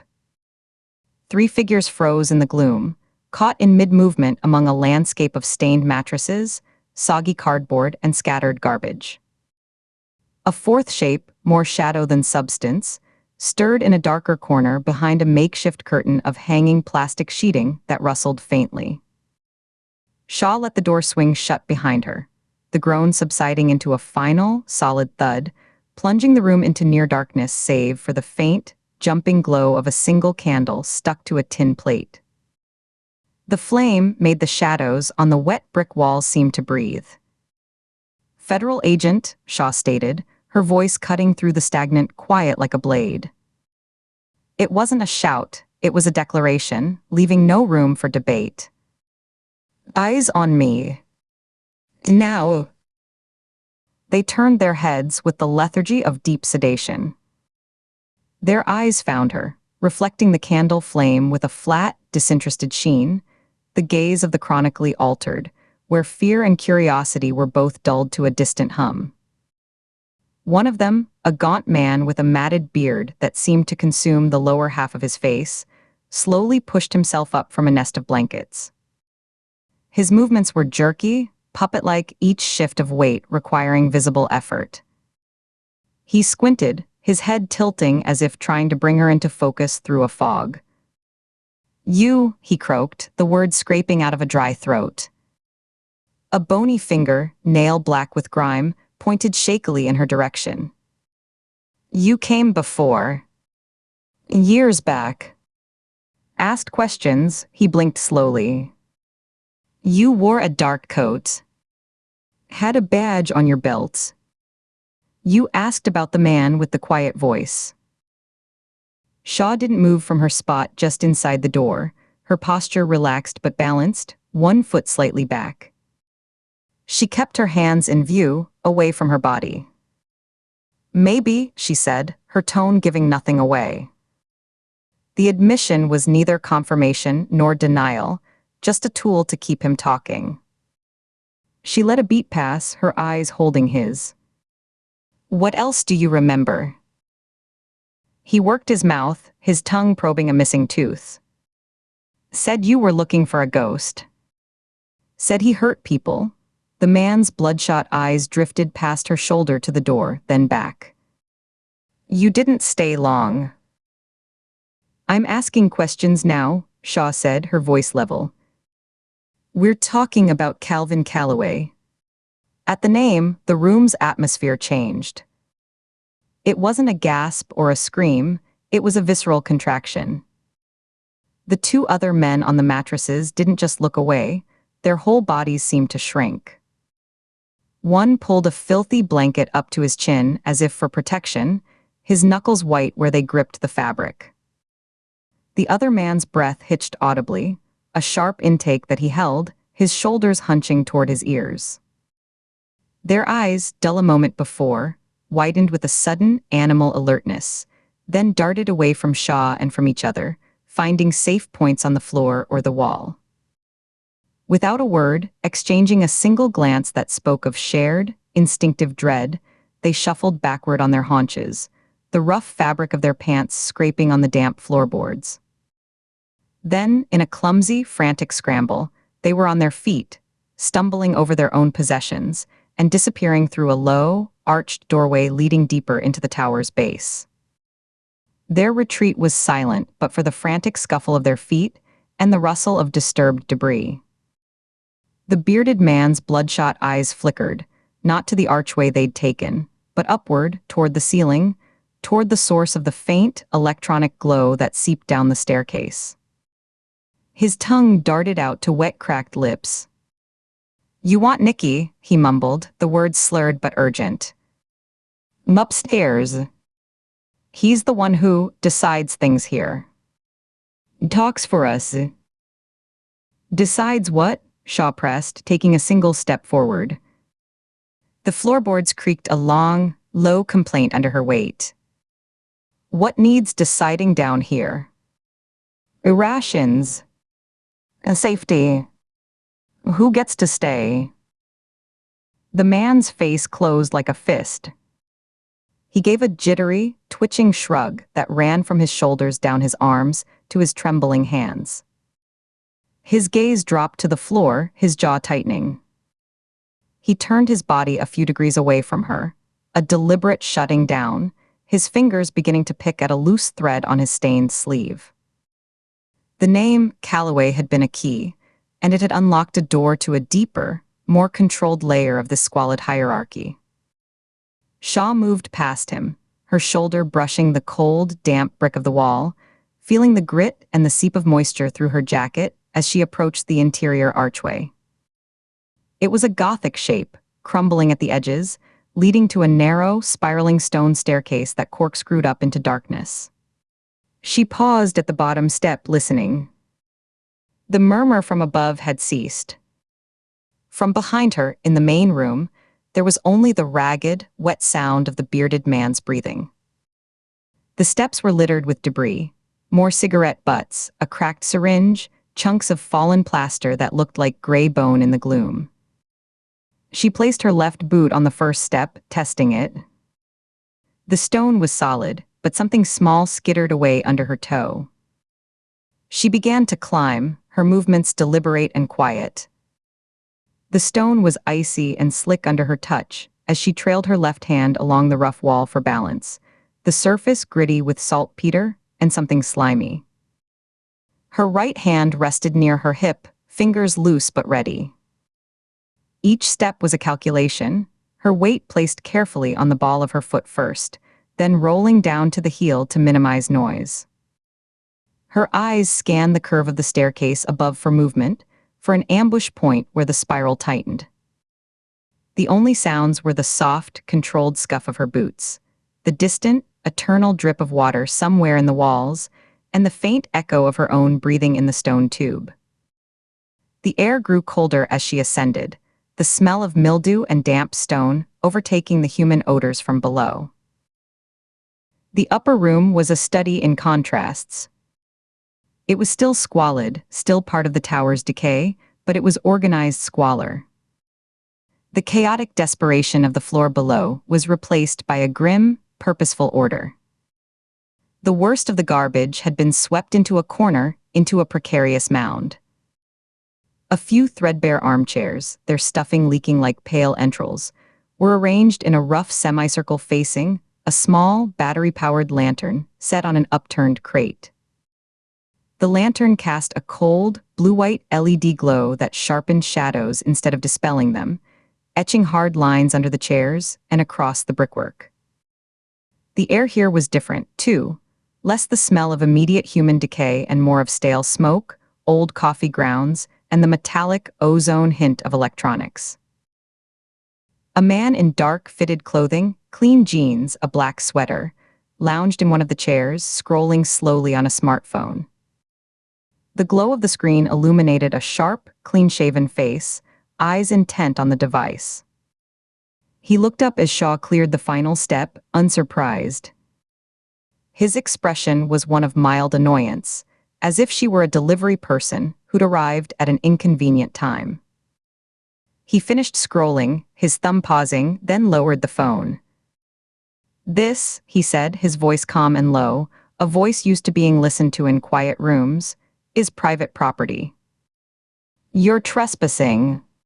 Nikki, Shaw kept her badge in her pocket. In a place like this, her presence, her posture, the cut of her jacket were authority enough. The badge would only be a formality and potentially a provocation. She took in the room with a slow sweep of her eyes.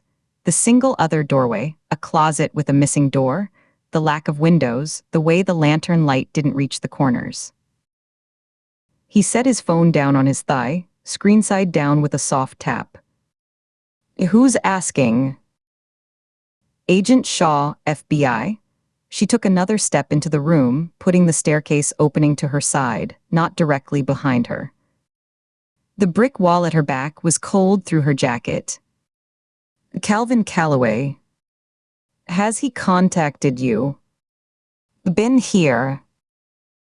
Nikki leaned back in the creaking chair, the old springs groaning under his weight. He steepled his fingers, the tips touching just below his chin. He took his time, his eyes performing a slow, appraising scan of her, from her boots, up her legs, over the line of her jacket, finally settling on her face. It was a power play, a demonstration that he was in control of this space, and this moment, that her arrival was an agenda item he would get to in his own time. "No," he said finally, the word flat and definitive, leaving no room for discussion. Shaw didn't blink. She held his gaze, letting the silence stretch for a 3 count. "Try again." She took a half step closer, her voice dropping, becoming conversational, almost intimate in the quiet room. "The smell of your operation reaches the street. I counted 2 lookouts in the trees by the east wall, one with binoculars. The traffic down below isn't just lost souls, it's customers. I can have this place swarming with Metro PD, DEA, and a health inspector in under 10 minutes. They'll rip these walls apart looking for your stash and your books. They'll bag every soul in this building as a material witness or a co-conspirator." She paused, letting the image settle in the cold air between them. "Or," she said, the word soft, "you can give me a straight answer, and I walk back down those stairs and forget this address exists. Your choice. But you only get to make it once. Nicky studied her, his gaze lingering on her eyes, on the set of her mouth. He was looking for a bluff, for the faintest tremor of uncertainty, for the tell that she was operating outside her jurisdiction or her comfort zone. After a long 5 seconds, the corners of his mouth twitched upward into a thin, humorless smile. It didn't reach his eyes. It was a transaction he understood. A deal, then. And I talk. You vanish and forget this address. Permanently. We never had this chat. You never saw my face. Agreed. He was here, Nicky said, picking up his phone again but not looking at it, just turning it over and over in his hands, feeling its edges. Last night. Late. Wanted supplies. A clean burner phone, untraceable, still in the box. Some copper wire, thin gauge. And wood. He glanced up, his expression briefly perplexed, a crack in his controlled facade. Specific carving tools, and a specific kind of reclaimed timber. Old barn wood, he said. Something with history in the grain, creepy shit. Shaw's pulse quickened, a sudden, hard thump against her ribs that she forced herself to absorb without a flicker. She felt the muscles along her jaw tighten, a minute tension she willed to relax. The request was a perfect confirmation of Calloway's obsessive patterns, the need for specific, symbolic materials, the blend of modern anonymity with archaic, hands-on craft. It placed him in the city, active and procurement-focused. He was building something or finishing something. Did you provide anything? I told him to get lost, Nicky said, his tone shifting to dismissive contempt. He waved a hand as if swatting a fly, a sharp, final gesture. He's a parasite. A user. He doesn't pay in cash you can spend, he pays in favors that turn into chains. Uses people up and leaves the husks behind. I run a business here, agent. A logistics operation. He gestured vaguely around the room, at the lantern, the organized squalor. Not a charity for has-been monsters looking to relive the good old days. Where was he headed? Shaw asked, her eyes now doing a slow sweep of the room, noting the single other doorway. A closet, perhaps, and the quality of the silence from below. It was too quiet. The faint, constant scuffling and murmuring from the ground floor had stopped completely several minutes ago. The only sound was the faint, almost subliminal hum of the battery lantern and Nicky's even, controlled breathing. The air in the small room felt thick, charged, too still, as if it were holding its breath. Nicky shrugged, a more fluid and controlled motion than the jittery shrug of the man downstairs. One of the old-timers, before he nodded off, mumbled something about a guy in Bayview. Not a user. The collector. Sells morbid crap, old medical instruments, vintage funeral ephemera, that sort of thing. Has a shop or a stall or a basement. Maybe that's where you find your barn wood. That's all I got. Shaw's senses, honed by 3 decades in the field to a razor's edge, began to scream a silent alarm. The information felt just a degree too pat, too conveniently offered at the tail end of their negotiation. The stillness from below was absolute, a vacuum. Her peripheral vision caught a subtle shift in the light patterns at the staircase doorway. A shadow that shouldn't have been there, long and thin, solidified against the faint ambient glow from the lower floor, then shifted slightly, blocking more of the light. Then another shadow joined it, shoulder to shoulder, a solid wall of darkness. They weren't moving. They were waiting. The hair on the back of Shaw's neck lifted. Nicky's smile widened, stretching his lips but doing nothing to warm his eyes.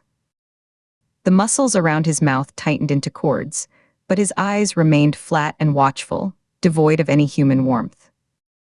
It was the smile of a man closing a trap. "Thing is, Agent," he said, his voice taking on a conversational, almost apologetic tone, "I was stalling.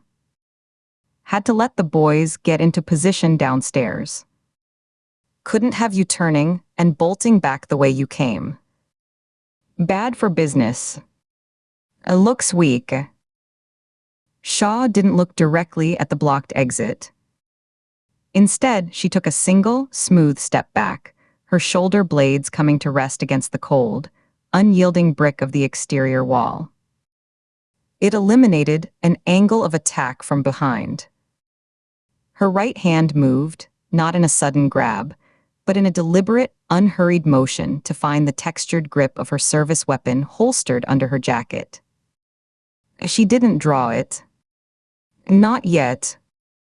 Her thumb found the safety strap, the cool metal of the snap, ready to flick it loose.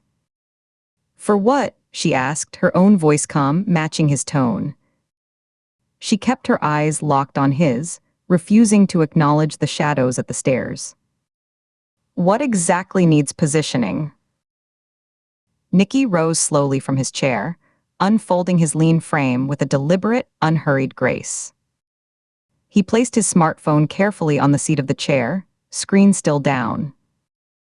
"Calloway did make an offer before he left," he said, taking a small step toward the center of the room, putting himself between Shaw and the lantern, casting his own long shadow toward her. "A significant cash payment. Up front. More than this place sees in a month. Not for product. For a specific service." The figures in the staircase doorway solidified, stepping fully into the room. There were 4 of them. They were not the jittery, hollow-eyed wraiths from downstairs. These men were different, younger, harder, their clothes darker and more functional. Their faces were set, their eyes focused and clear, fixed on her. One held a length of rusted pipe, 2 feet long, one end wrapped in dirty electrical tape for a grip. Another had what looked like a heavy-duty zip tie looped around his knuckles, the plastic tail hanging loose. A third held a short, thick piece of lumber. The fourth stood empty-handed, his fists already clenched at his sides. They didn't speak. They simply fanned out with a quiet, practiced efficiency, blocking the path to the stairs, their movements coordinated. The one with the pipe tapped it softly against his own palm, a quiet, rhythmic thwap-thwap of metal against flesh. Nicky finished, his voice dropping to a flat, businesslike finality. "He paid us to kill you, Agent Shaw." Said it was a professional courtesy from one hunter to another. He tilted his head, a bird-like gesture of cold curiosity. "And we always honor our contracts." Chapter 10. Katie's boots hit the packed dirt on the other side of the chain-link fence with a soft, definitive thud, the impact jolting up her shins and into her knees. She didn't pause, pushing off into a low, fast jog across the weed-choked lot, her eyes fixed ahead. The derelict warehouse loomed, a place whispered about in old case files as a transient hub for deals and disappearances. Its corrugated metal siding was a patchwork of rust and faded graffiti, windows long since smashed or boarded over with warped plywood. A single, heavy service door, painted a grimy industrial green that had peeled away in long, curling strips, stood slightly ajar, a dark sliver of invitation. She slowed her approach, circling wide to the left, her eyes scanning for movement at the other openings, for the glint of a lookout's phone screen or the red ember of a cigarette. Her breath plumed in the cold, still air, each exhale a small cloud. Nothing. The only sound was the distant groan of city traffic, a constant baseline hum, and the frantic skitter of a plastic bag caught on a barbed wire crown. The door was the only viable entry. She moved toward it, her hand resting on the grip of her holstered pistol, her thumb finding the retention strap and unsnapping it with a quiet, deliberate click that sounded loud in the silence. The door groaned on rusty hinges as she pushed it, a long, protesting metallic whine that echoed into the cavernous space beyond. She slipped inside, letting the door fall shut behind her with a softer thump, and waited for her eyes to adjust to the gloom. The warehouse interior was a cathedral of decay. High, vaulted ceilings were lost in shadow, crisscrossed by rusting steel girders that dripped with moisture in places. Weak, gray afternoon light filtered in through high, grimy windows coated with decades of dirt, doing little to dispel the deep pools of darkness along the walls and under skeletal machinery. The air was thick and cold, carrying the smells of stale urine, old motor oil, and the sweet, acrid tang of chemical decay, something like acetone or paint thinner. Dust motes danced in the few slanted beams of light, swirling in the disturbance of her entry. A single man perched on a wooden crate about 20 feet in, his silhouette hunched. He was inhaling deeply from a small glass vial, his shoulders rising with the effort, head tilted back. The sharp chemical smell of solvents cut through the other odors, a nose-stinging plume. Katie kept her voice flat, authoritative, cutting through the silence. FBI, her hand stayed near her holster, fingers loose and ready. I'm looking for Derek Voss. The man's head jerked down. He slid off the crate, his movements loose and uncoordinated, his boots scraping on the concrete. His eyes, when they found her, were glassy and unfocused, pupils wide and dark as pits. He gave a slow, dismissive wave of his hand, a languid gesture. Not a good time, lady. Private party. It wasn't a request, Katie said, taking a deliberate step forward, her boots crunching on a layer of grit, broken glass, and dried leaves. The sound seemed to amplify in the empty space. Where is he? The man smirked, a lazy, contemptuous twist of his lips. He took a step toward her, trying to close the distance, to intimidate. You got a warrant. This is private property. He puffed out his chest, trying to look bigger, but the effect was ruined by the slight, constant sway in his stance, the unsteadiness of the chemically altered. You need to turn your little self around and walk back out that door. A heavy, solid thud echoed from the floor above, the sound of a body hitting a wall. It was followed by the muffled but unmistakable sounds of a struggle. A shout, choked off, then the crash of something wooden breaking. Katie moved before the guard could fully process the sounds. She closed the distance in 3 quick, silent strides. He started to raise his hands, whether to push her away or fumble for the weapon she now saw tucked into the back of his waistband. She didn't know and didn't wait to find out. As his right hand drifted back, she dropped her weight, coiled her legs, and drove her shoulder into the center of his chest, using his own forward momentum against him. The air left his lungs in a pained, explosive whoosh that smelled of chemicals and cheap beer. They crashed down together onto the stained concrete floor, the impact jarring through her knees and shoulder, a shock of pain. The back of his head cracked against the ground. He gasped beneath her, eyes wide with shock and pain, trying to buck her off. His right hand, trapped partly under him, scrabbled frantically at his waistband. Katie seized his wrist with both hands, pinning it to the cold floor beside his head. She twisted, applying precise, increasing pressure on the joint, rotating his arm inward toward his body. He cried out, a sharp, animal sound of pain that echoed, and his body went limp, his free hand slapping the concrete in surrender. She held the twist for a second longer, feeling the tendon strain, making sure the message was received, then released him. She quickly rolled off, patting down his waist and pockets. Her fingers closed around the checkered grip of a cheap, snub-nosed revolver tucked into the back of his pants. She ejected the cylinder, dumped the 5 rounds onto the floor where they spun and clattered like loose teeth, and tossed the empty gun skittering into a dark corner behind a pile of rotting burlap sacks. He lay there, wheezing, clutching his wrist to his chest, tears of pain and frustration in his eyes. Katie was already moving, her heart hammering a frantic rhythm against her ribs that she felt in her throat. A set of metal stairs, open-backed and rickety, led up to a second-level office or storage area. She took them 2 at a time, the hollow, clanging ring of her footsteps on the graded steps echoing through the vast space like a bell tolling. Each step sent a fresh jolt of urgency through her, a metallic taste of adrenaline coating her tongue. The door at the top was cheap plywood, reinforced with a crossbeam of 2x4. It was locked, a heavy padlock dangling from a hasp. She didn't hesitate. She turned her shoulder, set her feet firmly on the top step, and threw her weight forward in one explosive motion. The door splintered around the lock with a loud, satisfying crack of tearing wood, swinging inward violently and banging against the inner wall with a crash that shook dust from the ceiling. The scene inside was a brawl frozen in a single, chaotic frame. The room was larger than she'd expected, lit by a single bare bulb hanging from a frayed wire, casting a harsh, jaundiced light that swung slightly, making shadows leap and twist.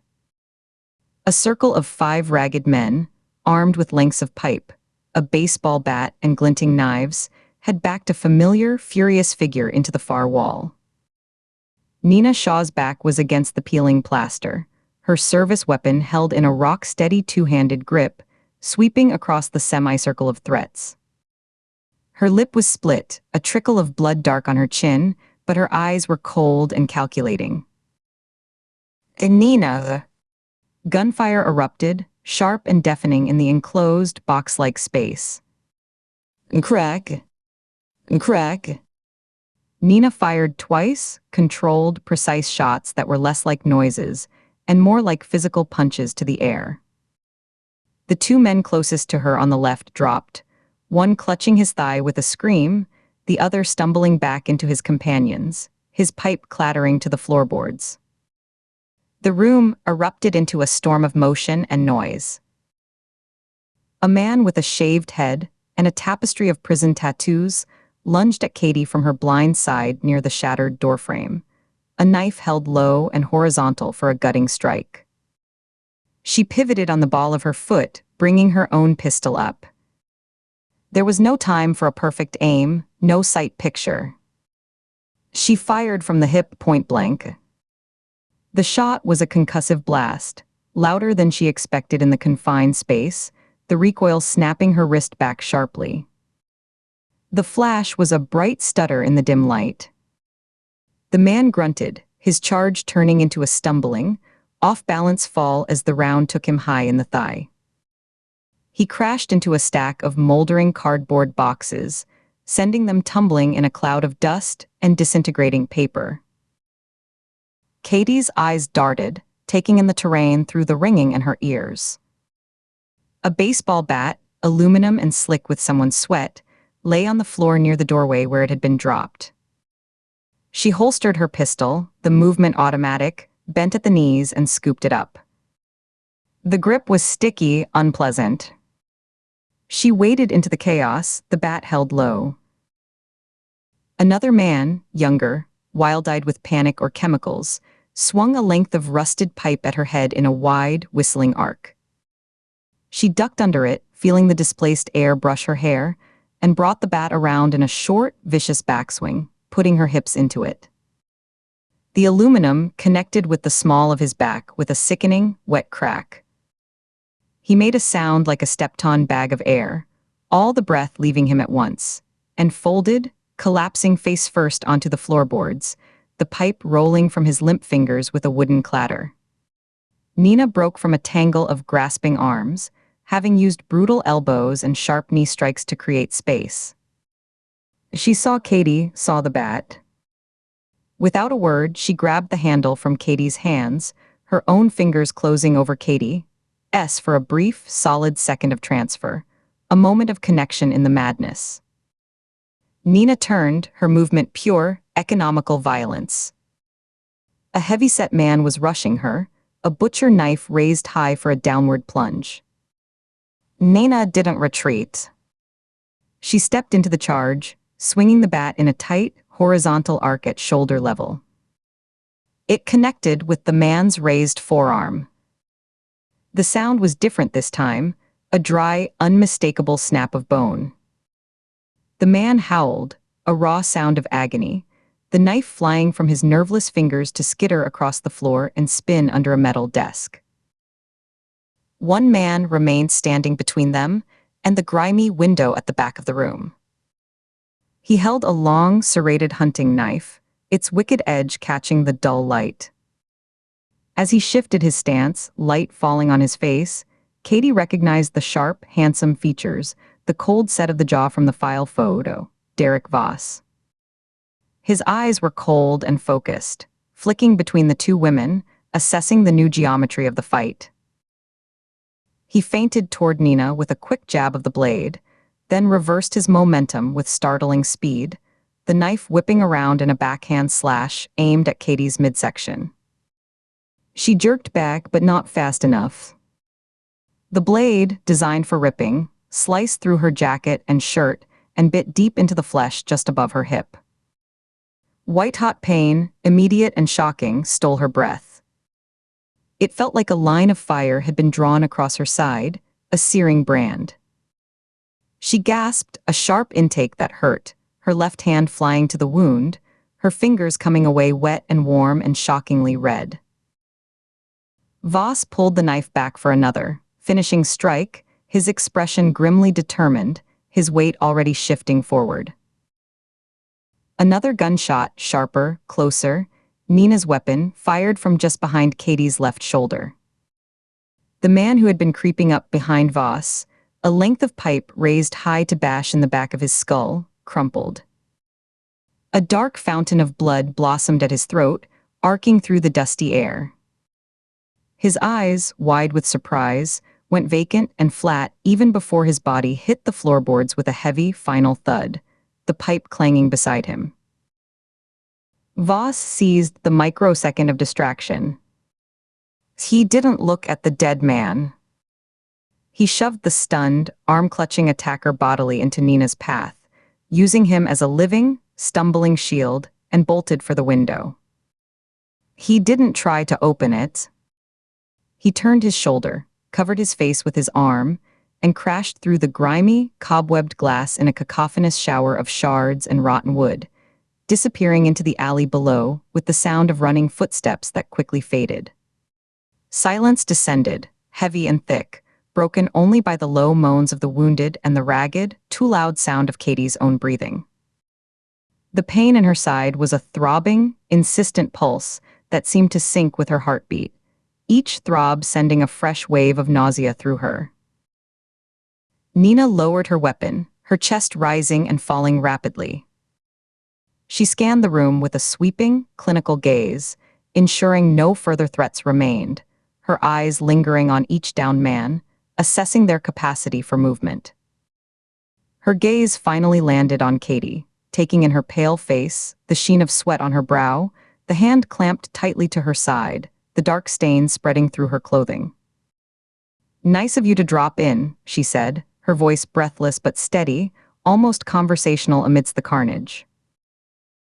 From a torn, greasy couch shoved into the corner of the room, a man clapped slowly, 3 times. The sound was dry, skeletal, and utterly mocking. He was thin, with a gaunt, sunken face and a sparse beard, wrapped in a stained army surplus jacket. He looked utterly at ease, one ankle crossed over his knee, as if watching a mildly interesting play. "You've made a mess of my workforce," he said, his voice a phlegmy rasp that suggested a lifetime of cheap cigarettes and bad air. Katie gritted her teeth, pressing harder against the seeping wound. The warmth of her own blood was soaking through her shirt and jacket, a terrifying, intimate sensation. "They'll live," she managed, the words tight. "Except him," She nodded toward the man with the ruined throat, whose blood was now pooling slowly, soaking into the porous wood. The man on the couch, Nicky, followed her gaze and shrugged, a small, bony gesture of profound indifference that made the skin on the back of Katie's neck prickle. Occupational hazard. So, he said, looking back at Nina with a familiarity that was unsettling, you taking me in, Agent Shaw. Oh, again. For what? Loitering.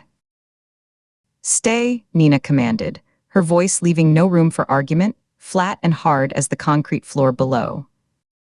She holstered her weapon and pulled a single, crisp business card from her inner jacket pocket. With a practiced flick of her wrist, she sent it spinning through the dusty air. It landed on the man's chest and slid down to his lap. If Calvin Calloway comes back, you call that number. Immediately. You remember him, Nicky.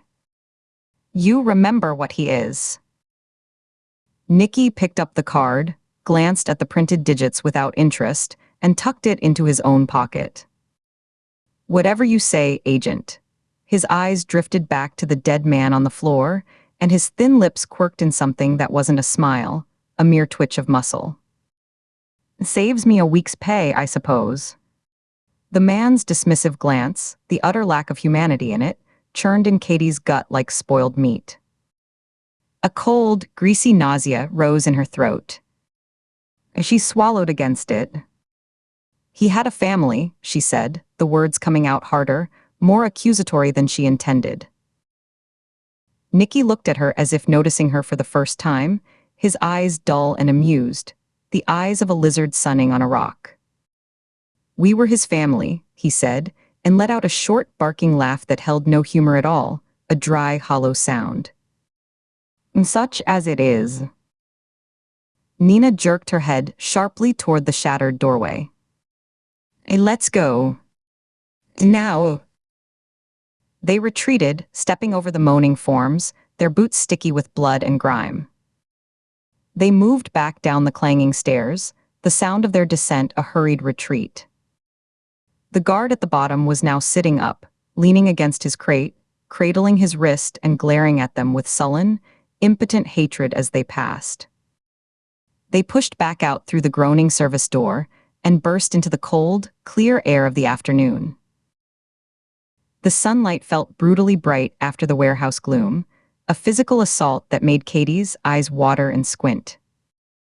The sounds of the city, distant sirens, the growl of a bus, a plane overhead, rushed back in, a jarring, dissonant return to normality.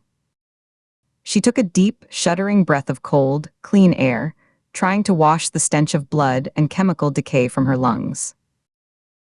Nina's black Audi was parked a block away, tucked into the shadowed mouth of an alley that smelled of rotting garbage, wet brick, and cat urine. The moment they reached it, the relative calm shattered. Nina whirled on her, the controlled, focused fury from the warehouse now blazing in the open, her face a mask of stark anger. What the hell are you doing here, Ford? She spat, her voice low and venomous, each word clipped. You're supposed to be under house arrest. A material witness in a fucking murder investigation. Not running your own goddamn field ops. The adrenaline was leaching away, a tide going out, leaving the pain in Katie's side raw and central, a blazing focal point. She leaned heavily against the cold, sleek fender of the Audi, the metal biting through her clothes, trying to look nonchalant and failing utterly. I was stir-crazy, she lied, the words tasting flat and false on her tongue. Sitting in that house, waiting. I remembered the eternal rest cemetery was within the radius you'd been working. I was just checking a lead for you. It was a thin, transparent story, and they both knew it. Her eyes couldn't meet Nina's for more than a second. And you couldn't call. Send a text. Use the secure phone I gave you? Nina took a step closer, invading her space, her index finger jabbing toward Katie's chest, stopping just short of touching her. Her anger was a live wire, sparking in the narrow space between them. If this gets out, if anyone saw you, or that car you undoubtedly stole, we're finished. Finished? They will bury us in procedural hearings and criminal charges, so deep we'll never see daylight again. Is that what you want? To be the reason this whole thing collapses before we even know what this thing is. I was careful, Katie insisted, but the protest was weak, swallowed by the throbbing in her side and the weight of the scene they'd just left. Careful, Nina let out a harsh, disbelieving laugh that held no warmth. That was Nicky Vailsko in there. A bottom feeder, a parasite, but he hears things. He says Calloway was here. Last night. Offered cash to have me removed as a nuisance. That's what that was about up there. That wasn't a random squabble. That was a paid hit, Ford. On me. The words landed like physical blows, one after the other. Katie's blood ran cold, a shudder passing through her that had nothing to do with the chill in the alley air. Her mouth went dry, cottony. The reality of it, the brazenness, left a hollow pit in her stomach. He's here. In the city. You were right. According to a drug dealer halfway through the DTs. Yes, Nina said, the cold pragmatism in her tone doing little to mask the grim, vindicated satisfaction underneath. Her eyes, hawksharp, dropped to Katie's side, where her jacket was darkening with a spreading, ragged stain. Let me see it. I'm fine, Katie said automatically, the agent's mantra, but she allowed Nina to gently but firmly pull her hand away and lift the layers of torn fabric. The cold air hit the wound, a fresh sting. The cut was long, maybe 4 inches, and deep enough to show the angry red of underlying tissue.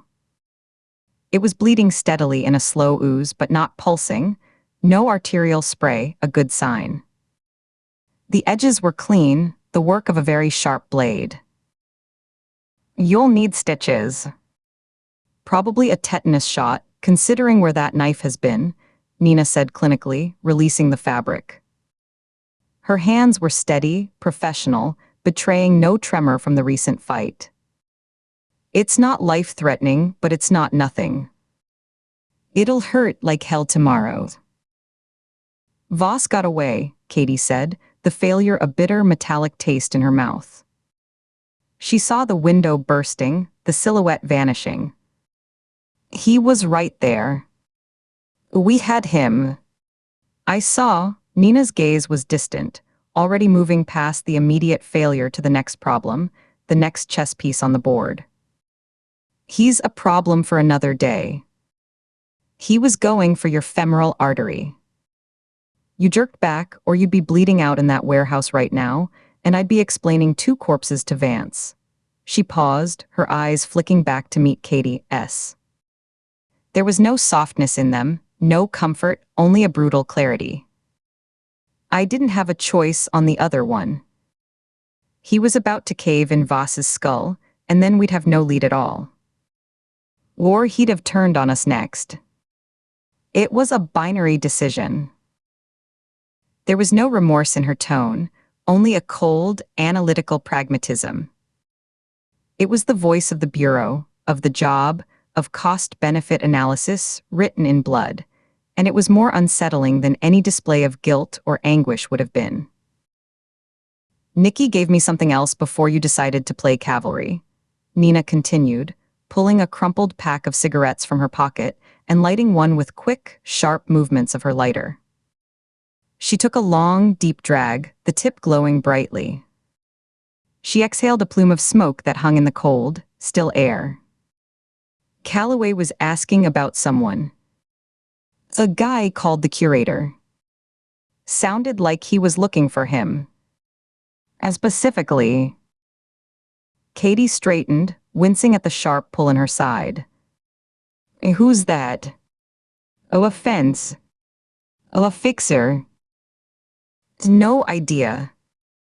A fence, a fixer, a myth, Nina shrugged, taking another drag. Someone with a taste for antiques or secrets. And you're not going to find out. You're going back inside. She pointed with the hand holding the cigarette, a sharp gesture in the general direction of her fortified house, miles away. Right now. We clean up, we shut up. We can't tell anyone we were here. Not Vance, not the DC. Police, no one. We're operating in the blind. If the Bureau knew you, Dee left that house, and that I engaged in a firefight with you present, they'd suspend us both. Permanently. And then Calloway wins without firing another shot. The logic was airtight, a cage of pure necessity, and it filled Katie with a claustrophobic panic that tightened her chest. Someone will find out. That warehouse is a charnel house. There's a dead man up there. Those addicts and dealers, Nina shook her head, her expression one of utter contempt. They're not calling the cops. Nicky will have the place cleaned out, and the bodies disappeared within the hour. It's his business. The only people who know what happened are in this alley. She dropped the half-smoked cigarette and crushed it under the heel of her boot, grinding it into the asphalt. Now get in your car and go back. Do not stop. Do not talk to anyone. If you leave that house again, before I tell you to, I will personally handcuff you to the cast iron radiator in the living room. And I will not bring you food.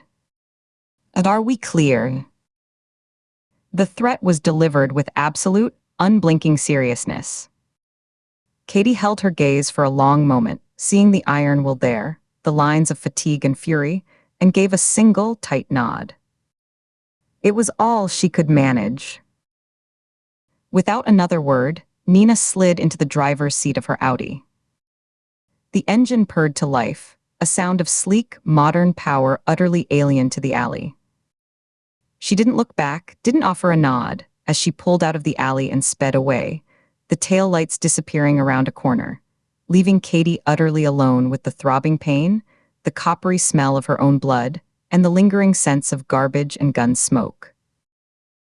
The drive back to Nina's neighborhood was a blur of pain and grim, circular reflection. Every bump in the road, every pothole, sent a fresh spike of fire through her side, making her gasp and grip the steering wheel until her knuckles were white. She replayed the fight in stuttering snapshots, the knife coming at her, the deafening gunshot, the look in the dying man's eyes, Voss's escape. A lead was gone. Derek Voss, a direct connection to whatever conspiracy was moving against her, had slipped through their fingers, a ghost in the city. And the justice they'd meted out in that room felt hollow and bloody, a transaction in a grim economy where lives were the currency and Nicky Vailsko was the board banker. His laughing face swam in her vision. We were his family. She parked the borrowed car a few blocks over, in the same shadowed spot she'd found it, the engine ticking as it cooled. She walked the rest of the way, trying to move normally, to look like a normal person out for a late afternoon stroll, and not a federal agent bleeding from a knife wound, her jacket pulled tight to hide the stain. Each step was a careful negotiation with the pain. Back in the silent, sterile chill of the safe house, the heavy door thudding shut behind her, and the multiple locks engaging with solid, final clicks felt less like security and more like a sentence.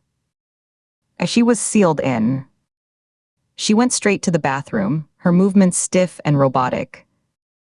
She peeled off her jacket, hissing as the stiff, blood-soaked material pulled away from the wound. Her shirt followed, sticking in places, the rip revealing the ugly, clotted gash. In the harsh, unforgiving fluorescent light, the wound looked angry and deep, the edges an inflamed red. She cleaned it as best she could with antiseptic from the well-stocked first aid kit, the liquid sting making her eyes water and her jaw clench. She used a line of butterfly closures to pull the edges together as neatly as possible, then wrapped her midsection tightly with layers of gauze and medical tape, pulling it snug. It would hold. It had to. For now. She found the spare box of 9 ammunition in the closet where Nina had shown her. Sitting at the cold, polished granite of the kitchen island, she methodically ejected the magazine from her service pistol, the weight familiar in her hands. She thumbed out the single spent round, the brass casing warm, and replaced it with a fresh one from the box, the click as it seeded a satisfying sound. She slammed the magazine back home with the heel of her hand, worked the slide to chamber a fresh round with a smooth, metallic rasp, and engaged the safety with a soft click. The familiar, mechanical rituals were a small anchor in the storm, a piece of order she could control. Carrying the weapon, its weight a comfort, she moved to the spare room, her cell. The adrenaline crash hit her then, a physical wave that made her knees weak and her vision swim at the edges. She sat heavily on the edge of the narrow, firm bed, the pistol resting on her thigh, her finger outside the trigger guard. The quiet of the room was absolute, a vacuum that allowed the images to rush back in, replaying on a relentless, high-definition loop behind her eyes. The glint of Voss's knife coming at her in the swaying light, the shocking, arterial bloom of blood from the man's throat, the vacant, surprised look in his eyes as he fell, the sound of shattering glass as Voss escaped into the city that was swallowing them both. Her phone, tucked in her pocket, buzzed against her leg. The vibration was insistent, a frantic hum that jarred her from the dark, spiraling thoughts. A fist of pure, undiluted dread clenched in her throat, so tight it was hard to breathe, hard to swallow. Slowly, as if moving through water, she pulled the phone out. The screen glowed in the dim room, casting a pale, sickly light on her hands, highlighting the smudges of dirt and dried blood she hadn't washed off. The unknown caller. She stared at it, the buzz becoming a frantic hum in her palm, a vibration she felt in her teeth. This was it. The other world, the one of puzzles and distorted voices and timed games, was reaching back in, puncturing the aftermath of violence with its own particular brand of terror. The warehouse, the fight, the searing argument with Shaw, it all receded, becoming a distant, bloody prelude to this single, vibrating moment. She swiped to answer and raised the phone to her ear. She didn't speak. She listened to the hollow static of an open line. A mechanized, genderless voice spoke instantly, as if it had been waiting with infinite patience for the connection to complete, each word perfectly, eerily modulated. Did you get my note? Chapter 11. Katie's body was moving before her thoughts fully cohered, a jolt of pure adrenaline launching her from the center of the bedroom. Her shoulder clipped the doorframe as she stumbled toward the first window, the impact a dull thud she barely felt against the bone. She pressed her palms flat against the cold glass, her breath fogging a small, ephemeral circle as she scanned the backyard. The motion-activated floodlight had timed out, leaving the space a pool of ink black and deep charcoal. She saw nothing but the skeletal outline of the bare maple tree, its branches like cracks in the night sky, and the dark, hunched silhouette of the garden shed. She moved to the next window in a stumble rush, her socked feet sliding on the hardwood, then the next, completing a frantic, panting circuit of the second floor. Each pane showed her the same passive, empty darkness. No shapes moved. No shadows detached themselves from the deeper black. The street out front was still, the only light the distant, jaundiced glow of a sodium vapor lamp on the corner, casting long, distorted shadows from the parked cars. The realization hit her like a blow to the sternum, a physical compression that made her sag against the windowsill, her elbows buckling. She had been wrong. Completely, catastrophically wrong. Derek Voss had nothing to do with this. Her desperate, paranoid theory, a theory built on fear and the ghost of a pattern, had sent her charging into a trap, and a man was dead because of it. Not just a man. A victim. A stranger with a life, a history, people who would now have a hole torn in their world. The weight of it pressed the air from her lungs in a slow, painful leak. She closed her eyes, her forehead touching the cool glass. A low, wounded sound escaped her throat, part gasp, part groan of pure self-recrimination. Her knuckles were bone-white where she gripped the painted wood of the sill, the tendons in her hands standing in sharp relief. Her phone rang, the generic trill slicing through the dense silence of the house. For 3 full rings, she just stared at it where it lay on the rumpled duvet, the screen a bright, demanding rectangle in the dark room. The sound was an intrusion, a violation of the quiet she felt she deserved. Her hand, when she finally reached for it, felt numb and clumsy, as if it belonged to someone else. She swiped to answer and brought it to her ear, her voice flat and drained of all effect, stripped raw. "I got your message." "And do you know me?" The synthetic voice inquired, the words perfectly spaced, devoid of human cadence, a robot reciting poetry. "Not yet," she forced steel into her tone, straightening up, pushing her shoulders back as if facing a physical opponent. The Glock was a cold, familiar weight in her other hand, her finger resting alongside the trigger guard, a habit of readiness. "But I will." "What's the point of this?" "The point is validation." The voice seemed almost pleased by the question, the modulation softening slightly. "I need to see the famous Katie Ford work without her safety net. That red-headed shadow, Nina Shaw. It's easy to look brilliant when you're propped up by a legend, isn't it? When the hard choices are made for you." Katie's eyes tracked across the empty yard again, her professional instincts forcing her to assess sightlines, cover approaches. She kept to the high ground, near the wall, making herself a harder target for a hypothetical sniper.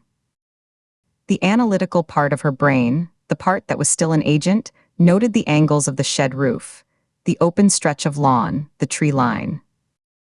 "I solved your first puzzle alone." "Because you were forced to." The correction was swift, smug. "She's abandoned you. Probably off chasing her own white whale." The one that slipped the hook. The phrase was delivered with a knowing lilt. A cold thread of suspicion pulled taut in Katie's mind, vibrating with tension. The reference was too specific, too knowing. Her grip tightened on the phone, the plastic casing creaking faintly. "Am I speaking to that whale right now?" A distorted chuckle filtered through the line, a burst of static that mimicked amusement. "No. I am not Calvin Calloway, nor am I one of his puppets. I am my own artist. The girl behind the hospital. That was my debut. My first canvas." "Your first kill?" She made it a question, baiting him for confirmation, for any slip in the digital facade, a crack in the voice scrambler. Indeed, the voice took on a contemplative, almost reverent quality. It dropped in volume, as if sharing a secret. "Have you ever taken a life, Agent Ford?" She didn't answer. The memory of Todd's body on her sofa flashed behind her eyes, the waxy skin, the awful stillness, but that wasn't the answer he wanted. That was a violation, not a choice. "The sensation is transformative," he continued, filling her silence with his doctrine. "The finality. A transfer of energy. You understand power in the abstract, in your profiles and your case files. The intellectual concept. But to hold it in your hands, to feel the last tremor run up your arm, the final sigh against your cheek, it clarifies everything. It strips away the noise of the world. There is only the act and the silence after." He paused, and in the background of the call, she heard the faint, rhythmic click of a keyboard, just 2 or 3 taps. Then it stopped. My first was a test. A proof of concept. She was available. No one would miss her for days. I chose a place of transition, a non-place behind the hospital. It was methodical, clinical, and when it was done, I sat with her. I watched the light leave, and I felt, for the first time, truly awake. I'm nothing like you. The denial was automatic, a reflex, but it sounded hollow even to her, a child's protest. We are mirrors. The voice was insistent, professorial. You live for the hunt, the puzzle, the victory. The chase. The mundane world, the paperwork, the politics, the petty domestic dramas, could never offer you that voltage, that pure focus. Admit it. The only time you feel truly alive, your heart pounding, your mind razor sharp, is when you're standing where I'm standing now, looking into the abyss. The difference is, you pretend you're pulling people out of it. I embrace the fall. Her mind raced, tripping over the implications, the logistics, the terrifying new landscape. If this was Calloway's doing, then there were two distinct predators operating in her city, in her life, their paths crossing on her doorstep. One a known, escaped quantity with a history she'd studied. The other, this new and intimate horror, born from some dark admiration. The chessboard had just doubled in size, and she was the piece they were both moving toward, from different angles, for different reasons. How have you been watching me? She kept her voice low, controlled, but the question was a blade she thrust down the line. Closely, a pause, heavy with implication, letting the word hang in the digital space between them. She could hear his breath, or the simulation of it, a soft, artificial hiss. I've stood beside you. I've shared your air. Revulsion coiled in her gut, a hot, sickening twist that clenched her abdominal muscles. A sudden cold sweat broke out on the back of her neck. Her free hand went to her stomach, pressing hard against the knot of nausea forming there. A memory surfaced, unbidden, vivid and tactile. A crowded sidewalk near Farragut Square 2, maybe 3 days ago. The press of lunchtime bodies, the smell of food carts and exhaust, the chatter of 100 conversations. A sudden, clumsy collision from behind, a man's solid body bumping hard into hers, his shoulder driving into her scapula, almost knocking her leather bag from her shoulder. The strap had dug into her collarbone. She stumbled forward, caught herself on a lamppost, her palm slapping the cold metal. He'd been all apologies, hands up in a gesture of surrender, his voice excessively earnest, pitched just a little too high. So sorry, ma'am, my fault, entirely my fault, are you all right? Clumsy of me? He'd been wearing a generic navy baseball cap pulled low, a dark windbreaker. His face was a blur of polite concern, clean-shaven, maybe late 30s, ordinary. She'd brushed it off, muttered, "It's fine," her tone sharp with irritation, and moved on, weaving back into the crowd, the minor social friction evaporating in seconds under the weight of her own thoughts. Now, the memory crystallized with terrifying, high-definition clarity. The proximity, the smell of his detergent, something faintly citrus. The excuse for contact, his hand had briefly brushed her lower back as if to steady her. The perfect, anonymous cover of a busy street. He could have been anyone. A bureaucrat, a tourist, a consultant. He could have been him. He had been him. She forced her breathing to stay even, in through the nose, out through the mouth, a measured rhythm she fought to maintain. She let the thick, waiting silence on the line prompt him to continue. She wouldn't give him the satisfaction of hearing the sharp intake of breath, the shudder of recognition. She stood perfectly still, a statue in the dark room. "You've kept our contest private?" he asked after the silence had stretched thin, the synthetic tone tilting upward in a question that was also a command. Yes, the word was gritted out from between tight jaws. Wise. Very wise. Let Agent Shaw wrestle with her ghosts. You have a more immediate concern. It's a more intimate game. Katie's eyes darted to her laptop on the bedside table. She moved swiftly, silently, setting the Glock down on the duvet and picking up the computer, the fan whirring softly to life. She sat on the edge of the bed, the mattress dipping under her weight with a sigh of springs.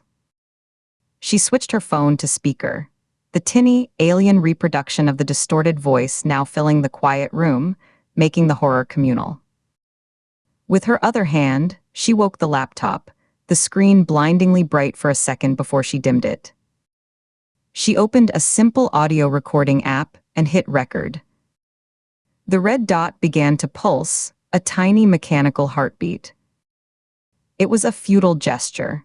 The voice was digitally scrambled beyond any forensic recovery. But the ritual of it, the act of documentation, of creating a record, was a lifeline to procedure, to the person she was supposed to be. Which is, she asked, her voice echoing slightly in the room, bouncing off the bare walls. Your next challenge. Another life in the balance.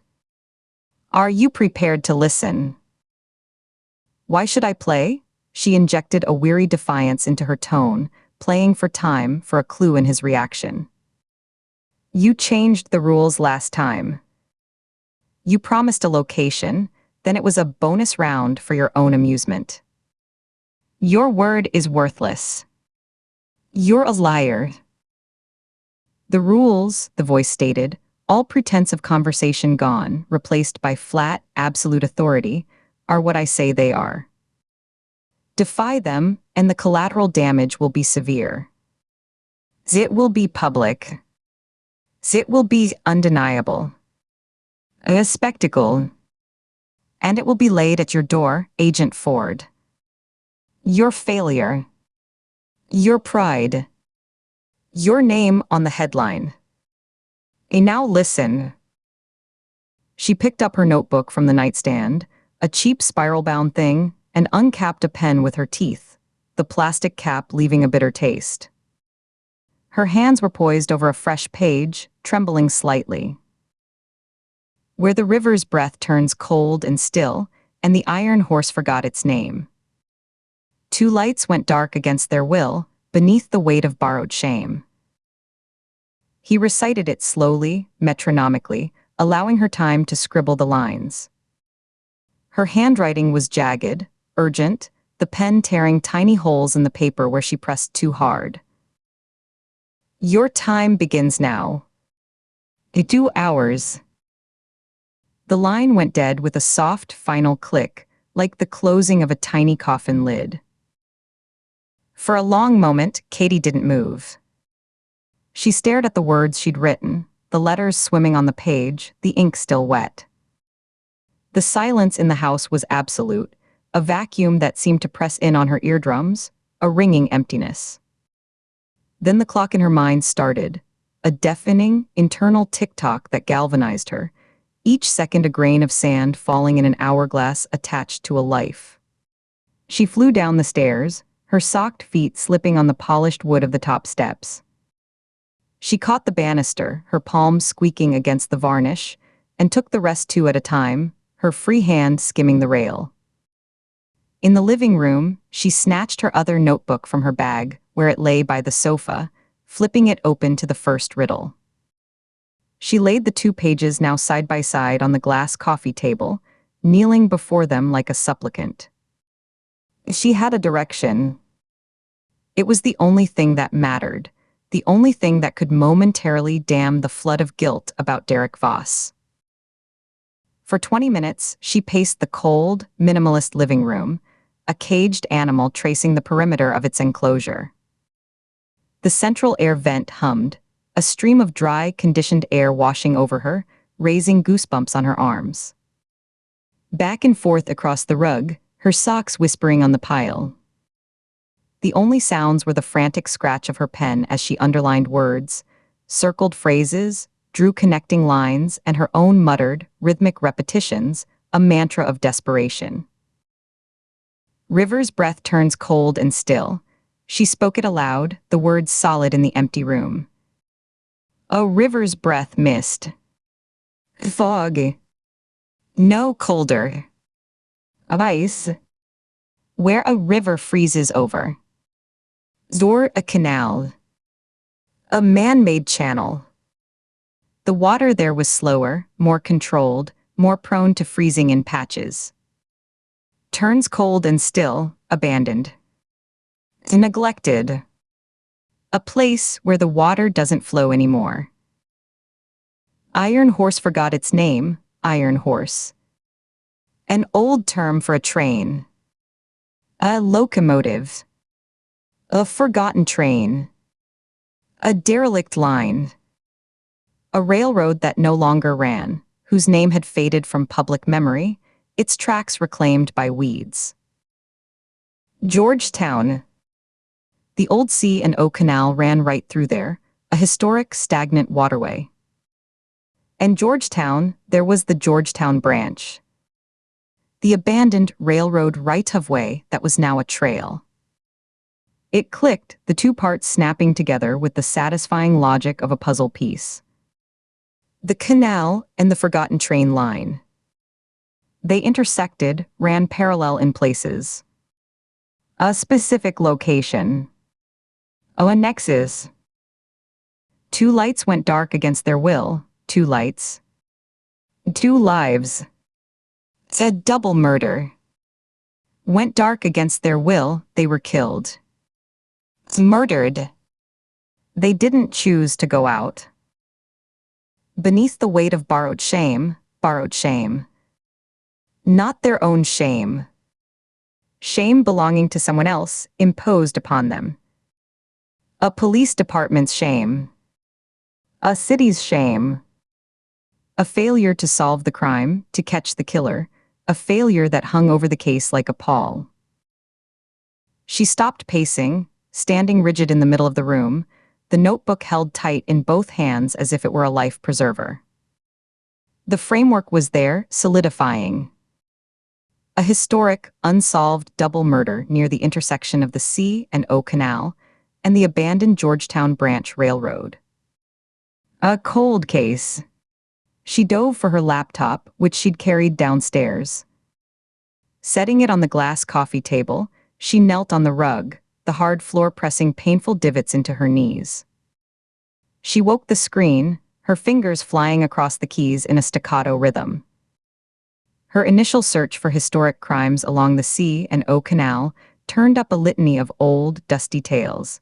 19th-century brawls, robberies, the general vice that clung to old transportation routes like moss. She refined it, her movements sharp with impatience, adding Georgetown, abandoned railroad, double homicide. The search engine coughed up local history pages, trail guides, urban exploration forums with photos of graffiti-covered tunnels. She scanned them, her eyes skipping over paragraphs of descriptive text, searching for a specific, grim notation. She tried unsolved, 1990s, college students, nothing definitive. She tried strangled, trail, 1998, the results shifted. And there it was. A brief article from a digital archive of a defunct local paper, the Georgetown Sentinel. The headline was small, buried, cold case still chills community. The subhead, 25 years since tunnel terrors, double homicide. As she clicked it, the page loaded slowly, the text grainy and pixelated from a poor ancient scan. November 1998. The bodies of two Georgetown University seniors, Melissa Cheng and David Porter, were discovered by a jogger on the Georgetown Branch Trail, near the rusted remnants of the old Foundry Branch spur, not far from the C&O Canal towpath. Both had been strangled with a ligature, believed to be a length of cord. The press, citing the secluded, tunnel-like nature of the trail under dense, overhanging foliage, and the proximity to the old railroad infrastructure, dubbed it the Tunnel Terrors case. No suspects were ever formally identified. The investigation was reportedly hampered by a lack of physical evidence and conflicting witness statements. She skimmed ahead, her heart thudding against her ribs. The case was overshadowed in the following months by the escalating Metro Maiden murders, which dominated regional headlines and drained departmental resources. The Tunnel Terrors files were eventually boxed and relegated to storage, a source of quiet, lingering shame within the Metropolitan Police Department for its failure to deliver justice for the two promising students. "It's the one that got away," a retired detective was quoted as saying. "We just couldn't get a handle on it before the next storm hit." Borrowed shame. The department's shame, inherited by the victims in their legacy as unsolved murders.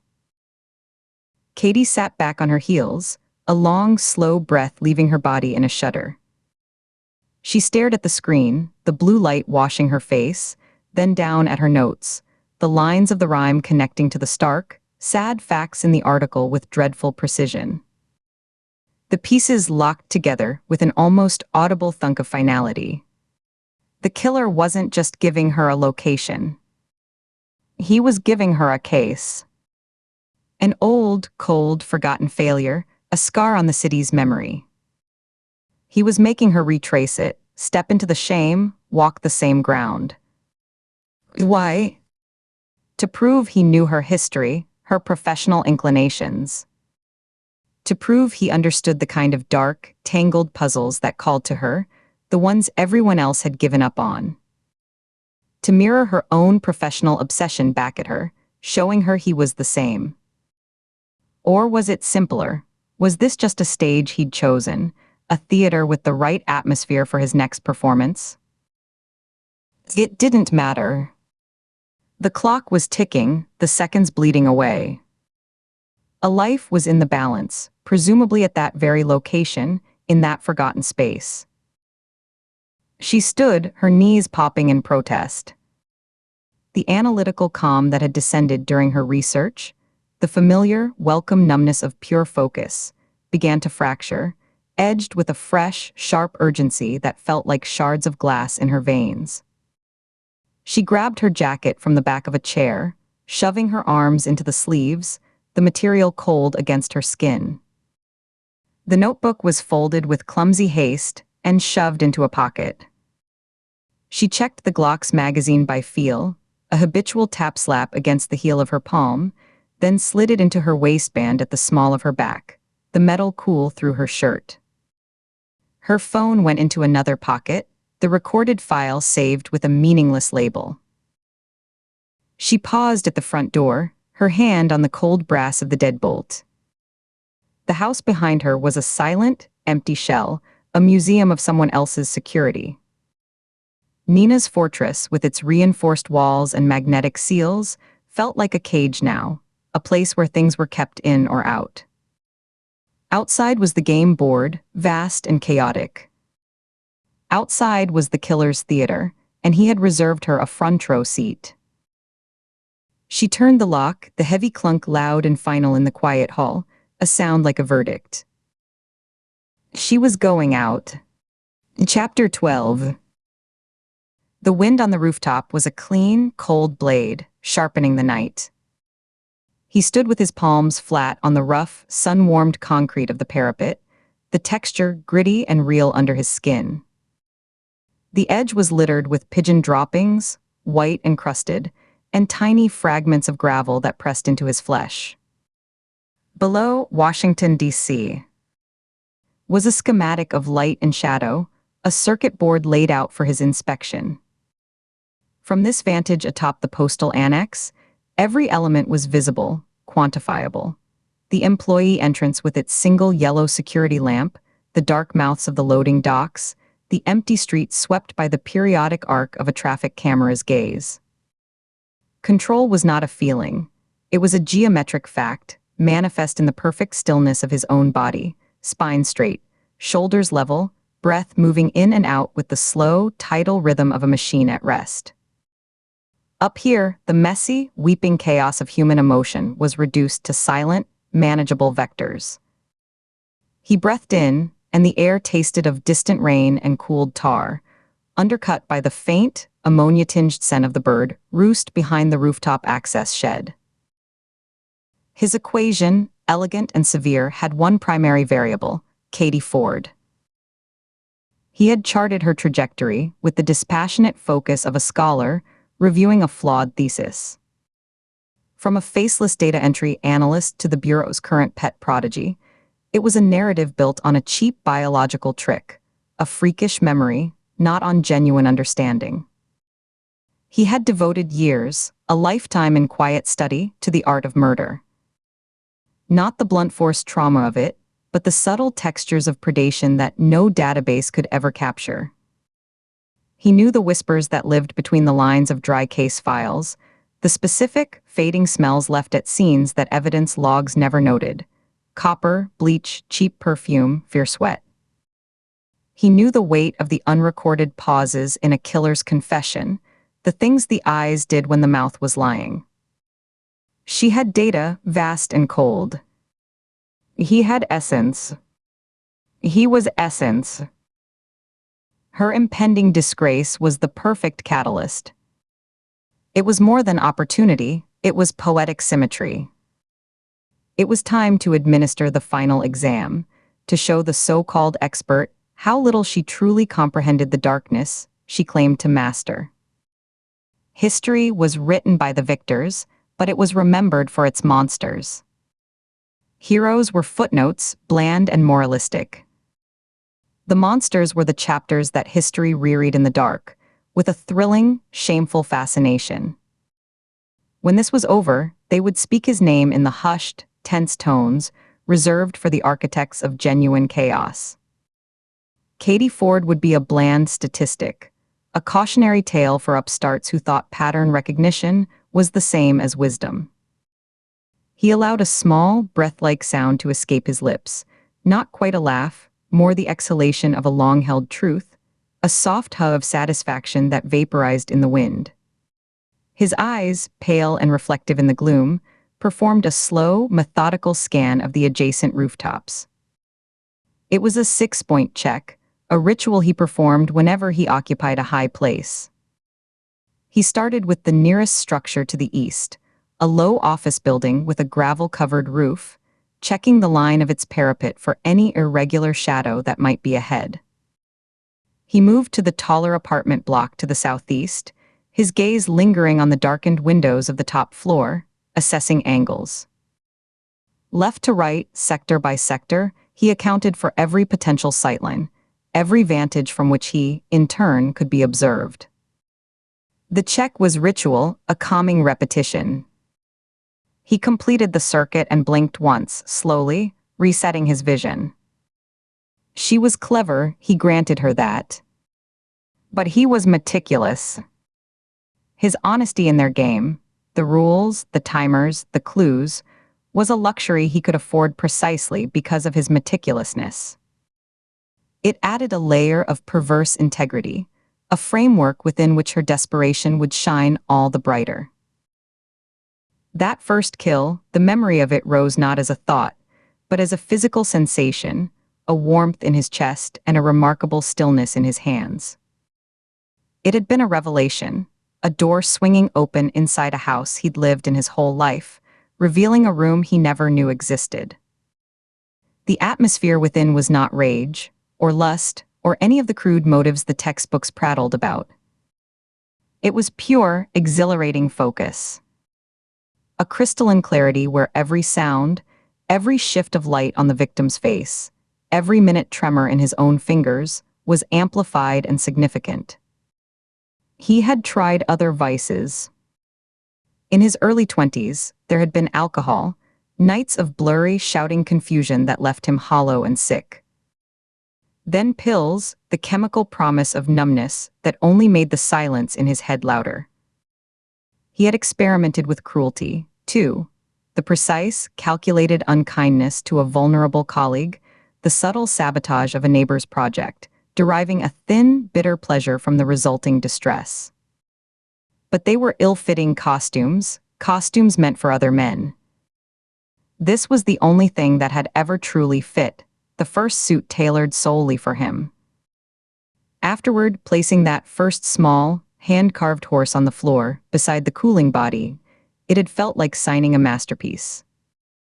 His thumb had stroked the smooth curve of the wooden back, the oil from his skin leaving no print, only intention. The wood had been cool, almost cold, against his pad. He remembered the faint talk it made, as he set it down on the varnished floorboards, a sound swallowed by the room's new silence. A tiny, silent witness to the moment he became real. Their connection was not random. It was architecture. He had engineered the first brick a year ago, standing 3 people behind her in a cramped, aromatic coffee shop line on a Tuesday morning. The memory was a high-definition snapshot he could access at will. The steam from the espresso machine wreathing her head, the specific, honeyed shade of her hair in the slanted morning light cutting through the front window. He had memorized the slope of her shoulder under a gray wool coat, the precise way she tapped her credit card against her thigh while waiting, a quick, impatient rhythm. The faint line of concentration between her eyebrows, as she scanned the menu board, she must have seen 1,000 times. She had collected her drink, a large black coffee, 1 sugar, and turned, her gaze passing over him as if he were a piece of furniture, and left. He had stood there, the smell of roasted beans and steamed milk thick in the air, and felt a click of alignment, like a key finding its lock. Since that moment, he had learned the rhythm of her life with patient, devoted study. He had watched from a park bench across from her apartment building, noting the late, blue glow of her window long after midnight, the shadow of her head bent over a desk. He had sat 2 tables over in her preferred tavern, nursing a beer for an hour, observing as she took her corner table with a single glass of red wine. He saw the way her eyes would lose focus, staring at the grain of the wood, the slight downturn of her mouth when a thought troubled her. He had catalogued her micro-expressions of fatigue, the way she would press the heels of her hands against her eyes when she thought no one was looking. He had so much to teach her. This game, this escalating curriculum of blood and consequence, was his lecture series. She just didn't know she had enrolled. A stronger gust of wind whipped across the roof, carrying the distant, mournful wail of a train horn from the rail yards and the faint, tinny echo of music from a car stereo several blocks away. He checked the watch on his wrist, a simple, analog timepiece with a black leather band. The luminescent hands glowed in the dark. 3:47 a.m. She would be arriving soon. The timeline was set. His pulse, he noted with satisfaction, was steady, a slow, reliable metronome in his veins, exactly 60 beats per minute. His gaze descended, fixing on the bank of grimy windows that marked the sorting floor of the mailroom below. The light from within was a sickly, greenish fluorescence, casting the silhouettes of machinery and occasional passing figures into stark, puppet-like relief.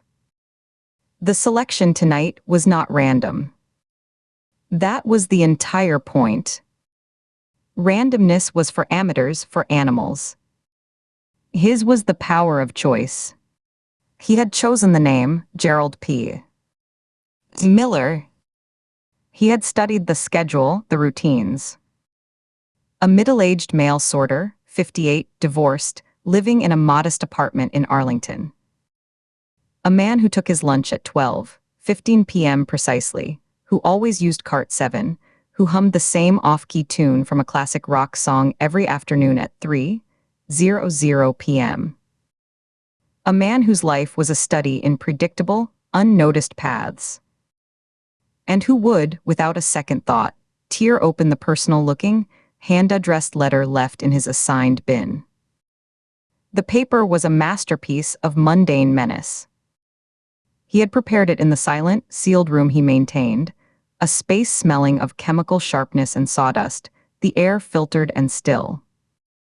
He remembered the process with tactile pleasure, pulling on the thin, nitrile gloves that snapped against his wrists with a satisfying pop, measuring the colorless, viscous toxin with a laboratory-grade micropipette, watching the tiny bead form at the tip.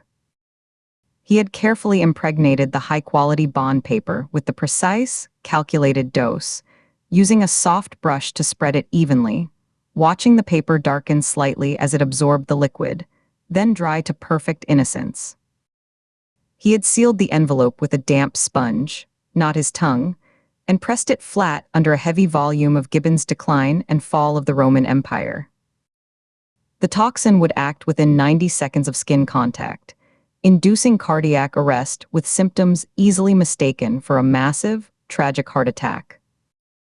The psychological control was infinitely sharper this way. He decided who died and when and how.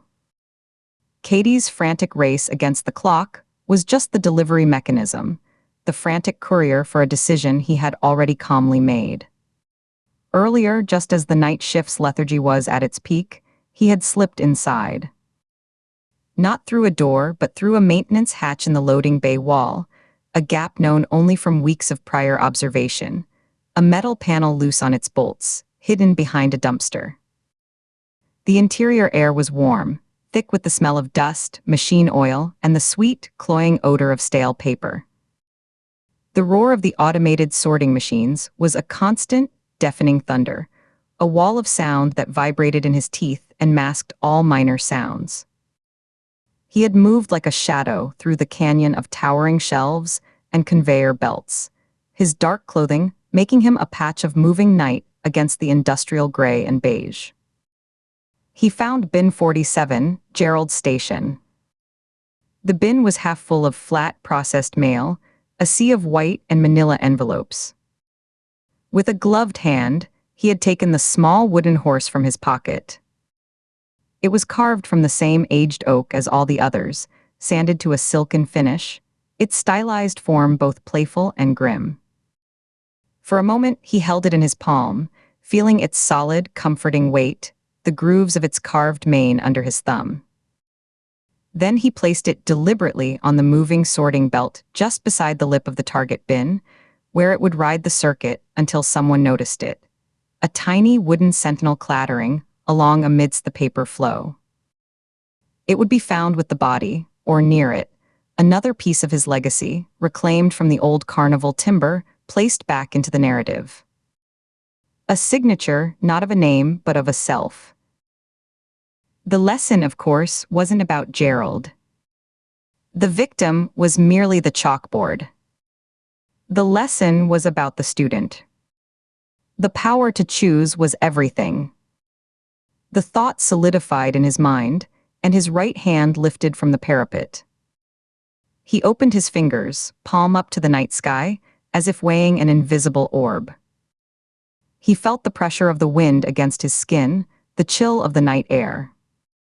Then he slowly closed his fist, the muscles in his forearm tightening, tendons standing in relief. The city did not change, but in that gesture, he felt the totality of his authority, a constriction of the world to the space within his grip. He had chosen Katie. He had chosen Gerald. He had chosen this time, this place, this method. Every variable was his. He was the audience, the director, and the playwright. Katie Ford, soon to be stumbling into this grim theater, was the sole, struggling performer. The audience of one just had to be watching. And he was. He was watching with the rapt, critical attention of a connoisseur, waiting for the curtain to rise on the final act of her professional life and the glorious, bloody dawn of his own legend. He shifted his weight, the rubber sole of his boot scraping softly on the gravel-strewn roof, a sound like a sigh. He leaned forward, elbows now on the parapet, his posture one of relaxed anticipation. The night air cooled the skin of his face, tightening it slightly around his eyes. Somewhere in the distance, a siren blipped once and fell silent, a brief punctuation mark in the city's sleep. He tracked the progress of a lone car moving down the distant avenue, its headlights cutting twin cones through the mist that was beginning to gather in the low spots. He was a god on the rooftop, not in the mythical, thunder-wielding sense, but in the purest, most terrifying sense. He was a conscious will imposing itself upon the random universe. He was the hand that turned the key, that set the gears in motion. The machinery of fate was well-oiled and quiet, and he was its only operator. In the mailroom below, a figure in a blue uniform shirt shuffled into view in one of the windows, pushing a cart. It was too far to see features, but the gait, the slump of the shoulders, it was Gerald. Right on time. The man stopped, leaned against his cart, and rubbed his face with both hands, a slow, grinding motion. A gesture of fatigue, of mundane resignation. The killer watched, his head tilted slightly to one side, an observer noting a specimen's behavior. He felt no pity. That emotion belonged to the world below, the cluttered world of connections and attachments. He felt only a sharp, intellectual appreciation for the precision of his own design. This man's life, with all its tiny, forgotten joys and sorrows, had converged to this single point: a bin, a letter, a toxin. It was beautiful in its awful simplicity, a perfect equation about to be solved. He checked his watch again. The luminescent second hand swept smoothly around the dial. 3:52 a.m. She should be en route. He imagined her now, probably in her car, knuckles white on the steering wheel, her mind a riot of case files and panic. She would be thinking of the Metro Maiden, of dump sites and patterns, her memory spitting out irrelevant data. She would be wrong. The game was never about the past.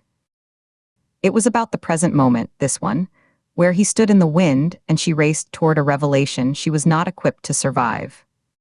He allowed himself a smile then, a faint, curving movement of his lips that held no warmth, that barely disturbed the composed planes of his face. It was the smile of a man who has solved a complex puzzle long before anyone else has even seen the pieces. The wind caught at his hair, a brief, tousling touch. He did not brush it away. He remained still, a statue of patience and purpose, his eyes fixed on the greenlit windows below, waiting for the first act of the final examination to begin. The city slept ignorant. The sorter worked doomed. And on the roof, the architect of the night watched over it all, complete, whole, and finally, perfectly understood by himself. Chapter 13. Katie Ford's tires screeched to a halt outside the decommissioned postal annex, the smell of burnt rubber cutting through the damp morning air, sharp and acrid. She had 8 minutes.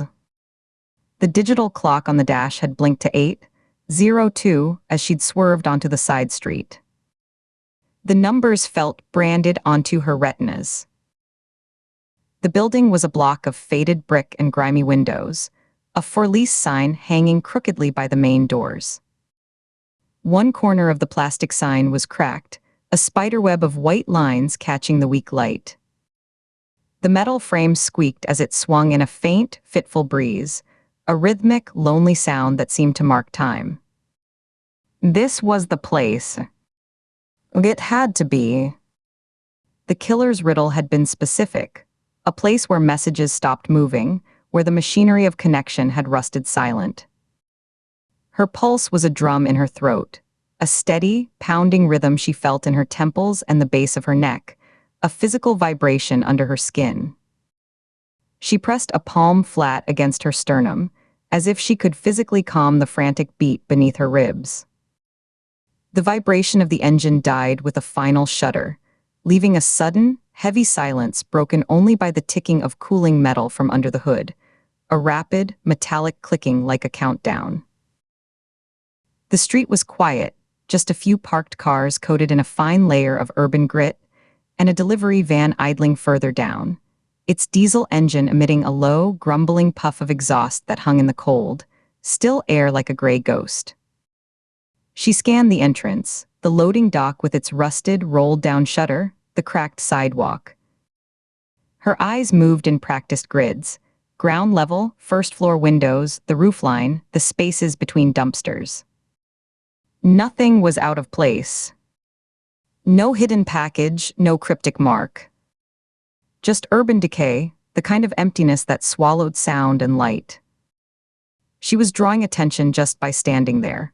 A lone woman in a dark coat staring intently at a dead building, her breath forming quick, faint clouds in the chill that vanished almost instantly. A man walking a dog on the opposite sidewalk glanced at her, his eyes lingering for a half-second too long, then he looked away, picking up his pace, the leash going taut. The dog, a small terrier, strained at its leash, sniffing at a crumpled fast food bag, its tail a frantic metronome. Then the understanding hit her, cold and sharp, a spike of ice in her gut that made her suck in a breath. There was no static clue waiting for her. The event was scheduled for now. The message was the action itself. He wasn't leaving a puzzle to solve. He was staging a performance, and she was the primary audience. The clock wasn't for solving, it was for witnessing. Her stomach tightened, a hard knot of dread that pulled her shoulders forward an inch before she consciously straightened them, squaring her frame against the building. She flexed her fingers inside her gloves, feeling the cold leather creak, the individual seams press into her skin, the damp chill already seeping through. She tried the main door, a solid slab of steel and glass smeared with handprints and grime, the glass so dirty it was opaque. Locked, the handle refusing to budge, cold metal biting into her palm even through the leather. She leaned into it, putting her shoulder to the frame, testing its give. It was solid as a bank vault, unmoving. A smaller employee entrance around the side, painted a grimy green that was peeling in long, curled strips like sunburnt skin, stood slightly ajar. Or was it? She approached, her boots crunching on gravel and broken glass. As she pushed, it resisted. She braced her foot against the frame, put her weight into it, and shoved, her shoulder driving forward. The latch was broken, the wood around it splintered and soft with rot. It gave with a crack that sounded too loud in the stillness, a dry, snapping report that echoed briefly in the narrow alley before being swallowed by the brick walls.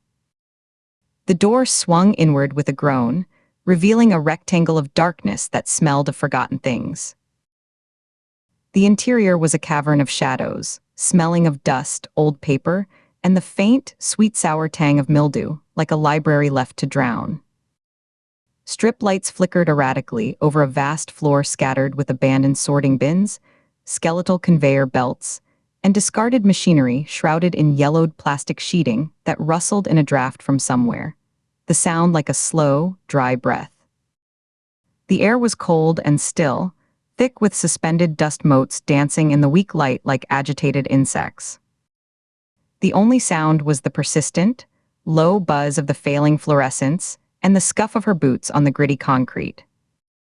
Her footsteps echoed, too loud, announcing her presence in the hollow space. She paused just inside the threshold, listening, her head tilted, her breath held in her chest. The space seemed to hold its breath with her. Somewhere to her left, water dripped with a slow, irregular plink-a-plink into a hidden puddle, the sound precise and maddening. A groan echoed from the far end, near a door marked "Manager" in faded gold lettering that had peeled at the corners. It was a wet, strained sound that died quickly, more an exhalation of pain than a call for help. A human sound, utterly alone.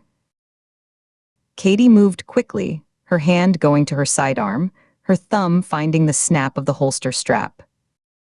The leather gave with a soft pop she felt more than heard, a release of tension. She drew the weapon, the weight familiar and solid in her hand, the checkering of the grip pressing into her palm, her index finger resting along the frame, outside the trigger guard.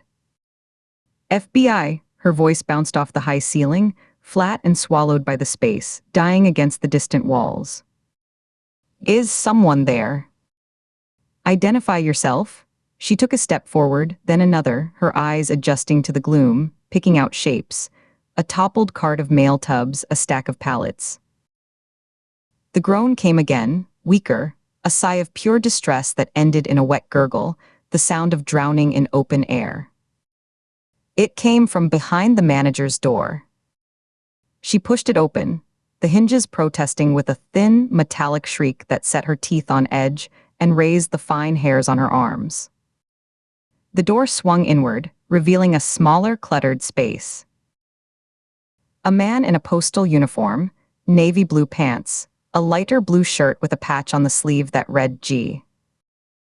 Miller was slumped against a metal desk, his face pale and slick with sweat that gleamed in the light from a dusty window.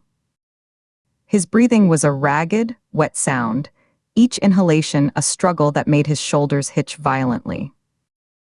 In his trembling right hand was a torn envelope, a fine, iridescent powder dusting his fingers and the faded green blotter on the desk, glittering like crushed insect wings.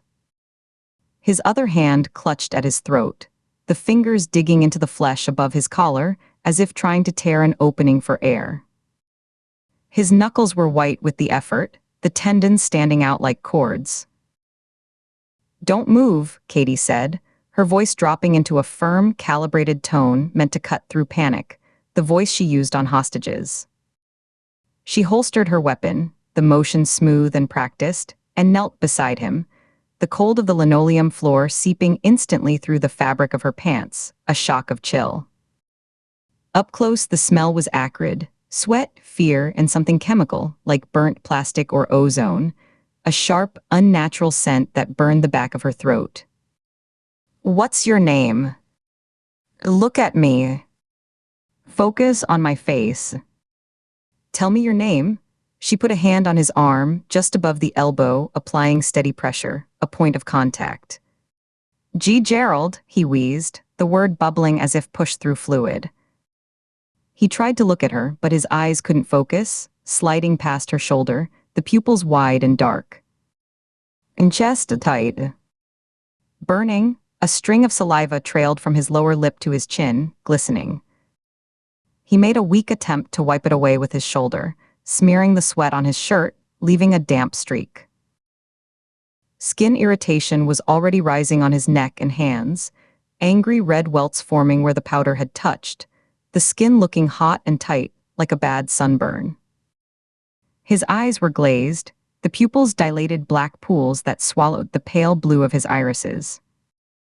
Katie's mind raced through tox profiles, ricin, maybe, or a synthetic organophosphate, something designed for rapid dermal absorption. Contact and inhalation. The powder glittered, almost beautiful in its lethality, catching the dim light with a sickly rainbow sheen. It was a weapon designed for terror as much as death. "Okay, Gerald. I need you to listen to me. You've been poisoned. Help is coming." She pulled out her phone, her fingers steady but moving with urgent precision, her thumb finding the button by touch. She dialed 911, put it on speaker, and set it on the desk beside the blotter, the screen glowing brightly in the dim room. While it rang, a single monotonous tone, she kept her eyes locked on his, forcing his wandering gaze to meet hers, holding it with her will. "You are not going to die today. Do you hear me? Not today. Nod if you understand." He gave a faint, jerky nod, his Adam's apple bobbing as he swallowed with difficulty, a painful-looking convulsion. The dispatcher's voice was calm, neutral, a lifeline from the normal world. 911, what's your emergency? This is FBI Agent Katie Ford, badge number 714 Alpha. I am at a decommissioned postal annex at 1807 South Capitol Street Southwest.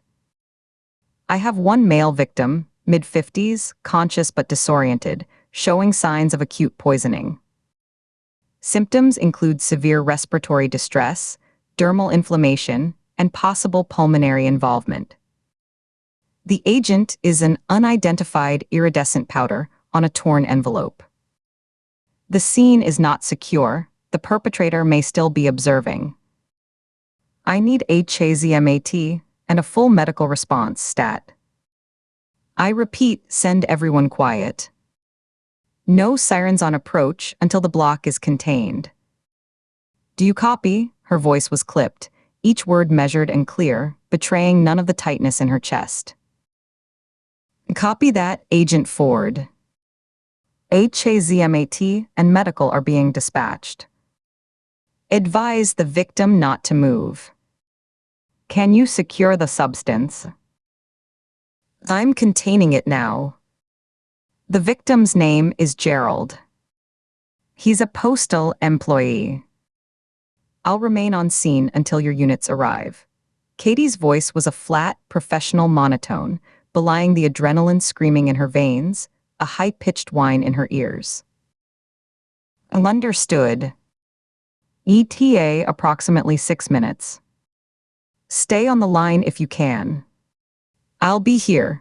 Katie hung up, the click final, and focused on him completely, blocking out the buzzing light, the dusty room, the ticking clock in her head that now matched the dripping water.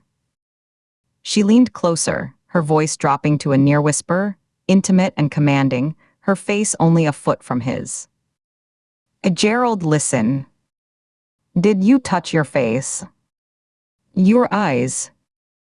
After you touched the powder, she mimed the action, touching her own cheek. He shook his head weakly, a barely perceptible movement that took visible effort. His lips were starting to take on a faint bluish tinge at the edges, a cyanotic shadow. Good. That's very good, Gerald. Keep your hands away from your face. Just focus on breathing. In through your nose, out through your mouth. Slow as you can. Match me. She took an exaggerated, slow breath in through her nose, her own nostrils flaring, held it for a count of 3, her chest expanding, and let it out audibly through pursed lips, a controlled stream. He tried to mimic her, but it hitched into a wet, rattling cough that shook his whole frame and left him gasping, his eyes wide with renewed panic, his hand clawing at his chest. Again, she commanded, her voice leaving no room for argument, her hand coming to rest firmly on his upper arm, applying steady, grounding pressure. With me. In and out. Just the air. Nothing else. She used a clean tissue from her pocket, a small, white square, to carefully, methodically brush the glittering powder from his fingers onto the envelope. Each stroke was deliberate, moving from wrist to fingertip, trying to contain the contamination, to gather the deadly glitter into one place. She could feel the fine grit of the powder through the thin paper, a subtle, deadly abrasion. She folded the envelope shut, creasing the edges with her thumbnail, creating a crude pouch, and placed it carefully on the far corner of the desk, away from him, away from her. Her eyes scanned the cluttered shelves. Binders, a dusty coffee mug with a faded logo, a stack of rubber band balls. A small, stoppered vial of water, cloudy with age and floating specks, sat beside a dead spider plant in a cracked pot, the soil gray and dry. She grabbed it, pulled the cork with her teeth, spitting the musty, cork dust taste onto the floor, and poured it over his hands, directing the stream to rinse the remaining powder into a growing, opalescent gray puddle on the blotter that spread like a stain. The water was icy, and his fingers twitched violently, a reflex. It's cold, he gasped, his voice a thin thread, almost a whimper. I know. Almost done. Almost done. She guided him to lie flat, his head lolling to the side, his body resisting, wanting to curl. She spotted a thick, discarded ledger under the desk, its cover stained with coffee rings and grime, grabbed it, and slid it under his ankles to elevate his feet, fighting the onset of shock. The ledger was heavy, the pages swollen with damp. She kept one hand on his shoulder, a point of steady human contact, her thumb rubbing a small, reassuring circle on the damp fabric of his shirt, feeling the heat of his feverish skin beneath. "You're doing great. Just keep looking at me. Tell me about the letter." When did it come? She needed to keep him talking, to keep his airway open, to keep his mind engaged. The letter was for a P.O. box, Gerald managed, each word a labor, pushed out between ragged breaths. He blinked slowly, as if trying to clear his vision. "I shouldn't have," was curious. It felt heavy, wrong weight for a letter. "It's not your fault," Katie said, her voice softening but losing none of its intensity. She maintained the pressure on his shoulder, grounding him in the present. "Who brought it in? Did you see anyone? A face, a car, anything? A thing? Before you opened it? Just in the bin? This morning? Burly?" Before light, his breath hitched, a wet rattle deep in his chest that made her own lungs ache in sympathy. His eyes, wide with a childlike fear, found hers and clung, desperate for an anchor. "Am I going to die? It feels like I'm drowning inside." His voice broke on the last word. "No," she didn't blink, holding his gaze with a force of will that made her own eyes sting. "You are going to be okay. The ambulance is almost here. They're going to give you something to help you breathe, to counteract the poison. You're going to tell them exactly what you told me. Can you do that?" She kept talking, a steady stream of reassurance and instruction, keeping his consciousness tethered to her voice, a lifeline of sound. "What's your wife's name, Gerald? Do you have kids?" She shifted her weight, her knees aching from the hard floor. "Martha," he whispered. The name seemed to cost him, but his eyes softened a fraction. "2 girls." Grown, a tear escaped the corner of his eye and traced a clean path through the sweat on his temple, cutting a track through the grime. "You're going to see Martha tonight. You're going to tell her about the crazy FBI agent who made you lie on a dirty floor. Okay?" Her eyes never stopped scanning the room even as she spoke. The filing cabinets with their rusting handles, the window with its view of the brick wall opposite, the door behind her, which stood slightly ajar, a sliver of the dark sorting floor visible, a gap of black. On the edge of the desk, partially hidden under a circular metal sorting tray, was a small, hand-carved wooden horse. Its pose was static, rigid, one hoof raised as if frozen mid-step. The carving was crude, the lines hurried and deep, as if made with a rushed, angry hand, the wood pale and unfinished, splintered in places. Another figurine. Calvin Calloway's signature was here, but this wasn't his work. His carvings were things of perverse artistry, smooth and evocative, capturing a twisted life. This was the copycat's sick flourish, a cheap imitation planted to muddy the waters or pay some twisted, inadequate respect. It was a prop, a taunt.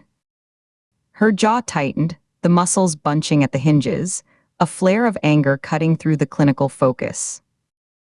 She forced herself to look away, back to Gerald's ashen face, to the faint, fluttering pulse visible in the hollow of his throat, a fragile bird trapped under skin. The distant wail of sirens, faint at first then swelling rapidly, a rising wave of sound, pierced the building's dense silence. They were coming in hot, despite her request. The killer would hear it too, would know the curtain was falling on this act. Katie stayed with Gerald, one hand on his wrist monitoring the thready, rapid pulse that skittered under her fingertips like a trapped bird, her eyes on the rise and fall of his chest. A shallow, uneven rhythm, until the paramedics burst into the room with a clatter of equipment. A collapsible gurney with wheels squeaking on the linoleum, oxygen tanks clanking, red bags spilling with supplies, their movements swift and sure. The room suddenly felt crowded.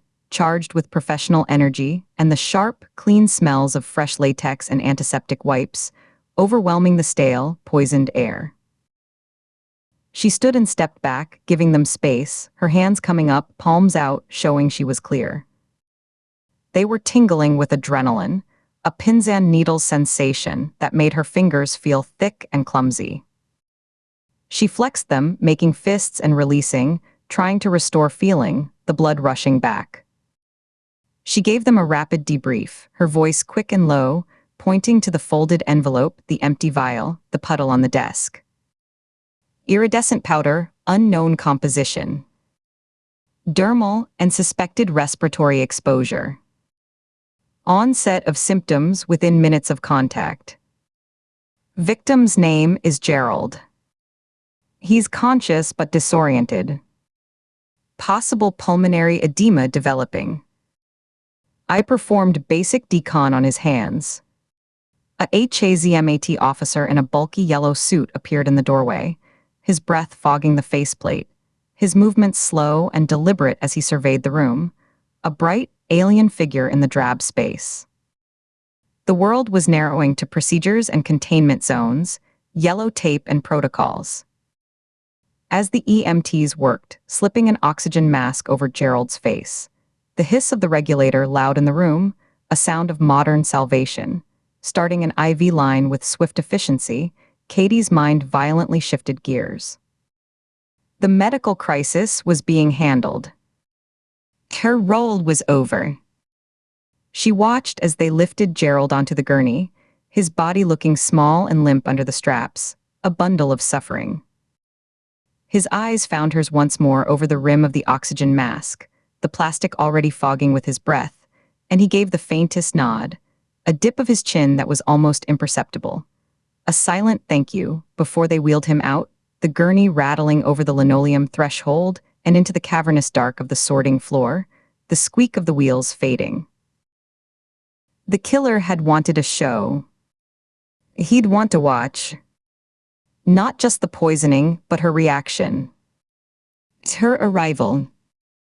He'd want to see his work reflected in her eyes. He was a spectator. Spectators needed a vantage point. They needed to see the stage. She left the office and ran back through the vast, flickering sorting floor, her footsteps echoing in the hollow space, a solitary drumbeat. The plastic sheeting on a nearby machine flapped in her wake, a ghostly rustle. A rear fire exit, its push bar painted safety red and chipped to show rust beneath, was marked by a glowing green exit sign, the letters blurred by dust. She hit the bar with the heel of her hand, putting her weight into it, the metal cold and gritty. The door opened with a metallic groan and a rush of colder air onto a narrow, trash-strewn alley, the air bitingly fresh and sharp after the building's stagnant chill, carrying the smell of wet brick and garbage. She took a deep, cleansing breath, the cold burning her lungs, and looked up, squinting against the flat gray sky, her eyes scanning the rooflines.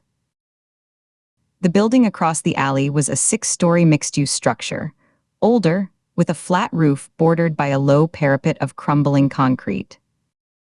A perfect vantage point. It would give a clear, unobstructed view into the manager's office window, which was now a bright rectangle of light in the annex's dingy brick facade, a lit stage. As she watched, a shadow moved up there, a human silhouette that detached itself from the bulky shape of an HVAC unit, stood for a second against the skyline, a cutout of darkness, unmistakably a person, then vanished behind the roof's edge, melting away. Gone. She sprinted down the alley, her coat flapping behind her like a dark wing, the fabric snapping. She sidestepped a pile of broken pallets slick with frost, and a spill of black, rotting garbage that reeked of sour milk and decay, the odor hitting her in a wave. She found a battered steel service entrance for the adjacent building, set into grimy brick, the paint peeling in sheets. The door was locked, but a weathered keypad beside it glowed a faint, sickly green in the alley's gloom. The numbers 0 through 9 were worn, the plastic buttons smooth and shiny in the center from countless presses, The 7 and the 3 particularly faded. On a hunch, her mind making a desperate, intuitive leap, she punched in 7734. Her finger was cold, the button giving a faint, mushy click. The keypad beeped, a flat electronic sound. For a heart-stopping second, nothing happened.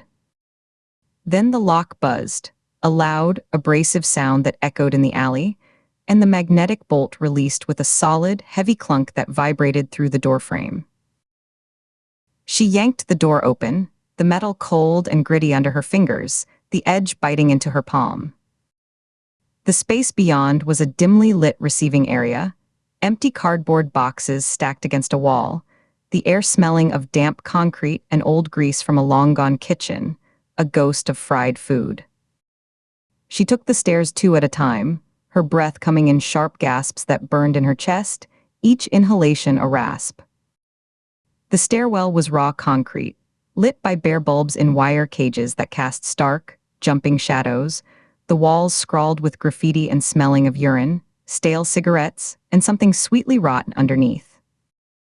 Her footsteps slapped against the steps, the sound echoing up the shaft, a frantic percussion announcing her climb. On the 3rd-floor landing, she paused, one hand on the cold, gritty railing, listening, her own breathing loud in her ears.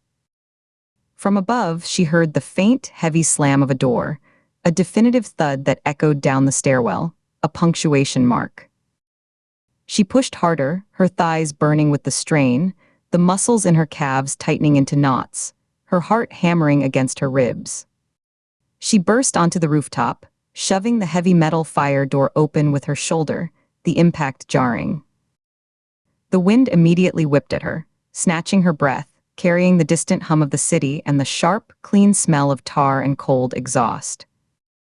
The roof was a field of gray gravel, dotted with giant HVAC units that hummed and vibrated, their fans a steady, industrial drone that filled the air. A cluster of weathered, plastic patio furniture, chairs, and a table were crusted with black grime and bird droppings, pathetic and abandoned. But at the far edge, overlooking the postal annex, a pair of high-end binoculars on a tripod lay on the gravel roof surface, as if carefully placed, not dropped, the legs splayed. She approached slowly, her eyes scanning the other HVAC units, the vents, the shadowed recesses of the parapet, every potential hiding place. She crouched, the gravel shifting under her boots, and touched the binoculars. The metal barrels were still faintly warm from his hands, a lingering human heat. The lenses were pointed directly at the window where Gerald had been dying, the focus knob set precisely, the eyepieces adjusted. He was gone. Or he was. The helplessness was a physical weight, settling in her shoulders, pressing down on her diaphragm, making her next breath shallow and insufficient. She was chasing a ghost who was always one step ahead, who orchestrated her movements like a puppeteer, watching her dance. The thought made her skin crawl, a cold prickle that had nothing to do with the wind. She straightened up, a hand going to the back of her neck, kneading the tense muscles there as she scanned the connected rooftops, a jagged landscape of tar paper, vents, and satellite dishes stretching for a block in either direction, a maze of angles and shadows. Then movement. A figure in a dark hoodie and jeans emerged from the rooftop access door of the next building over, a long, hard-sided black case in one hand. He moved with purpose, not fleeing in panic, but with the focused, economical gait of someone with a destination, heading for the opposite stairwell door on that roof. He didn't look around, didn't glance back. His posture was casual, but the direction was deliberate. The FBI. Stop right there. Katie's command tore from her throat, raw and loud, echoing off the rooftop tar and the brick facades swallowed by the wind. He didn't break stride. If anything, his pace quickened, a slight hitch in his step, his shoulders hunching slightly as if against the wind or the words. He glanced back once over his shoulder, his face a pale oval under the hood, features blurred by distance and shadow, and then broke into a run, the case banging against his leg with each stride, an awkward, clumsy rhythm. Katie gave chase. The gap between the buildings was a 4-foot jump across a 3-story drop to an alley, a void of air. She didn't hesitate. She took 3 running steps, her boots crunching on the gravel, sending a spray of small stones skittering, and launched herself, her body arcing through the cold air, coat streaming behind her like a banner. For a moment there was only the wind and the empty space below. She landed on the adjacent roof with a jarring impact that traveled up her knees and into her hips, a shock of pain, gravel skittering under her boots. She stumbled, caught her balance on one knee, hand slapping down on the tar paper, the surface rough and granular, and pushed off, already moving. The pursuit became a vertical climb up a rusted exterior staircase, bolted to the next building's side, the metal groaning and flexing alarmingly under their combined weight, each step a tremor. Flakes of orange rust showered down as she climbed, sticking to her damp palms, gritty. She could hear him above, his breathing loud and ragged, the case clanging against the railing with each step, a metallic clang-clang-clang. They spilled onto a higher rooftop, the city sprawling below them in a grid of gray and glass, the morning light still weak and diffuse, not yet reaching the deep canyons between buildings. The wind was stronger here, a constant, buffeting pressure against her side, whipping her hair across her face, stinging her eyes. She shoved it back with an impatient hand, eyes fixed on his dark shape as he weaved between ventilation ducts, his silhouette ducking and reappearing.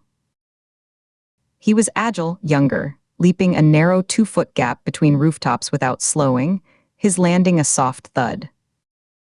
Katie matched him, her jump fueled by adrenaline, landing with less grace but maintaining forward momentum, her ankles protesting. Another chasm opened up ahead, this one a 3-foot jump down to a lower roof section, a drop of about 4 feet to a tar paper expanse dotted with pipework and puddles. He went for it, launched himself, and misjudged the distance or his footing on the gravel. His feet fell short.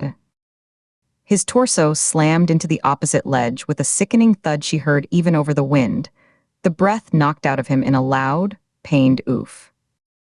His fingers scraped desperately along the rough edge, nails tearing, and caught the lip of the roof. His legs kicked wildly over a 2-story drop to a lower mechanical platform strewn with ductwork, his feet scrambling for purchase on empty air. Katie landed safely on the far side, her balance firm, gravel crunching under her soles. She approached the edge, her heart hammering against her ribs so hard she could feel it in her throat, a frantic drum. She looked down at him dangling, his knuckles white with strain, his arms already trembling violently from the effort. The black case lay a few feet away where he'd dropped it, one latch sprung open, the lid askew.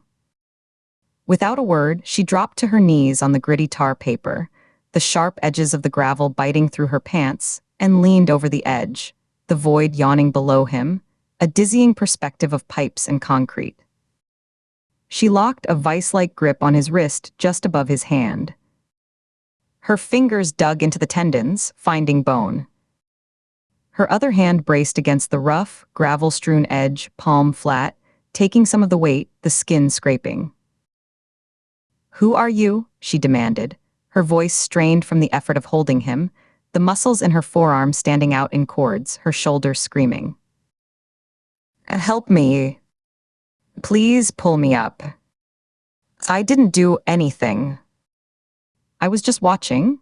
His voice was high with terror, cracking on the words, his face tilted up to hers, eyes wide and pleading, his hood fallen back to reveal a young man with a scraggly goatee, his face flushed with effort and fear, sweat beading on his forehead.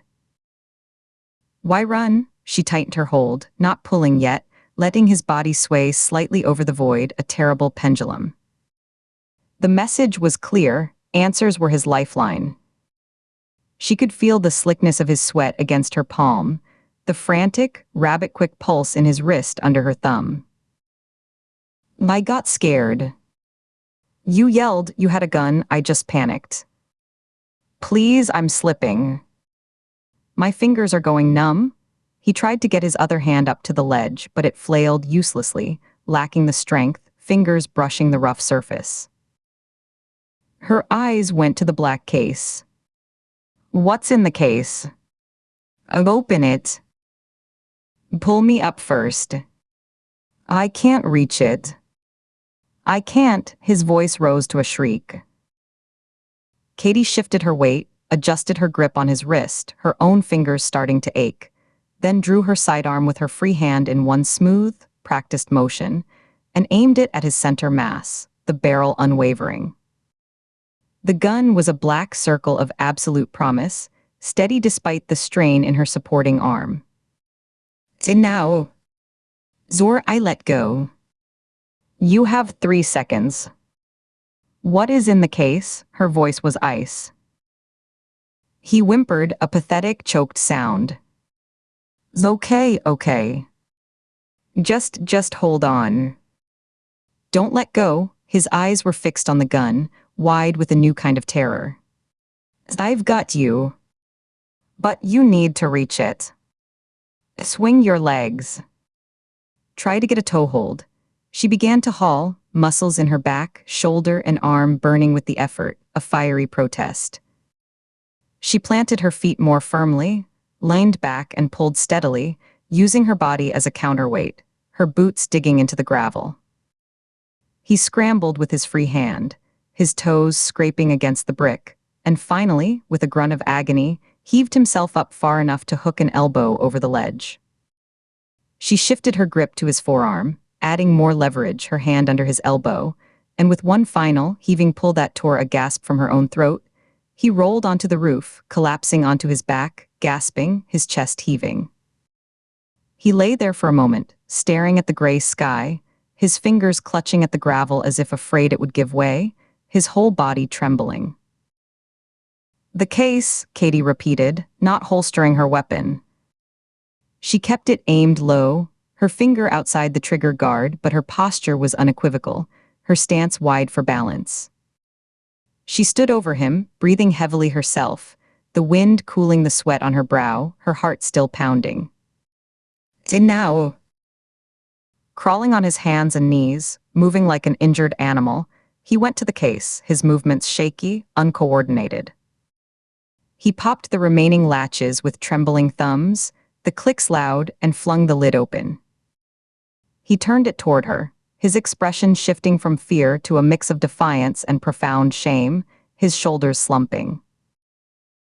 Katie's shoulders slumped in response.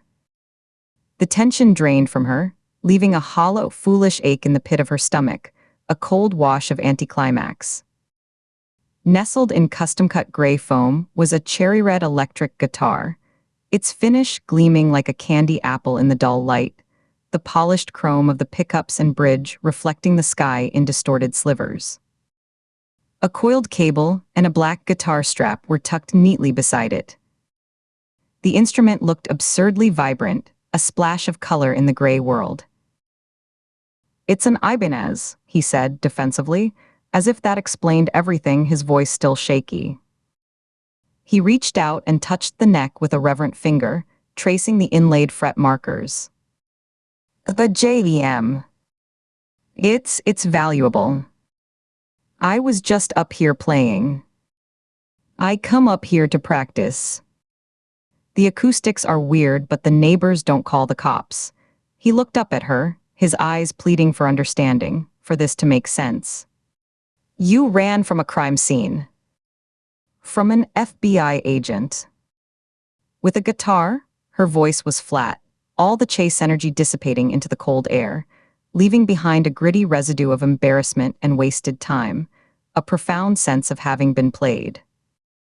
She slowly holstered her weapon, the click sounding final in the wind, a period on the sentence. She rubbed her forehead with her thumb and forefinger, feeling the beginnings of a tension headache behind her eyes, a dull throb that matched her slowing heartbeat. I live here. He pointed a shaking finger toward a rooftop access door painted the same grimy green as the one below.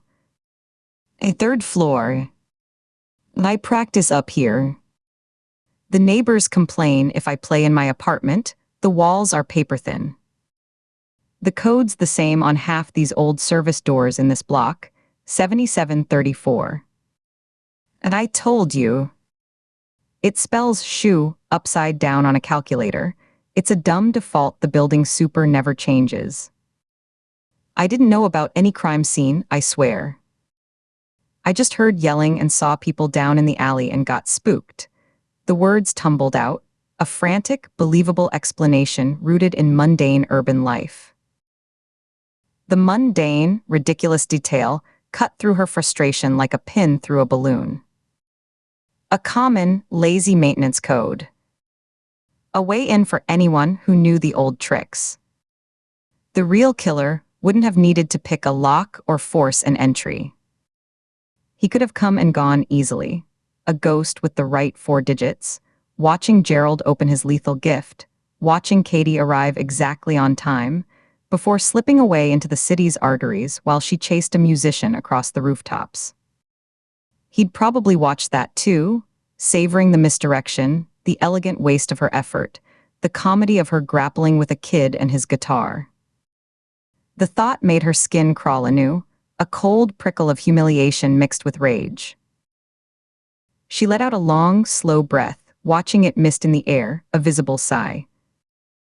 Get up, her voice was tired, the edge worn off, replaced by a flat exhaustion. ID. Now. He fumbled in his back pocket, produced a worn leather wallet, the edges frayed, and handed her a driver's license, the plastic warm from his body. She took it, the musician's name, Evan Ricks, his address, his date of birth, her movements now procedural, automatic, the adrenaline crash leaving her feeling heavy. She wrote it down in a small notebook pulled from her coat, her handwriting quick and slanted, the pen cold in her fingers. She warned him not to leave the city, that detectives might want a statement, her tone wrote. He nodded vigorously, his head bobbing like a puppet S, clutching his guitar case too. Just go home, Evan, she said, closing her notebook.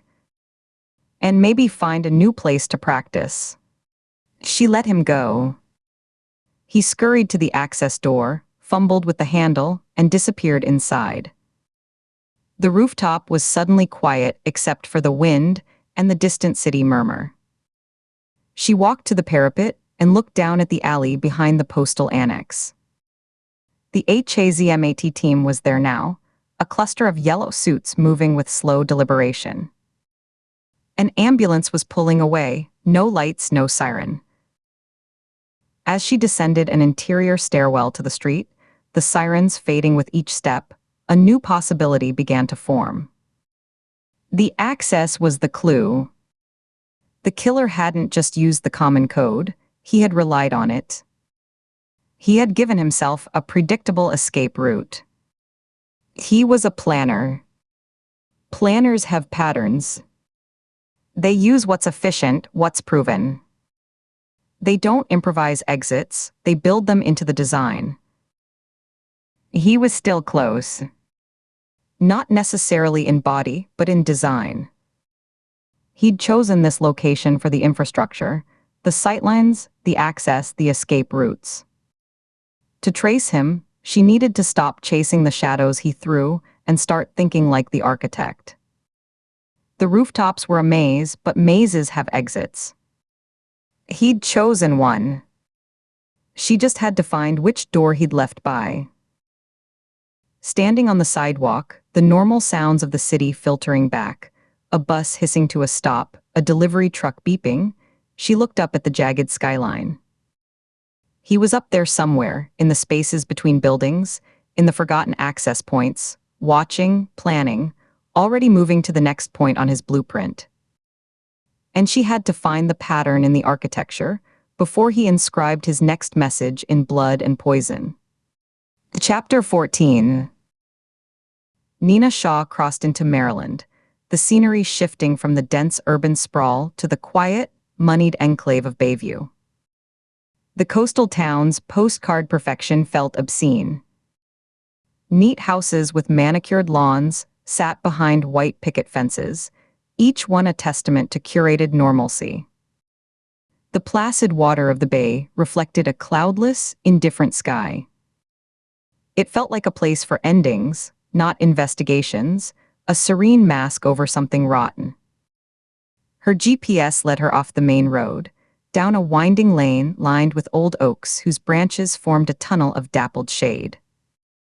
The lane ended at a lone cottage set back from the shore, partially hidden by a tangle of overgrown hydrangeas and untended rose bushes. The single-story structure was long and low, painted a faded cream that had peeled in patches to reveal gray, weathered wood beneath, like scabs on old skin. Every window was sealed from the inside with what looked like matte black paint or thick fabric, a glaring, blind-eyed anomaly on the picturesque street. No light escaped. It looked less like a home and more like a bunker pretending to be a home. The trade in murder relics was a vile, thriving niche. Her quick dive into the Bureau's peripheral databases back at the house had revealed a shadowy network of collectors, traders, and ghouls, with one name surfacing repeatedly in connection with high-profile serial artifacts: Victor Stone. She sat at Nina's desk, the blue light of the monitor washing over her hands, scrolling through flagged transaction logs and forum chatter from dark web archives the Bureau monitored, but rarely acted upon. The language was couched in euphemisms, authentic memorabilia, true crime collectibles, historical ephemera. The prices made her sick. The Bureau's own files contained a terse, unresolved note about a prior, low-priority investigation into his suspected acquisition of evidence from an old Midwestern case, a victim's scarf that had vanished from an evidence locker. The investigation had been dropped for lack of resources. Stone had operated, until now, in the gray space just outside the law's immediate interest, a vulture picking at the bones of closed cases. She killed the engine, the sudden silence amplifying the sound of gentle waves lapping against a nearby private dock. The air here smelled of salt and cut grass and the faint, sweet decay of mulch. She sat for a full minute observing. No cars passed. A single gull wheeled overhead, its cry lonely and sharp. She checked the compact 9, holstered at her ankle, a habitual touch, then slipped her service weapon from its hip holster, checked the magazine, and reseated it with a solid click. Her fingers drummed once on the steering wheel, a quick, nervous release of energy, before she pushed the door open and stepped out. She walked to the front door, a solid slab of oak with a heavy, tarnished brass knocker shaped like a lion's head. It offered no courtesy call before she rapped her knuckles against it 3 times, hard and official, the sound swallowed by the thick wood. A long minute passed. Nina heard the faint shuffle of feet on the other side, a slow, hesitant approach, then the clunk of a heavy deadbolt being drawn back. The door opened a cautious few inches, stopped by a thick security chain. A woman in her 20s peered out through the gap. She had pale, almost translucent skin and dark, bruised-looking circles under her eyes, her brown hair pulled into a messy bun with strands escaping around her temples. She wore a simple, faded gray sweatshirt and jeans. "Can I help you?" Her voice was thin, wary, the voice of someone used to speaking softly. "FBI Special Agent Shaw," Nina said, holding her credentials up to the gap. The badge's gold shield caught the morning light, a bright, authoritative flash. "I need to speak with Victor Stone." The woman's eyes darted from the badge to Nina's face, assessing, then past her shoulder to the empty driveway. Her grip on the door's edge tightened, knuckles whitening. "He's not well today. He had a bad night." "It's really not a good time," she swallowed, her throat working. "Maybe you could come back another time." Next week, the request was delivered in a near whisper, as if afraid of being overheard from inside the dim interior. "There is no other time," Nina said, her tone flat and leaving no room for negotiation. She lowered the credentials but didn't put them away, letting them remain visible in her hand. Is he capable of speech? Barely, the woman whispered, her hand trembling where it gripped the edge of the door. The chain rattled softly against the strike plate. He had a fall. The bad ones. He's in a lot of pain. The doctor said he needs to rest, absolute quiet, her eyes pleaded. Then he can talk to me from his bed or his couch. He doesn't have to stand.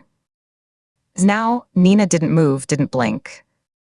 She was a fact in the doorway, immovable, the line of her shoulders blocking the view of the peaceful street behind her. The woman held her gaze for a few more seconds, a silent struggle playing out in her tired face. Then her shoulders slumped in defeat, the fight draining out of her. With a sigh that was almost a whimper, she closed the door just enough to slide the chain free with a metallic scrape, then pulled it open. She stepped back into the dim interior, allowing Nina entry without another word, her body language one of complete surrender. The living room was spacious, high-ceilinged, and oppressively dim. The blacked-out windows allowed only thin, razor-straight seams of daylight to outline their frames, casting the room in a perpetual, dusty twilight.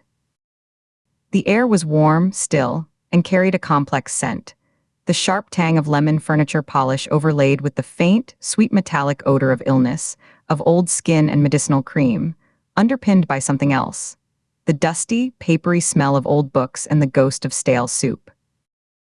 A large, expensive-looking oriental rug in deep reds and blues covered most of the floor, its intricate patterns muted and shadowed in the low light. Bookshelves sagged with leather-bound volumes and stacked periodicals. Several glass display cases held what appeared to be antique porcelain figurines, shepherdesses, courtiers, normal at a glance but positioned with odd, ritualistic spacing. On a deep, cracked leather Chesterfield sofa lay an old man, propped up on a mountain of pillows and folded blankets. He was shockingly thin, the shape of his bones visible through a thin cotton robe. His white hair was long and tied back in a limp ponytail, his face a map of deep lines and sagging flesh. His breathing was shallow and labored, each inhalation a faint, wet rattle that seemed to echo in the still room. "Victor Stone?" Nina asked, not moving from just inside the doorway. She kept her back to the wall, her eyes scanning the room's corners, the other doorways. She did not sit. He turned his head slowly on the pillow, a movement that clearly cost him effort. His eyes found her in the gloom. They were a pale, watery blue but sharp, intelligent, missing nothing. "That's me." His voice was a dry rasp, like pages of an ancient book rubbing together. "The FBI. I have questions." Sorry for the intrusion, she wasn't sorry. She let the words hang, devoid of apology. With a visible wince that tightened every line and hollow on his face, Stone pushed himself upright, one bony, liver-spotted hand bracing against the sofa back. His joints cracked audibly in the quiet room, a series of pops that made Mara, still hovering by the kitchen door, flinch. He shifted his weight, groaning through clenched teeth, until he was mostly upright, his free hand pressed to his lower left side. "It's about Calvin Calloway." It wasn't a question. It was a statement of weary fact. Nina stilled, every muscle locking. She kept her expression neutral, a practiced mask of professional detachment, but inside her mind raced. She forced a slow, controlled breath in through her nose, the scent of the room filling her lungs. "Why would you think that?" Because he was here. Stone's rasp dropped even lower, becoming conspiratorial. "Last night. Just after midnight. He's the reason I can't stand up straight without feeling like my spine's in a vice." He tapped his ribs with a trembling finger. She glanced at the young woman, who had retreated to the doorway leading to a kitchen, hovering there like a ghost in the shadows. Your friend said you fell. Stone let out a short, painful cough that bent him forward for a moment, a handkerchief pressed to his mouth. When he recovered, he fixed Nina with those sharp, watery eyes. What was I supposed to say? Tell the world a serial killer paid me a visit. Tell the local sheriff, he gave a derisive, wheezing sound. They'd never believe it from a sick old man, and if they did, they'd just get in the way. Or get themselves killed trying to be heroes. He gestured weakly toward the young woman, a dismissive flick of his wrist. Mara, stop gawking. Get me my pills. The ones in the blue bottle. And a glass of water. Not from the tap, from the filter pitcher.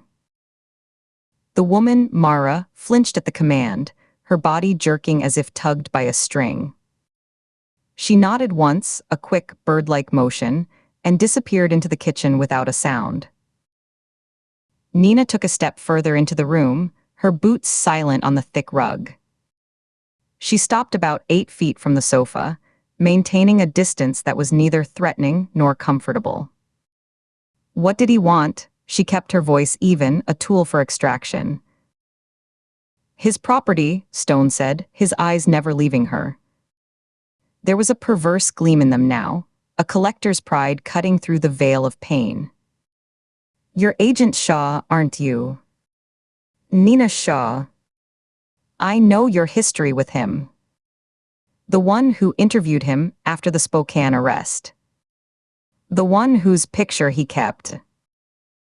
Nina felt a flash of anger, hot and sudden, like a spark hitting gasoline. She showed it only by a slight tightening of her jaw, a minute flex of the muscle along her cheekbone. She took another slow, controlled breath. How do you know that? And what property? I make it my business to know the players, he said, a trace of smugness seeping into the rasp. He shifted, and a flicker of real pain crossed his features, undercutting the arrogance. Especially the ones connected to the masterpieces. Your name is in the file. The one he left with me for safekeeping, years ago. Groaning, Stone fumbled a gnarled hand beside the couch cushions and pulled out a simple, dark wooden cane with a worn brass handle.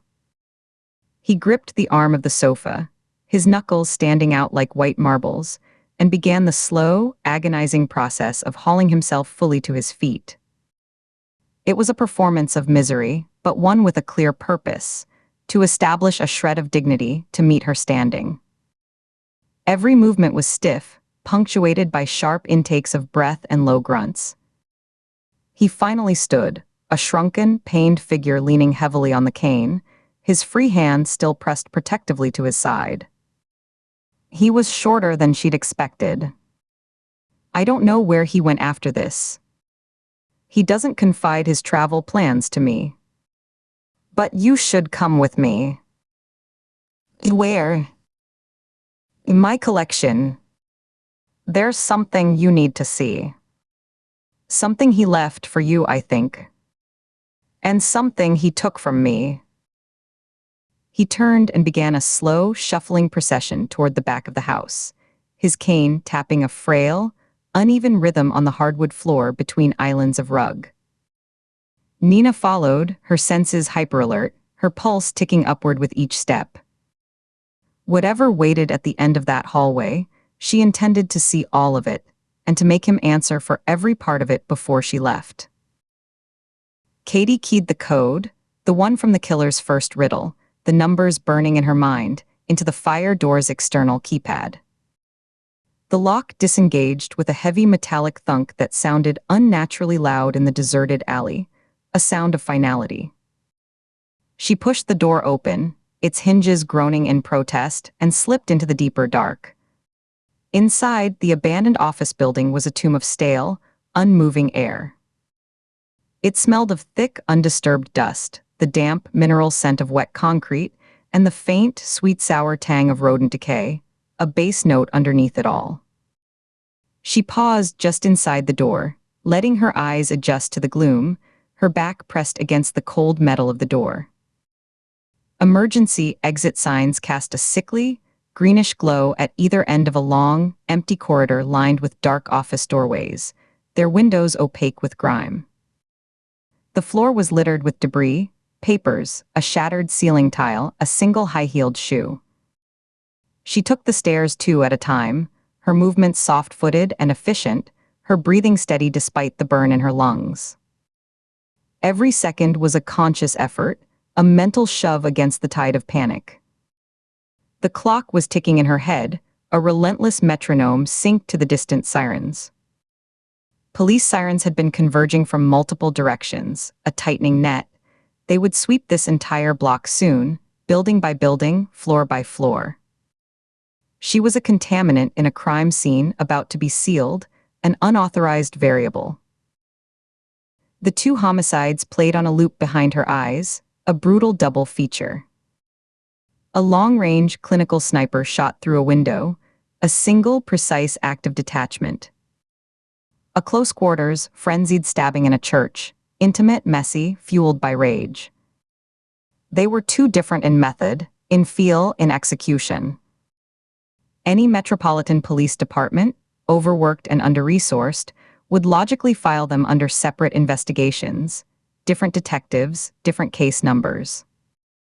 They'd look for a disgruntled employee for the sniper, a personal enemy for the stabbing.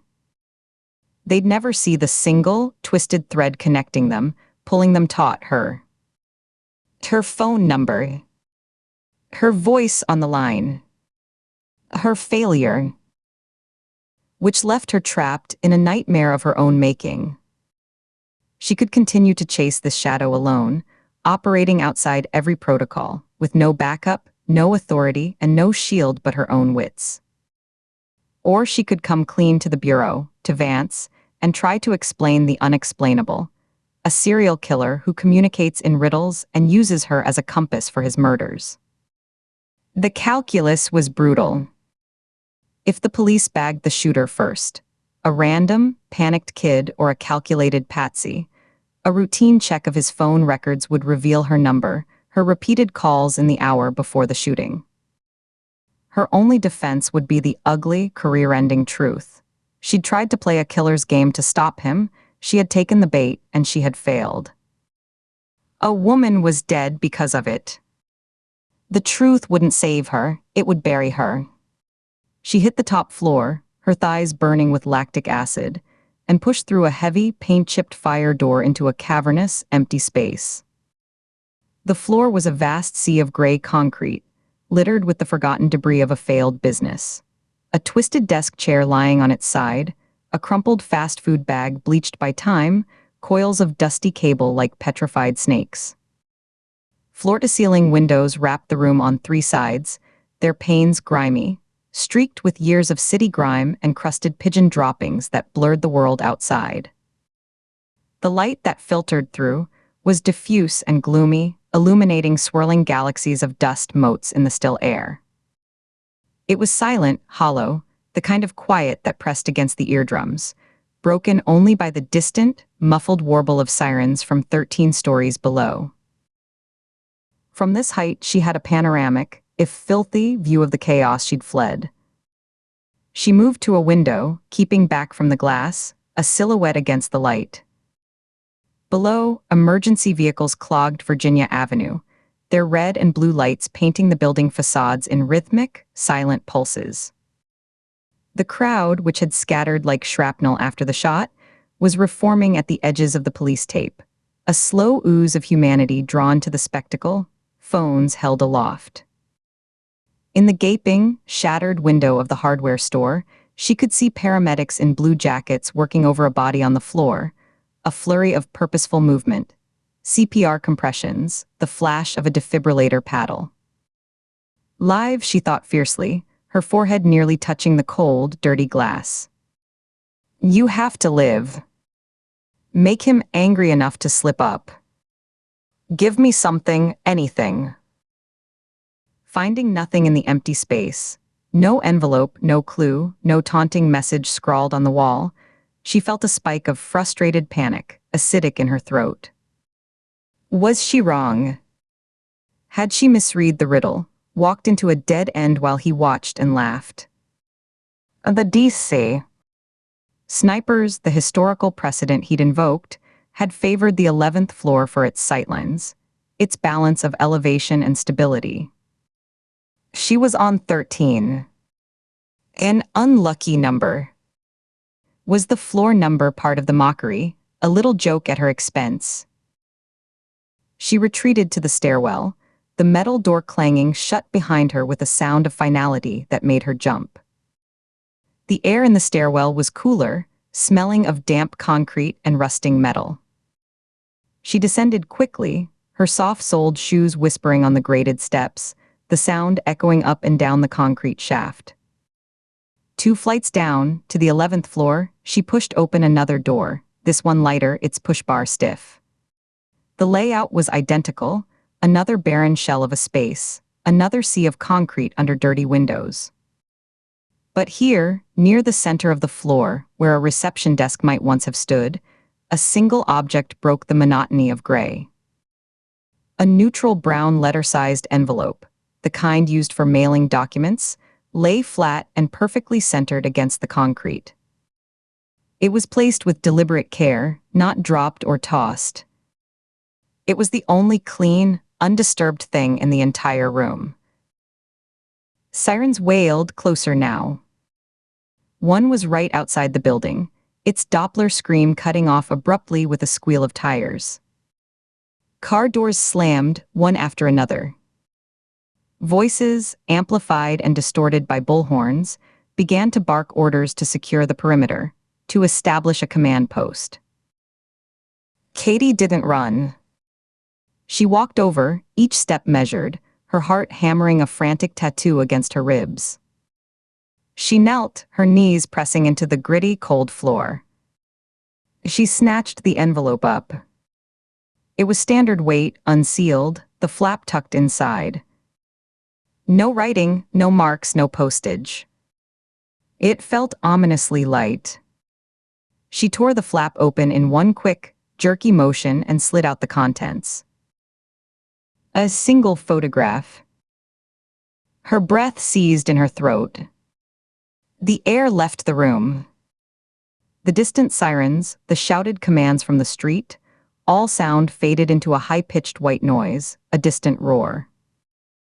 The world narrowed, tunneled, until the only thing that existed was the 4x6 glossy image in her trembling hand. It was her father. He was smiling, squinting slightly against the bright afternoon sun in the backyard of their old house in Arlington. He had one hand on the handle of their green Toro lawnmower, the other raised in a casual, happy wave to whoever was behind the camera. Her mother, probably, calling him in for lemonade. He was wearing his old red and black plaid shirt, the one with the frayed collar, and his hair was mussed from working outside. It was a casual, happy moment, frozen in time, a memory she visited often. It was her picture. The exact one from the simple silver frame she kept on the bookshelf in her living room, nestled between her college psychology texts and a biography of Eleanor Roosevelt. Cold dread washed through her, a physical wave that started in her chest and flooded out to her extremities, leaving her fingers and toes numb and tingling. Her stomach dropped as if the floor had vanished beneath her knees. She couldn't move. She couldn't blink. She stared at the familiar smile, the crinkles around his eyes, the specific pattern of the plaid. This wasn't just a message. It wasn't a clue about a crime scene or a puzzle to solve for the next location. It was a violation. A deep, intimate, soul-violating trespass. It was a hand reaching through time and grief to touch the one thing she kept sacred. He had been inside her apartment. He had stood in her living room, in her private, personal space, while she was gone. He had seen her books, her furniture, the life she'd built piece by piece after the funeral. He had picked up this frame, studied this photo of her dead father, and decided to take it. Or maybe he'd photographed it right there, with his own camera, and printed this copy. The method didn't matter. The intent was crystalline, the impact devastating. The boundary between the game and her life wasn't just crossed, it was obliterated, burned down. He was no longer a voice on the phone or a phantom at a crime scene. He was in her home. He had touched her things. He knew her in a way that was both profoundly superficial and deeply intimate. He knew what she loved. A violent shudder racked her body, breaking the paralysis. She scrambled to her feet, the photograph clutched so tightly the stiff edges dug into her palm. She spun around, her back thudding against a concrete pillar, her eyes scanning the vast, empty floor. The banks of dirty windows, the deep shadows in the corners, the dark maw of the stairwell door. Was he here? Was he watching her right now from some hidden perch, seeing the shock drain the color from her face, savoring the moment her professional composure shattered? The air felt suddenly charged, predatory.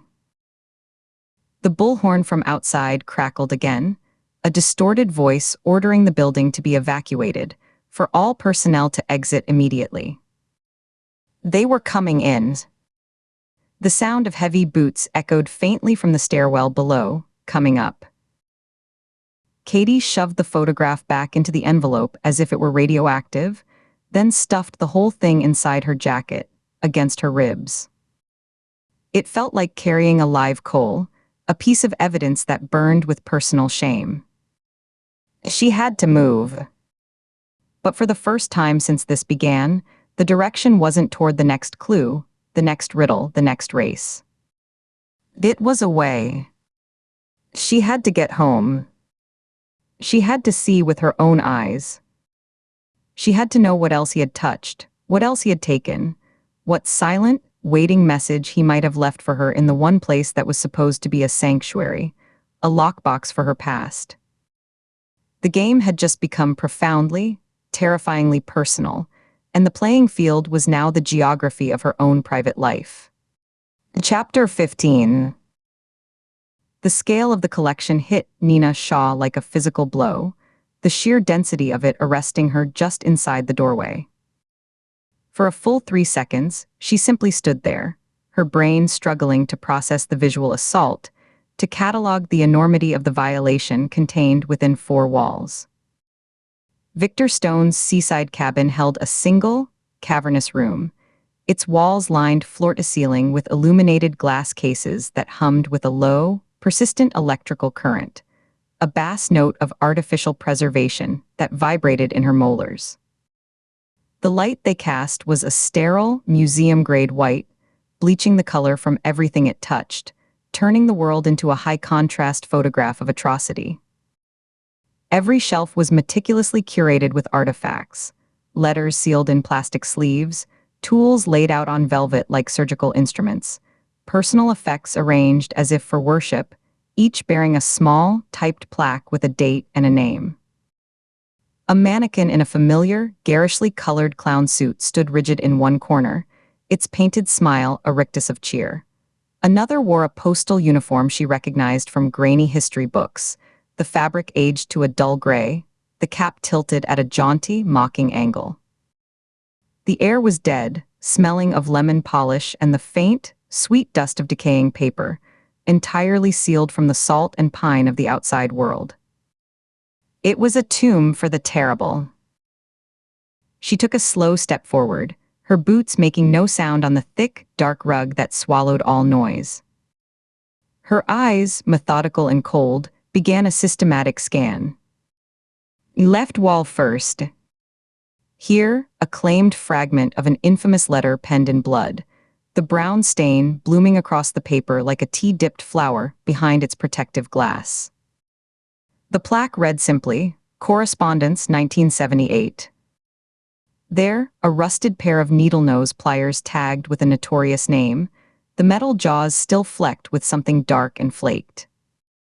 A lock of hair in a tiny, yellowing envelope, secured with a wax seal. A single child's patent leather shoe, size small, propped upright as if waiting for a foot that would never return. Each item was a wound given physical form, a scream silenced and mounted.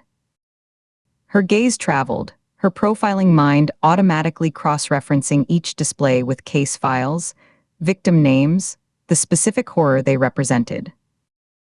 The room wasn't just a collection. It was a map of American suffering, curated by a man who saw himself as its archivist. "Explain this," Nina said, her voice tight, the words cutting through the unnatural, humming silence.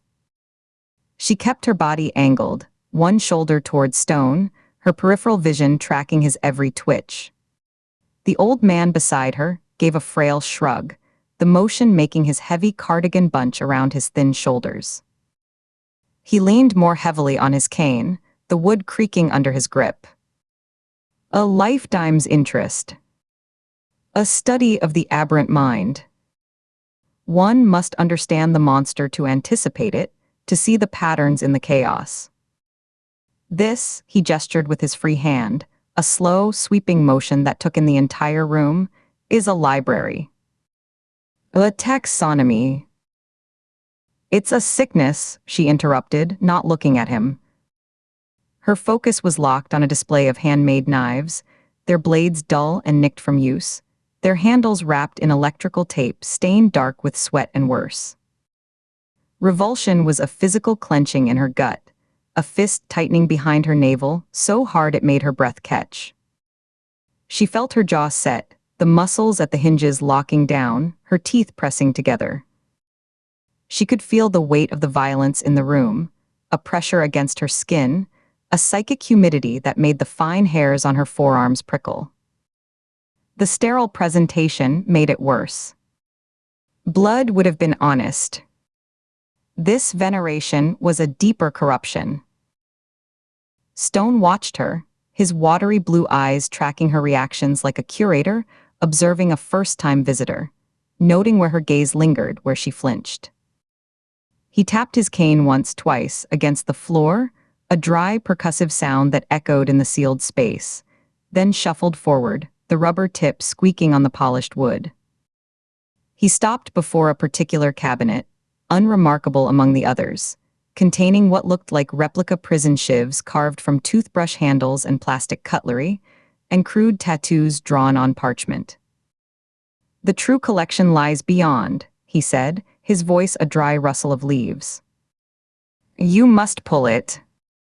The handle on the right side of the case. Suspicion was a wire pulled taut in her chest, vibrating with a warning frequency. Her eyes darted from the case to the shadows around it, looking for tripwires, pressure plates, any sign of a trap. Nina's hand, which had been resting near her holstered weapon, moved slowly, deliberately. She unclipped the strap with a soft snick, drew her sidearm in one smooth motion, and held it pointed at the floor in a two-handed grip, her finger indexed straight along the frame, outside the trigger guard. With her left hand, she reached for the cool, tarnished brass handle. She gripped it, feeling the solidity of it, the precise machining beneath the patina of age. She pulled, her shoulder muscles tensing for resistance or release. Instead of the case door opening, the entire unit, a false front of wood and glass, swung inward on hidden hinges with a soft, well-oiled click, revealing a seam of black space behind the wall. A hidden door, perfectly integrated into the macabre display. The air that whispered out was several degrees cooler, carrying a scent of old stone, damp earth, and something else, something organic and faintly sour, like spoiled milk and copper. It was the smell of a root cellar or a grave. "Go on," Stone whispered from behind her, a note of ceremony, of unveiling in his thin tone. "The heart of the collection awaits."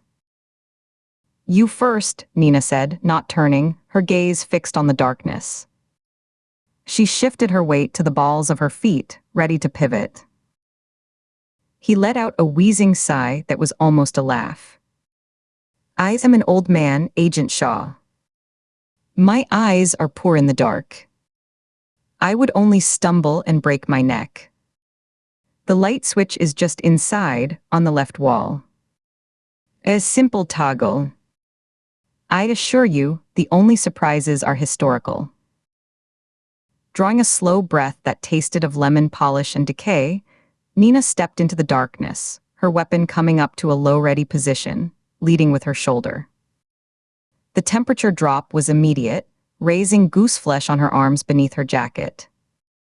One hand swept the empty space beside her, fingers brushing rough, cold plaster that felt gritty with age, then finding a simple metal toggle switch, cool to the touch. As she flipped it, harsh, bare bulbs encased in wire cages flickered on one by one down the length of a short corridor with a series of metallic pops, their light stark and unforgiving, throwing deep, jagged shadows that seemed to claw at the walls. The second room was smaller, a crypt carved out of the cabin's foundation, accessible through a low, arched doorway framed by unfinished 2x4s. She stepped fully inside, her boots loud on the bare, unfinished floorboards. 5 ropes, each of a different thickness and weave, hemp, nylon, braided cotton, dangled from the ceiling beams like obscene stalactites. Each was terminated with distinctive, complex nautical knots, a hangman's noose, a constrictor knot, a running bowline, their ends frayed from use, the fibers splayed and dirty. A faceless dummy, its form androgynous and stark, wore a pristine white jumpsuit, an empty plastic dry-cleaning bag clutched in its cloth hand, the plastic crinkling faintly in a draft she couldn't feel. A simple wooden altar, covered with a white cloth that looked like a burial shroud, held 2 objects placed with deliberate ritual care. A small, hand-carved wooden horse figurine, its form rough but recognizable, the knife marks visible in the soft pine, and a faded painting of a storm-tossed sea in a cheap, gilded frame, the varnish crackled. The center of the cloth, directly between these items, was conspicuously, accusingly bare, a perfect square of unstained white linen. Nina knew these items. She de-studied their evidence photographs for years, had seen them under the harsh, revealing lights of the lab, had dreamed of them in the fractured sleep that followed the Calloway case. The ropes were from the Bay Harbor Strangler, each knot his signature, each thickness corresponding to a different victim's weight and neck circumference. The jumpsuit and bag were the exact brand and model used by the I-95 gasman, purchased in bulk from a janitorial supply warehouse outside Baltimore. The horse was Calloway's. The painting was from the apartment of his first known victim, a piece she'd personally tagged and bagged, remembering the smell of mildew and loneliness in that cramped studio. This wasn't a collection, it was a shrine, a replication of their greatest hits, a hall of fame for the damned. The curation was flawless, reverent, and it made her skin crawl. A wave of nausea, hot and sudden, rose from her stomach into her throat, a sour tide. The sterile, curated horror of it was worse than any blood-soaked crime scene. It was the veneration that sickened her, the framing of madness as art. She took an involuntary step back, her boot heel catching on an uneven floorboard. She stumbled back through the archway into the brighter, humming light of the main collection room, which now felt garish and overwhelming, a carnival of deaths. She leaned heavily on a glass case, her palm coming down slick with sudden sweat against the cool surface, leaving a foggy print. She bent forward at the waist, bracing her other hand on her knee, breathing hard through her nose in short, controlled gusts, fighting the acidic rise of bile. The case beneath her hand contained a row of women's rings, sizes varying, arranged in a neat line on black velvet. "You see," Stone asked from behind her, not a question but a validation. He hadn't followed her into the crypt. He stood by the open secret door, watching her compose herself, his head tilted. "You understand the curation now. The thematic linkage. It's not about the violence itself, but the signature. The personal mark. That is what separates the artisan from the brute." The sound of his voice, the academic detachment in it, the way he used words like artisan, acted like a spark on gasoline. She spun, the movement fueled by a fury that burned through the sickness, turning it into pure, clean, directed energy. In 2 long, swift strides she was on him. Her left hand shot out, seizing the worn wool of his cardigan just below the collar, gathering the fabric in her fist. She hauled his slight frame up toward her eye level. The fabric strained with a thin tearing sound. She felt the brittle bird bones of his shoulders and collarbone through the knit, the startling fragility of him. "Is this a game to you?" "A hobby," her voice was low, a controlled snarl that vibrated in the space between their faces. His eyes were wide, the pale blue irises swimming in yellowed whites. "These are people.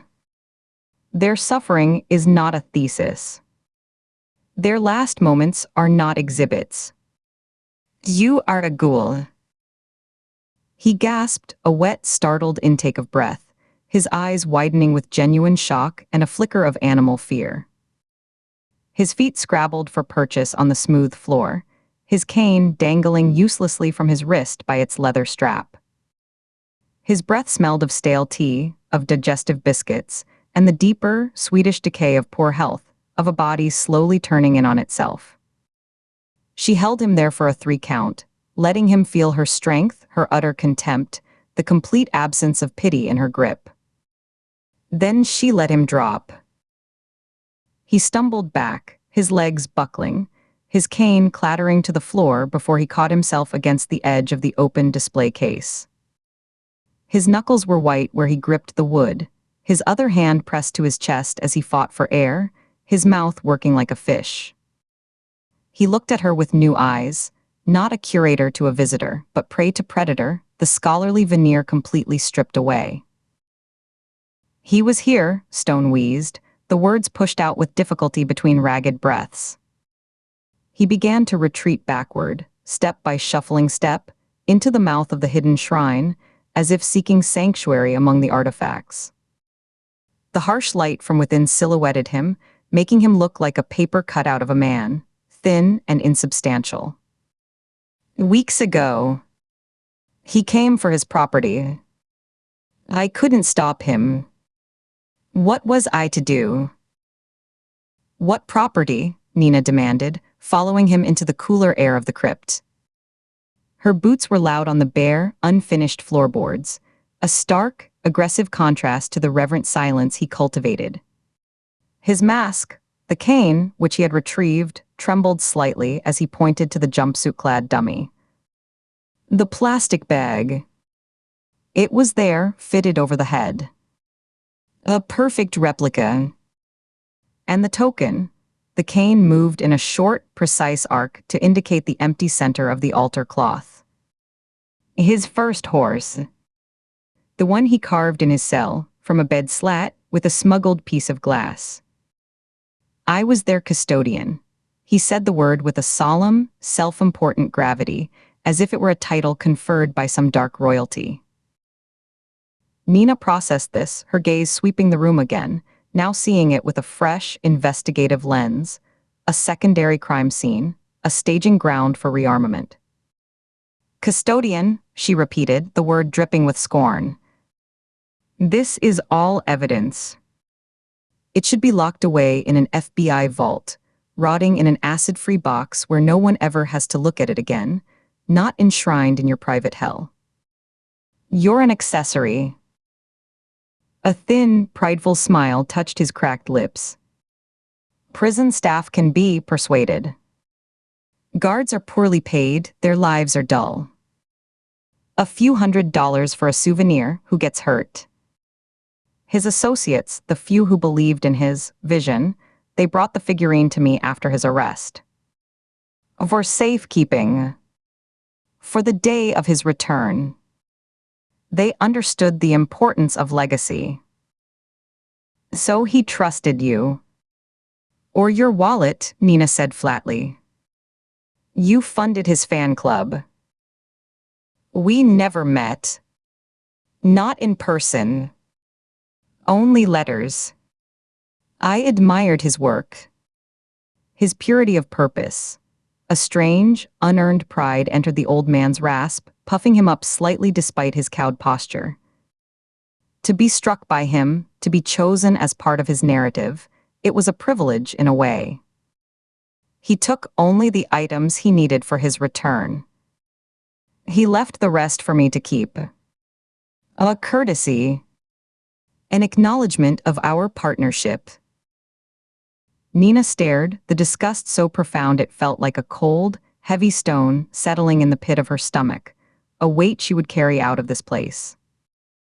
This man had traded in the relics of monsters, had provided a sanctuary for the tools of murder, and saw it not as complicity, but as a sacred transaction between scholar and subject, patron and artist. Did he say where he was going? Did he give you a location, a city, a target? Anything useful, or did you just talk art theory and admire each other's portfolios? Stone shook his head slowly, his eyes drifting past her shoulder to the artifacts as if seeking solace or confirmation among them. He spoke of cycles, of completion, of finishing the story that was interrupted.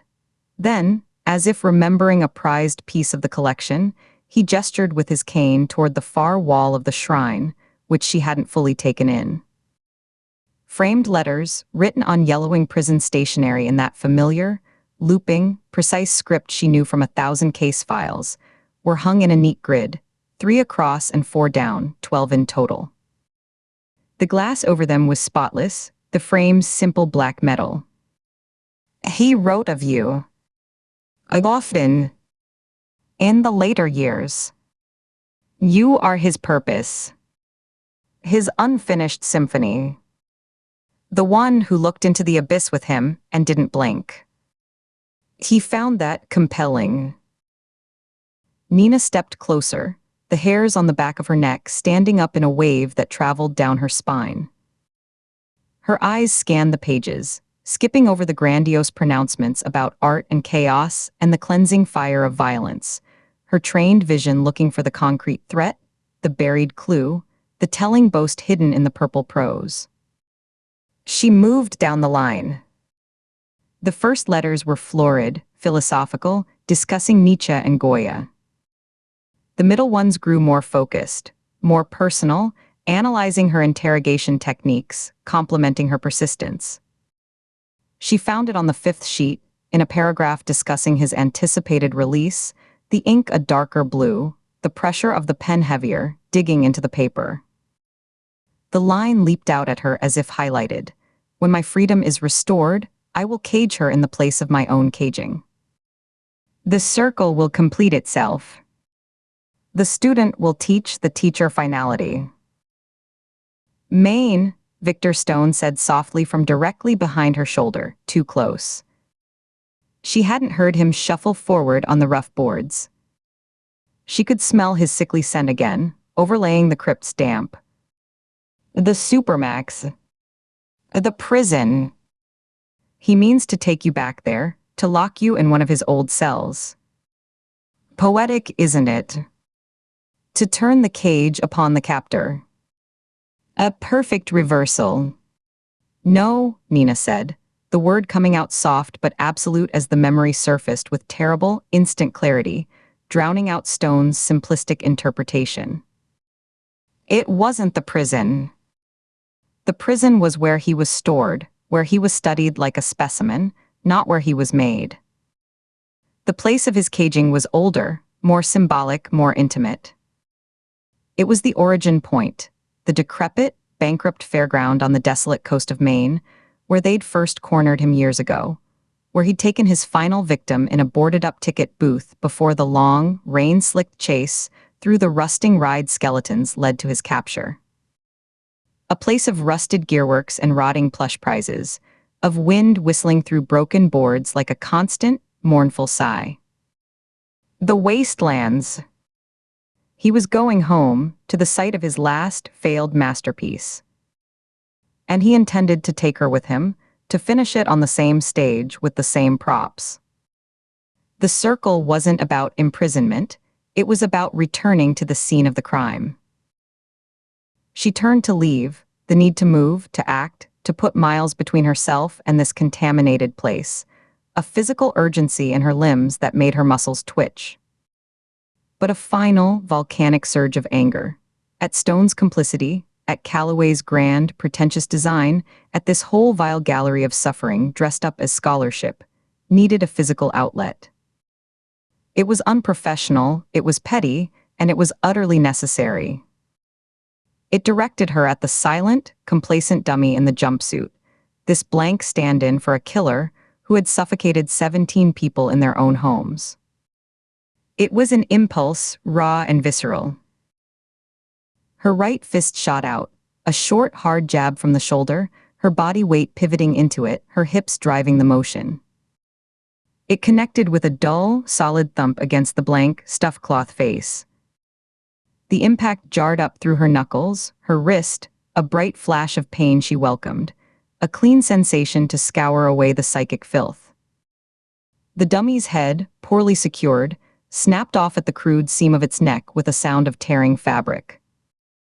It spun through the air in a lazy arc, a sack of rags in flight, and bounced with a soft, pathetic thud-thud-thud across the uneven floorboards.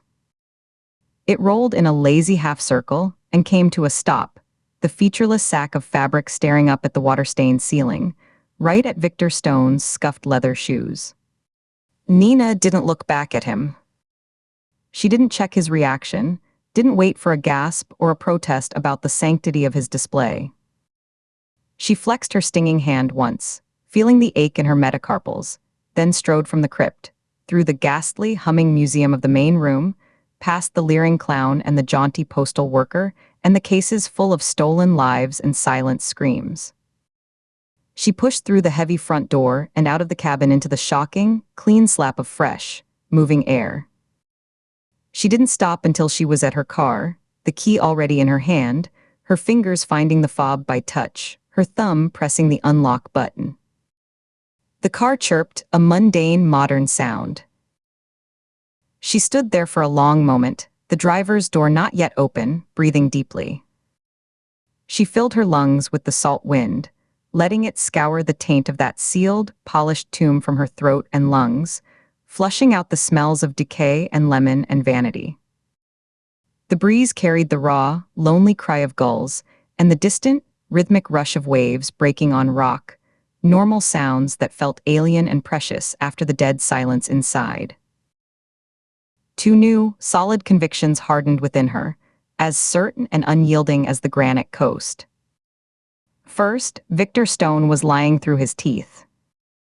His performance of the frail, privileged custodian, the scared old man, was just that, a performance. He knew more. He had facilitated, he had communicated, he was a part of the chain that kept Calloway's mythology alive. His fear was real, fear of Calloway, fear of her, but his secrets were deeper, and his pride in his collection was his fatal flaw. Second, Calvin Calloway wasn't just killing, he was staging a homecoming, a perverse pilgrimage. He was gathering his props, his symbols, and he was leading her, pulling her by the threads of the past, straight back to the beginning. Back to the wastelands.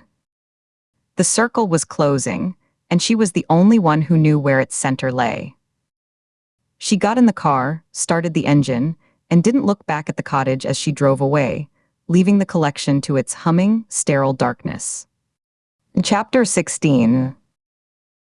The phone's vibration against the table was an electric jolt, a sharp buzz that seemed to travel up her arm and into her teeth. Katie stared at the screen, at Nina Shaw's name glowing in the dim light of the safe house kitchen. The overhead light was off. The only illumination came from a small, under-cabinet LED strip, casting long, sharp shadows across the empty counters. The shadows stretched and wavered, making the familiar kitchen feel like a cave. Her thumb hovered over the answer icon, a millimeter from the glass. This was the call she'd both dreaded and needed. To answer was to step into a confession, to shatter the fragile, isolated control she'd maintained. The phone buzzed again, a persistent, angry insect against the wood. She could let it go to voicemail. She could pretend she was asleep, or in the shower, or simply too overwhelmed to function. That was the safe play, the play of someone who was already broken.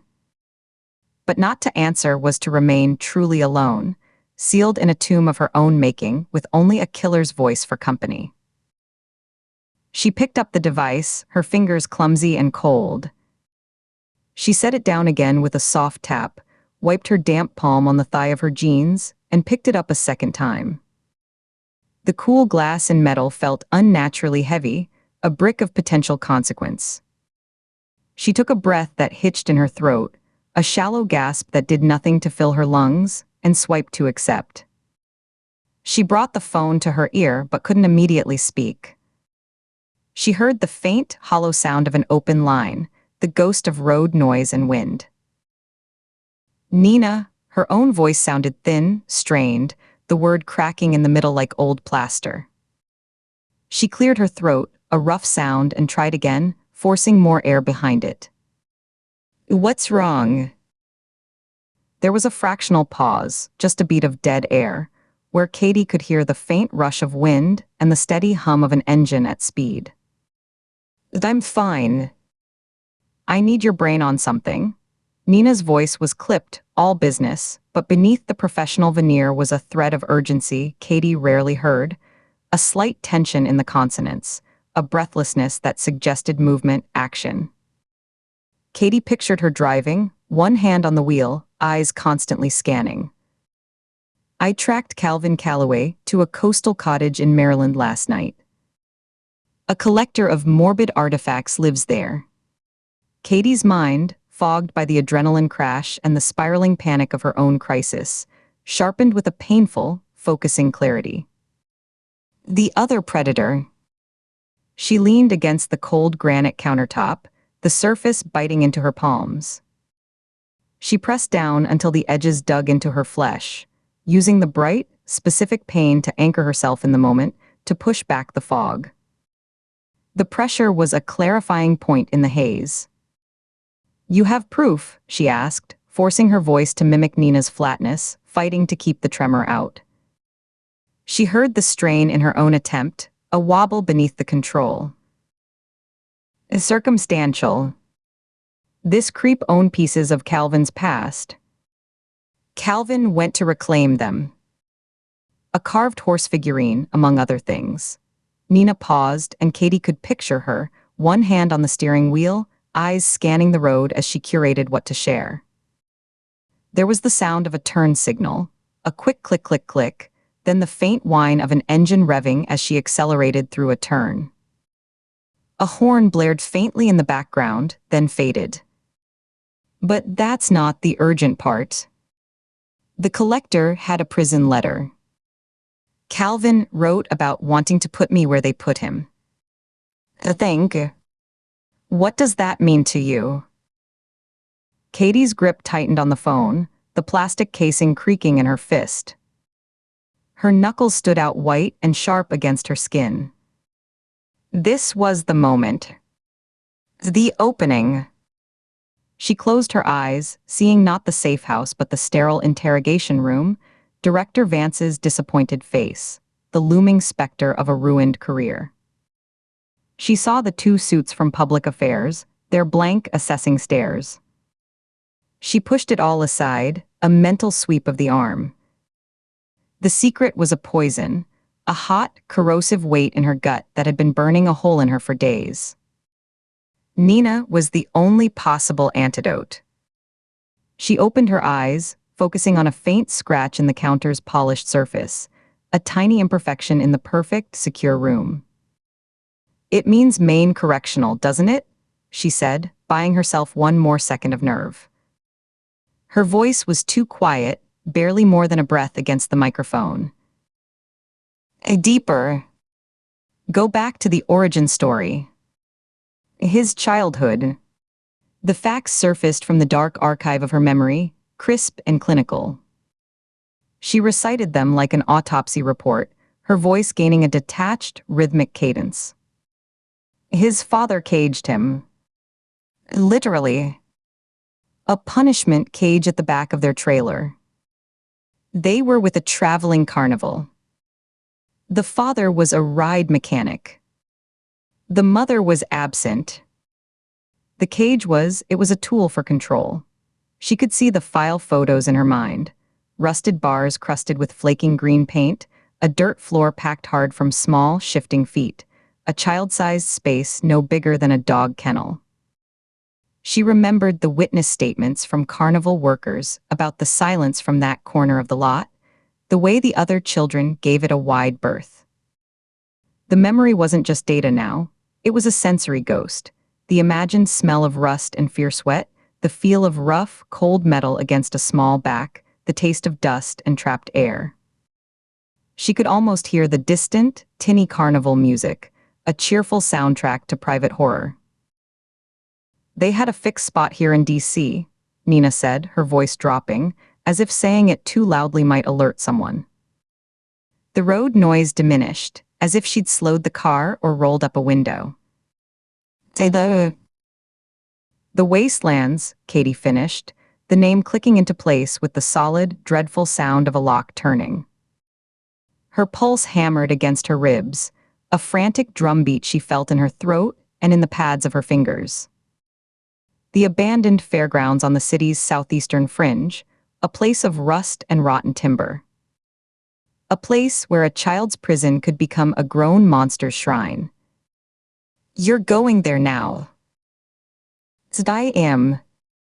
And you stay put. I'm indoors. This isn't a request. The command was absolute, forged from years of tactical certainty. It was a voice that expected obedience, that built walls with its tone. It left no room for debate, only compliance. Katie drew a breath, held it for a 3 count. The air in the kitchen was still, tasting of filtered circulation and her own fear, a metallic tang on her tongue. She could smell the faint, clean scent of the disinfectant Nina used on the counters, a lemony odor that suddenly felt sterile and suffocating. She exhaled slowly, watching her breath mist briefly in the chill air near the window. Nina, listen, there's something I have to tell you. Everything, the words came out in a rush, tripping over each other, a dam breaking. She squeezed her eyes shut again, unable to look at the orderly, secure room around her as she described the chaos. I've been getting calls. From someone else. He's been giving me riddles, forcing me to solve them to save people. There have been victims. And now he's claiming he has a bomb. A failsafe pre-positioned in the city. He says if I bring in the bureau, he'll trigger it. Hundreds, maybe thousands of lives. The silence on the line was absolute. A void so complete Katie pulled the phone from her ear to check the connection was still live. The screen glowed, the call timer ticking upward. It was. She could almost feel Nina processing on the other end, the gears turning behind her steel composure, reassessing every piece of data in light of this catastrophic new variable. Katie waited, her knuckles white, her breath shallow and rapid. She pressed her palm flat against the cool granite, trying to steady herself, feeling the tiny pores in the stone against her skin, the unyielding solidity of it. Her other hand, holding the phone, began to ache from the tension. How long? Nina's voice finally came through, low, stripped of all inflection. It was the voice she used right before breaching a door, the voice that held no room for emotion, only assessment. It was a scalpel of a question. Since Todd. Since the first night, Katie's throat tightened saying his name. She swallowed hard, the motion painful, as if swallowing glass. I thought it was Calloway, but it's not. It's someone else. He's watching me, testing me. I found the postal worker, Gerald. I saved him, but the killer left another wooden horse. He's using Calloway's signature to muddy the waters. The confession poured out, each sentence a stone lifted from her chest.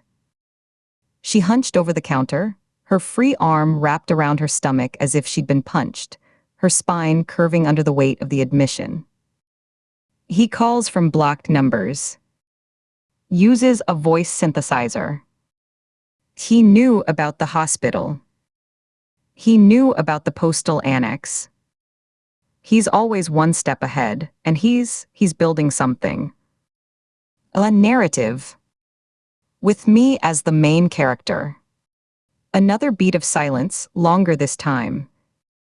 Katie could hear the faint click of a turn signal, the engine note changing as Nina downshifted, the crunch of gravel or broken pavement under tires. She was pulling over. Stopping to think. Katie imagined her putting the car in park, her hands still on the wheel, her gaze fixed on some middle distance as she mapped the new terrain, her jaw tight. Then Nina's strategic mind clicked audibly into place, the analysis crisp and immediate. Then we split the workload. You keep playing his game, you're the only one who can solve his puzzles. I'll find Calloway.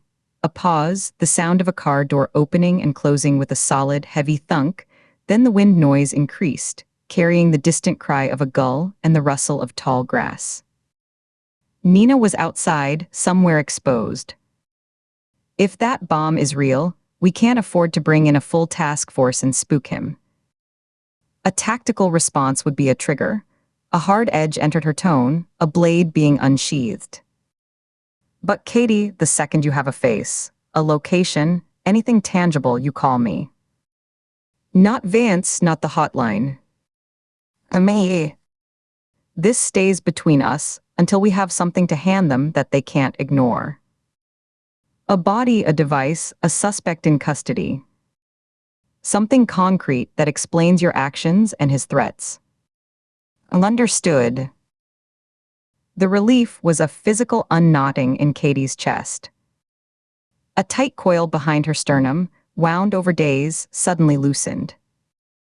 Her shoulders, which had been hunched nearly to her ears, dropped an inch, then two. She let out a breath she hadn't realized she was holding, a long, shaky exhalation that fogged the dark window in front of her. She slumped against the counter, her weight sagging into it, the granite taking her burden. I'm okay. I'm okay. He said the next riddle is coming soon. Her voice was stronger now, edged with a shred of returned agency.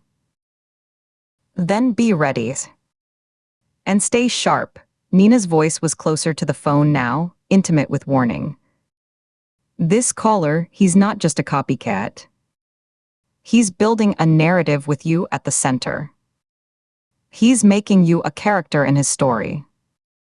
Don't get lost in it. Remember, you're the analyst. You're outside the glass looking in. Even when it feels like you're in the tank with him. I won't. Katie's voice was firmer now, grounded by the shared purpose, the division of labor. She wasn't a lone victim anymore. She was part of a covert, two-woman task force. The isolation cracked, and through that crack shone a sliver of hardened professional light. She stood up straighter, rolling her shoulders back, feeling the joints pop. The stiffness was from tension, from days of carrying the weight alone. Good. I'm heading to the fairgrounds. Keep your phone on. And Katie. Yeah, Katie's hand, still pressed to the counter, relaxed, her fingers splaying out. Breathe. You're not alone in this anymore. The line went dead. Katie lowered the phone, her hand trembling slightly from the release of tension, a fine vibration she felt in her wrist. She stared at the black screen for a moment, her reflection a pale, blurred oval in the dark glass, then pressed her forehead against the cool glass of the window. The chill was a balm, a solid point of sensation in the whirl of her thoughts. She could feel the faint, deep vibration of the city beyond, the subsonic rumble of traffic, of life moving in its ignorant patterns. The burden wasn't gone, but it was halved. Nina was in the field. She was on the board. They had a direction. For a full minute, she just stood there, forehead to glass, eyes closed, letting the new reality settle into her bones. The kitchen was silent, except for the low hum of the refrigerator kicking on, a vibration she felt through the soles of her socks. The orderly, minimalist space felt less like a prison and more like a command post, however temporary. She could work from here. She could think. She could breathe. The phone vibrated again in her hand, a violent, insistent shudder that jarred her bones and snapped her head up. She looked down. Unknown number. Him. The fragile moment of solidarity shattered, replaced by the cold, familiar dread that pooled in her gut like spilled ice water. She stared at the screen, the anonymous digits like a taunt, a digital smirk. He was always watching, always timing. She imagined him somewhere in the city, seeing the duration of her call with Nina, calculating, probing for weakness. Had he been waiting for it to end? Did he have some way of knowing? Her eyes darted to the corners of the room, to the blank, dark lenses of the security cameras. Were they just for show? Could he see her? She swiped to answer, bringing the device to her ear but saying nothing, forcing him to speak first into the heavy, waiting silence she held. What now? Her voice was flat, drained of the relief she'd felt moments before. All the warmth leached out, leaving only a cold, tired stone. The synthesized voice filled her ear, a digitized monotone that seemed to crawl along her spine and nest at the base of her skull. You altered the parameters. You sought outside assistance. Katie's blood went cold. So, had he tapped her phone? Was he watching the house? Her eyes darted to the blacked-out windows, then back to the cameras. She moved quickly, silently, to the front window, keeping to the side and peeled back a sliver of the blackout blind with her fingertip. The morning light was gray and weak, the sky a sheet of low, fast-moving cloud. Down on Virginia Avenue, the flash of police lights painted the buildings in stuttering pulses of red and blue, throwing long, frantic shadows. Yellow tape cordoned off the tool shed hardware store, creating a bright, chaotic X across the mouth of the alley where she'd confronted the shooter. 2 squad cars were angled across the lanes, their doors open like insect wings. Figures moved in the gloom, uniforms, a detective in a rumpled trench coat leaning against a fender with a coffee cup, the sudden flash of a camera from deep in the alley mouth, a burst of white light that lingered in her vision. He'd seen her there. He was telling her he'd seen her. He was establishing his omnipresence, his godlike view of her movements. Haven't you understood yet? The voice inquired, a teacher disappointed with a slow student, the cadence artificially even, each syllable given equal, ponderous weight. She edged away from the window, back into the deeper shadows of the living room, her socks whispering on the polished concrete floor. Understood what? That you're a liar? She kept her voice low, a controlled murmur barely moving her lips. She moved toward the service stairwell door Nina had shown her, a concrete back channel down to a basement and a secondary exit, a bolt hole. Her heart was a frantic bird in her chest. You promised a reveal. I'm still waiting. All I've gotten is threats and homework. Agent Ford. You confirm my assessment. Your intellect is overstated. The synthesizer made the last word sound like a rustle of dry leaves, a papery, lifeless sound devoid of any human warmth. The door to the stairwell was heavy steel, painted a dull, institutional gray. She gripped the cold, lever-style handle, turned it slowly. It released with a solid clunk that echoed in the quiet front room, too loud. She pulled it open, wincing at the low groan of its hinges, a sound that echoed down the stairwell's throat and slipped into the dank, enclosed space. The air was cooler, smelling of damp concrete, old wiring, and something faintly mildewed, like wet cardboard. She pulled the door shut behind her, plunging herself into near darkness, except for a faint, jaundiced glow from a single bulb somewhere below. I never said I was a genius. That's your narrative, not mine. She started down the steps, her free hand trailing along the cold, gritty railing. Each step was a shallow, metal-edged concrete slab, and her descent was a series of soft, cautious thumps. Let's talk about you. You promised to reveal yourself if I solved the puzzles. I solved them. Where's your face? Or is your word as worthless as your originality? She put a deliberate sneer into the last word, a provocation, trying to prick his ego, to get a rise, a mistake. Silence on the line, but she could hear the faint digital whisper of the connection, the ghost of his presence. Then, a sound that might have been a sigh filtered through circuitry, a burst of static shaped like exasperation. Incorrect. Both times. But this was never just a quiz. It's a test of prevention.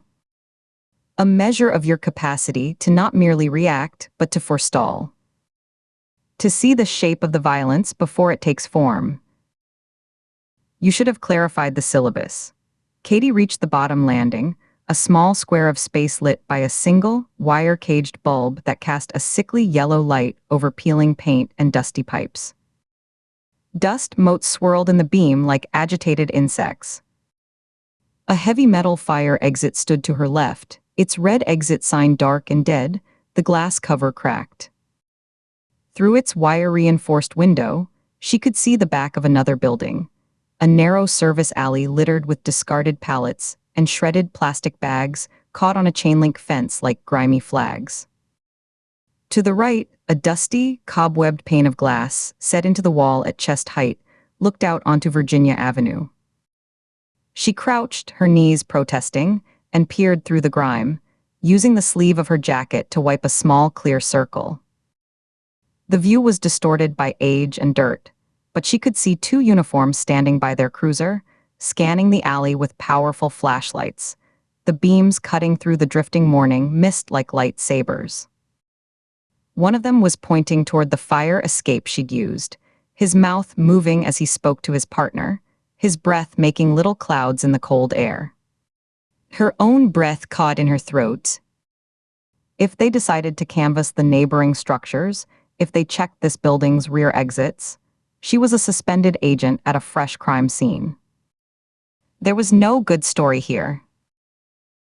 Why? The voice asked, a genuine, chilling curiosity in its artificial tone. You're the profiler. You should have deduced my pathology from the clues given. The hospital was a statement of intent. The postal annex was a test of obedience.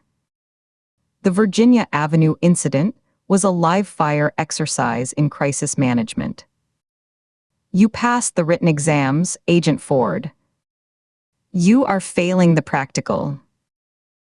She had to get clear of this building. Now. She shifted her weight, her knees aching from the crouch, a sharp complaint in the joints. She pushed the fire exit door open a crack, the mechanism protesting with a sharp metallic shriek that sounded deafening in the concrete silence. She froze, heart hammering against her ribs, a frantic bird in a cage. Across the street, one of the officers paused, his flashlight beam sweeping away from the fire escape and toward the sound. The bright circle of light traveled over the cracked asphalt, up the brick wall, and landed on the door, lingering for a second on the dark gap she'd created. It illuminated the rust around the handle, the peeling green paint. Then it moved on, sweeping upward toward a second-story window. He hadn't seen her. He'd written it off as the building settling, an old door in the wind. She saw him shrug, turn back to his partner. She slipped through the opening, the cold morning air hitting her face like a slap, sharp with the smells of wet brick, garbage, and distant diesel exhaust. She pulled the door shut as quietly as she could, leaving it slightly ajar to avoid another catastrophic noise, the gap just wide enough to slip her fingers through. The metal was freezing. She was in the service lane. To her left was a large, grime-streaked green dumpster, its lid askew, reeking of spoiled food, chemical cleaners, and the sweet-sour tang of decay. She ducked behind it, pressing her back against the rough, cold metal. The surface was sticky in places, with some unidentifiable residue that clung to her jacket. She tried to control her breathing, to make it silent, but each inhale sounded ragged in her ears, a loud rasp in the quiet alley. "You've given me nothing," she whispered into the phone, her breath forming quick, small plumes in the frigid air. "Copycat methods. Cowardly calls. And your Virginia Avenue shooter lived. Bad luck for you. Or bad planning." She injected as much contempt as she could muster into the whisper, making it a blade, hoping to draw blood. "I know." The voice held a note of mild annoyance, as if discussing a minor error in a recipe, a pinch too much salt. And imagine his statement to the police about the frantic woman screaming warnings. A woman matching your general description, seen fleeing the scene. "It's suspicious, no." The thought landed like a punch to the diaphragm, driving the air from her lungs.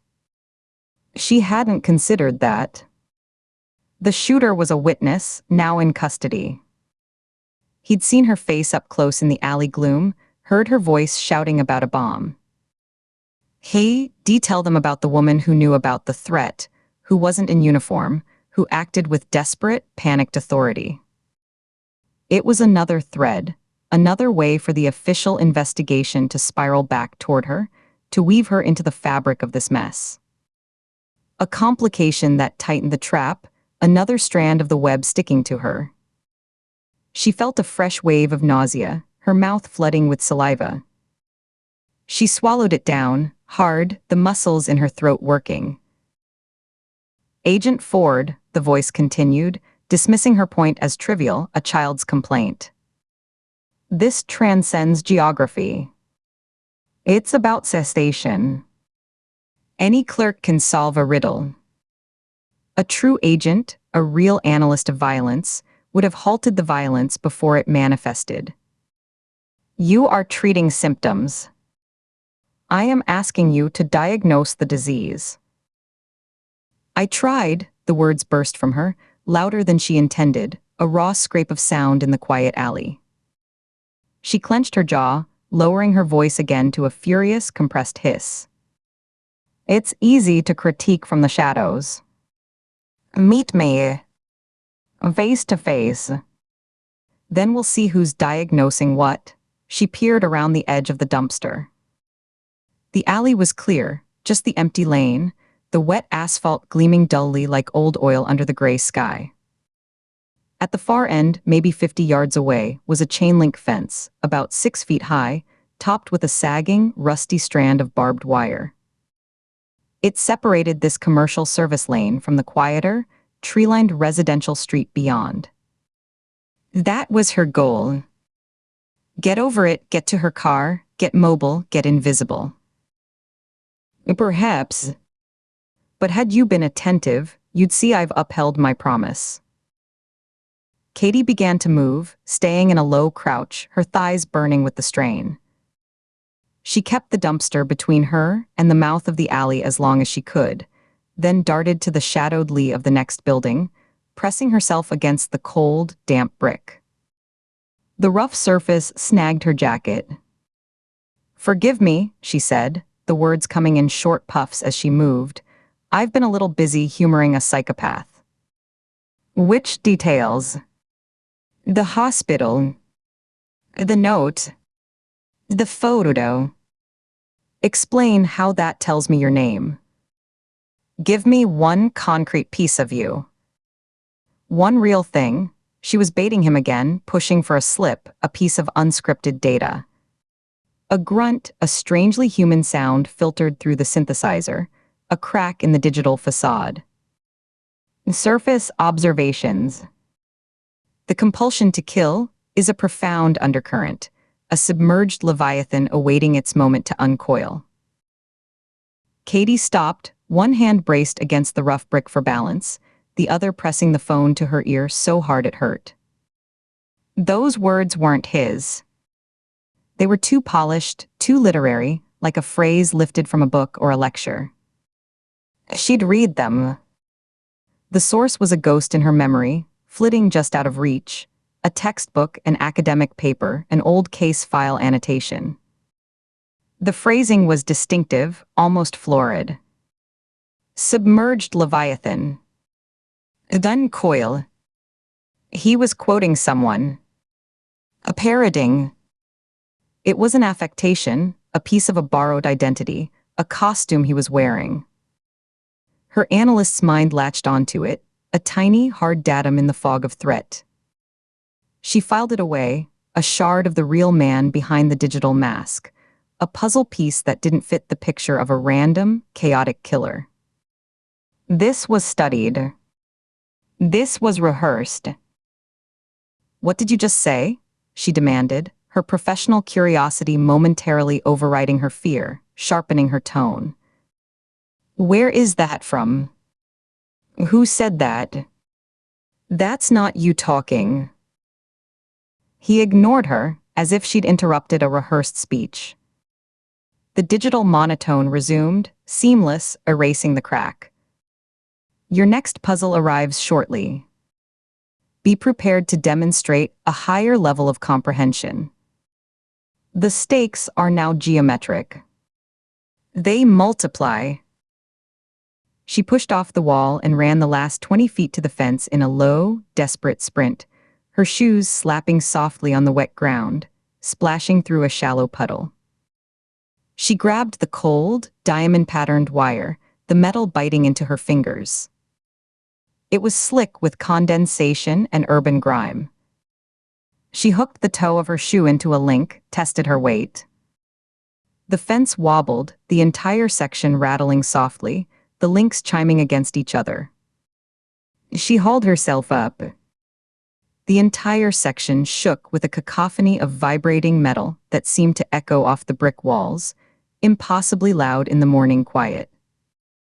She froze halfway up, one foot dangling, listening over the hammering of her own heart. No shouts.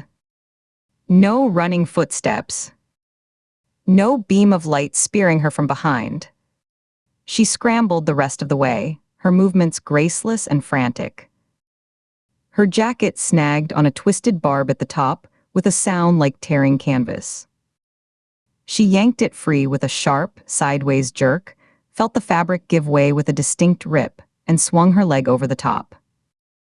For a second she was straddling the fence, the barbed wire pulling at her pants, the world tilting, the alley below her, the quiet street ahead. Then she pushed off, dropping down into a damp patch of mulch and dead leaves on the other side. She landed in a crouch, the impact jolting up her spine into her teeth, and immediately rolled to the side, behind a thick, overgrown boxwood hedge. She was in a narrow side street, lined with parked cars and quiet, well-kept brownstones. The chaos of Virginia Avenue felt worlds away, muted to a distant, rhythmic pulse of light and the faintest warble of a siren. The air here smelled of damp earth, fallen leaves beginning to rot, and the faint, clean scent of chimney smoke from a nearby house. She lay still for a count of 5, listening, her cheek against the cold, wet mulch. Only the distant city hum, a bird chirping somewhere with mundane insistence, the steady drip drip drip of water from a gutter onto a metal downspout. She brushed dirt and leaf litter from her knees, her hands trembling slightly from the adrenaline, the fine motor control shot. Send it, she said into the phone, her voice steadier now, grounded by the physical effort, the successful evasion, the feel of solid, quiet ground beneath her. She was out.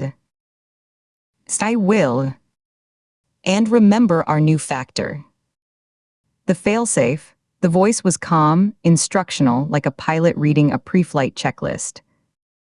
If I detect FBI involvement, any mobilization beyond your singular, fascinating efforts, I will trigger the device remotely. The aftermath will be your responsibility. The calculus is simple. You are the circuit breaker. Your compliance is the insulator. Your silence is the shield. The trap was reinforced, welded shut.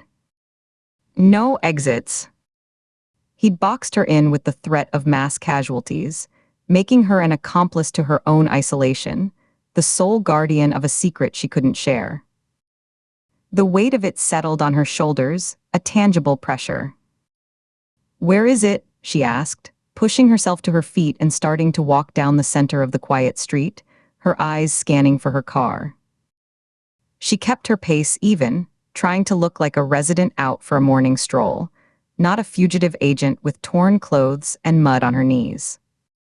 She forced her hands out of her pockets, let them swing loosely at her sides, an imitation of casualness. "Somewhere in the city, I assume." "That's not a clue, that's a geography lesson. Be more specific, or stop pretending you're giving me a real chance." "You're just moving the goalposts." "Somewhere in DC." "That is all you get." A pause, then the tone shifted, becoming almost paternal, which was more terrifying than the outright menace. It implied a relationship, a twisted investment. "Reconsider your defiance, Katie. It is not a virtue here. It is a liability. It clouds the necessary focus. You need to see clearly now." She spotted her sedan, parked under a skeletal sweetgum tree, its windshield dotted with fallen seed pods like spiky brown stars. Untouched by parking enforcement. A small, absurd mercy in the chaos. She reached it, fumbling in her pocket for the keys, her fingers numb with cold and stiff from gripping the fence. "Fine. What's next?" "Another riddle. Another victim waiting on my brilliance." Or just more philosophical commentary from the shadows. Because the commentary is getting old. She unlocked the car, the chirp of the alarm disarming absurdly loud in the quiet, making her wince. A dog barked in response from a nearby yard. "Prepare. And come alone." The parameters are absolute. The next communication will contain the puzzle. Your time will begin then. The line died with a soft digital click, the absence of sound suddenly as loud as a gunshot in the peaceful street. She stood by her car door, the silence of the side street pressing in on her. It was a profound, suburban quiet, broken only by the distant hum of a heating unit kicking on. Somewhere a dog barked twice more, a sharp, territorial sound then stopped. A curtain twitched in a nearby house, a flash of a curious face, an older woman with glasses, then fell back into place. Normal life, oblivious, moving to the rhythm of coffee makers and school schedules and morning news. She was locked in a parallel world, a ghost moving among them, carrying a secret that could shatter their calm forever. The game was the only play. But now the equation had changed. The weight of the unseen bomb pressed down on the city, and on her, a vast, invisible anvil suspended by a thread she couldn't see, held by a hand she couldn't identify. She pictured it not as a device of wires and explosives, but as a presence, a malevolent shadow draped over blocks of innocence, a playground full of children, a metro station at rush hour, a crowded weekend farmer's market, its location known only to the voice in her ear. Her stomach churned with a nauseating mix of terror and a crushing, specific responsibility. It was a burden no protocol covered, a decision tree with only catastrophic branches. One misstep, one moment of seeking the help she was trained to rely on, and she would be the author of a massacre. The thought was so immense it felt abstract, a nightmare scenario her mind could barely hold. But alongside that crushing weight now was a sliver of hardened resolve, a shared burden. She had a partner in the truths. Nina was hunting Calloway, and by extension, hunting the context for this madness, the possible connection, the why. Katie's role was to stay on the wire, to dance with the copycat, to parse his puzzles and maybe, just maybe, trace the thread of his borrowed phrases and staged scenes back to its source before he decided the test was over and the final lesson began. The two investigations were now braided together, a double helix of pursuit. She wasn't just reacting anymore, she was hunting too. The phrase he'd used, submerged Leviathan, it was a clue. A piece of him. A fingerprint on a borrowed thought. She would find its source. She would pull that thread. She slid inside the car and shut the door, the solid thunk a small, comforting seal against the outside world. The interior was cold, smelling of stale coffee from a forgotten travel mug in the cup holder, old vinyl, and the faint, cloying odor of the pine-scented air freshener, shaped like a tree, dangling from the rearview mirror. She placed her phone on the passenger seat, screen up, a dormant minefield. She stared at it for a long moment, watching for the notification that would start the next deadly clock, her eyes tracing the faint scratches on the case. Then she turned the key. The engine coughed, sputtered, then caught with a familiar rumble, a grounding sensation, a touchstone of normalcy. The dashboard lights glowed, illuminating the empty fuel gauge needle hovering near E, the odometer ticking over one more meaningless mile into this nightmare. As she pulled away from the curb, heading nowhere yet, everywhere, she held two truths in her mind, balancing them like live wires that could not touch. She was a pawn in a killer's story, manipulated, isolated, and threatened with unimaginable guilt. And she was an agent with a partner, armed with a confession, a division of labor, and a sliver of trust that felt like a lifeline thrown into a stormy sea. One truth bred despair, a suffocating helplessness that wanted to pull her under. The other, a fighting chance, however slim and fraught with peril, a narrow path through the dark. She clung to the latter, her hands steady on the wheel, her eyes scanning not just the road ahead, but the rooftops, the windows of passing cars, the faces on the sidewalk. The blank, the hurried, the smiling, the bored, looking for the one pair of eyes that was not blank, that was watching, calculating, always watching. The hunt was no longer just his. It was hers too. And it was theirs. She drove, a ghost with purpose, waiting for the next ring, the vibration against the passenger seat that would drop her into the labyrinth once more. The city unfolded around her, a map of potential threats and hidden clues, and she moved through it, alone and yet not alone, waiting for the game to resume. I hope you enjoyed part 1 of that audiobook. Again, please consider subscribing to the channel Book Empathy on YouTube so that you can keep listening to my audiobooks free of charge. And do consider buying a copy of this book to support the author. Thank you.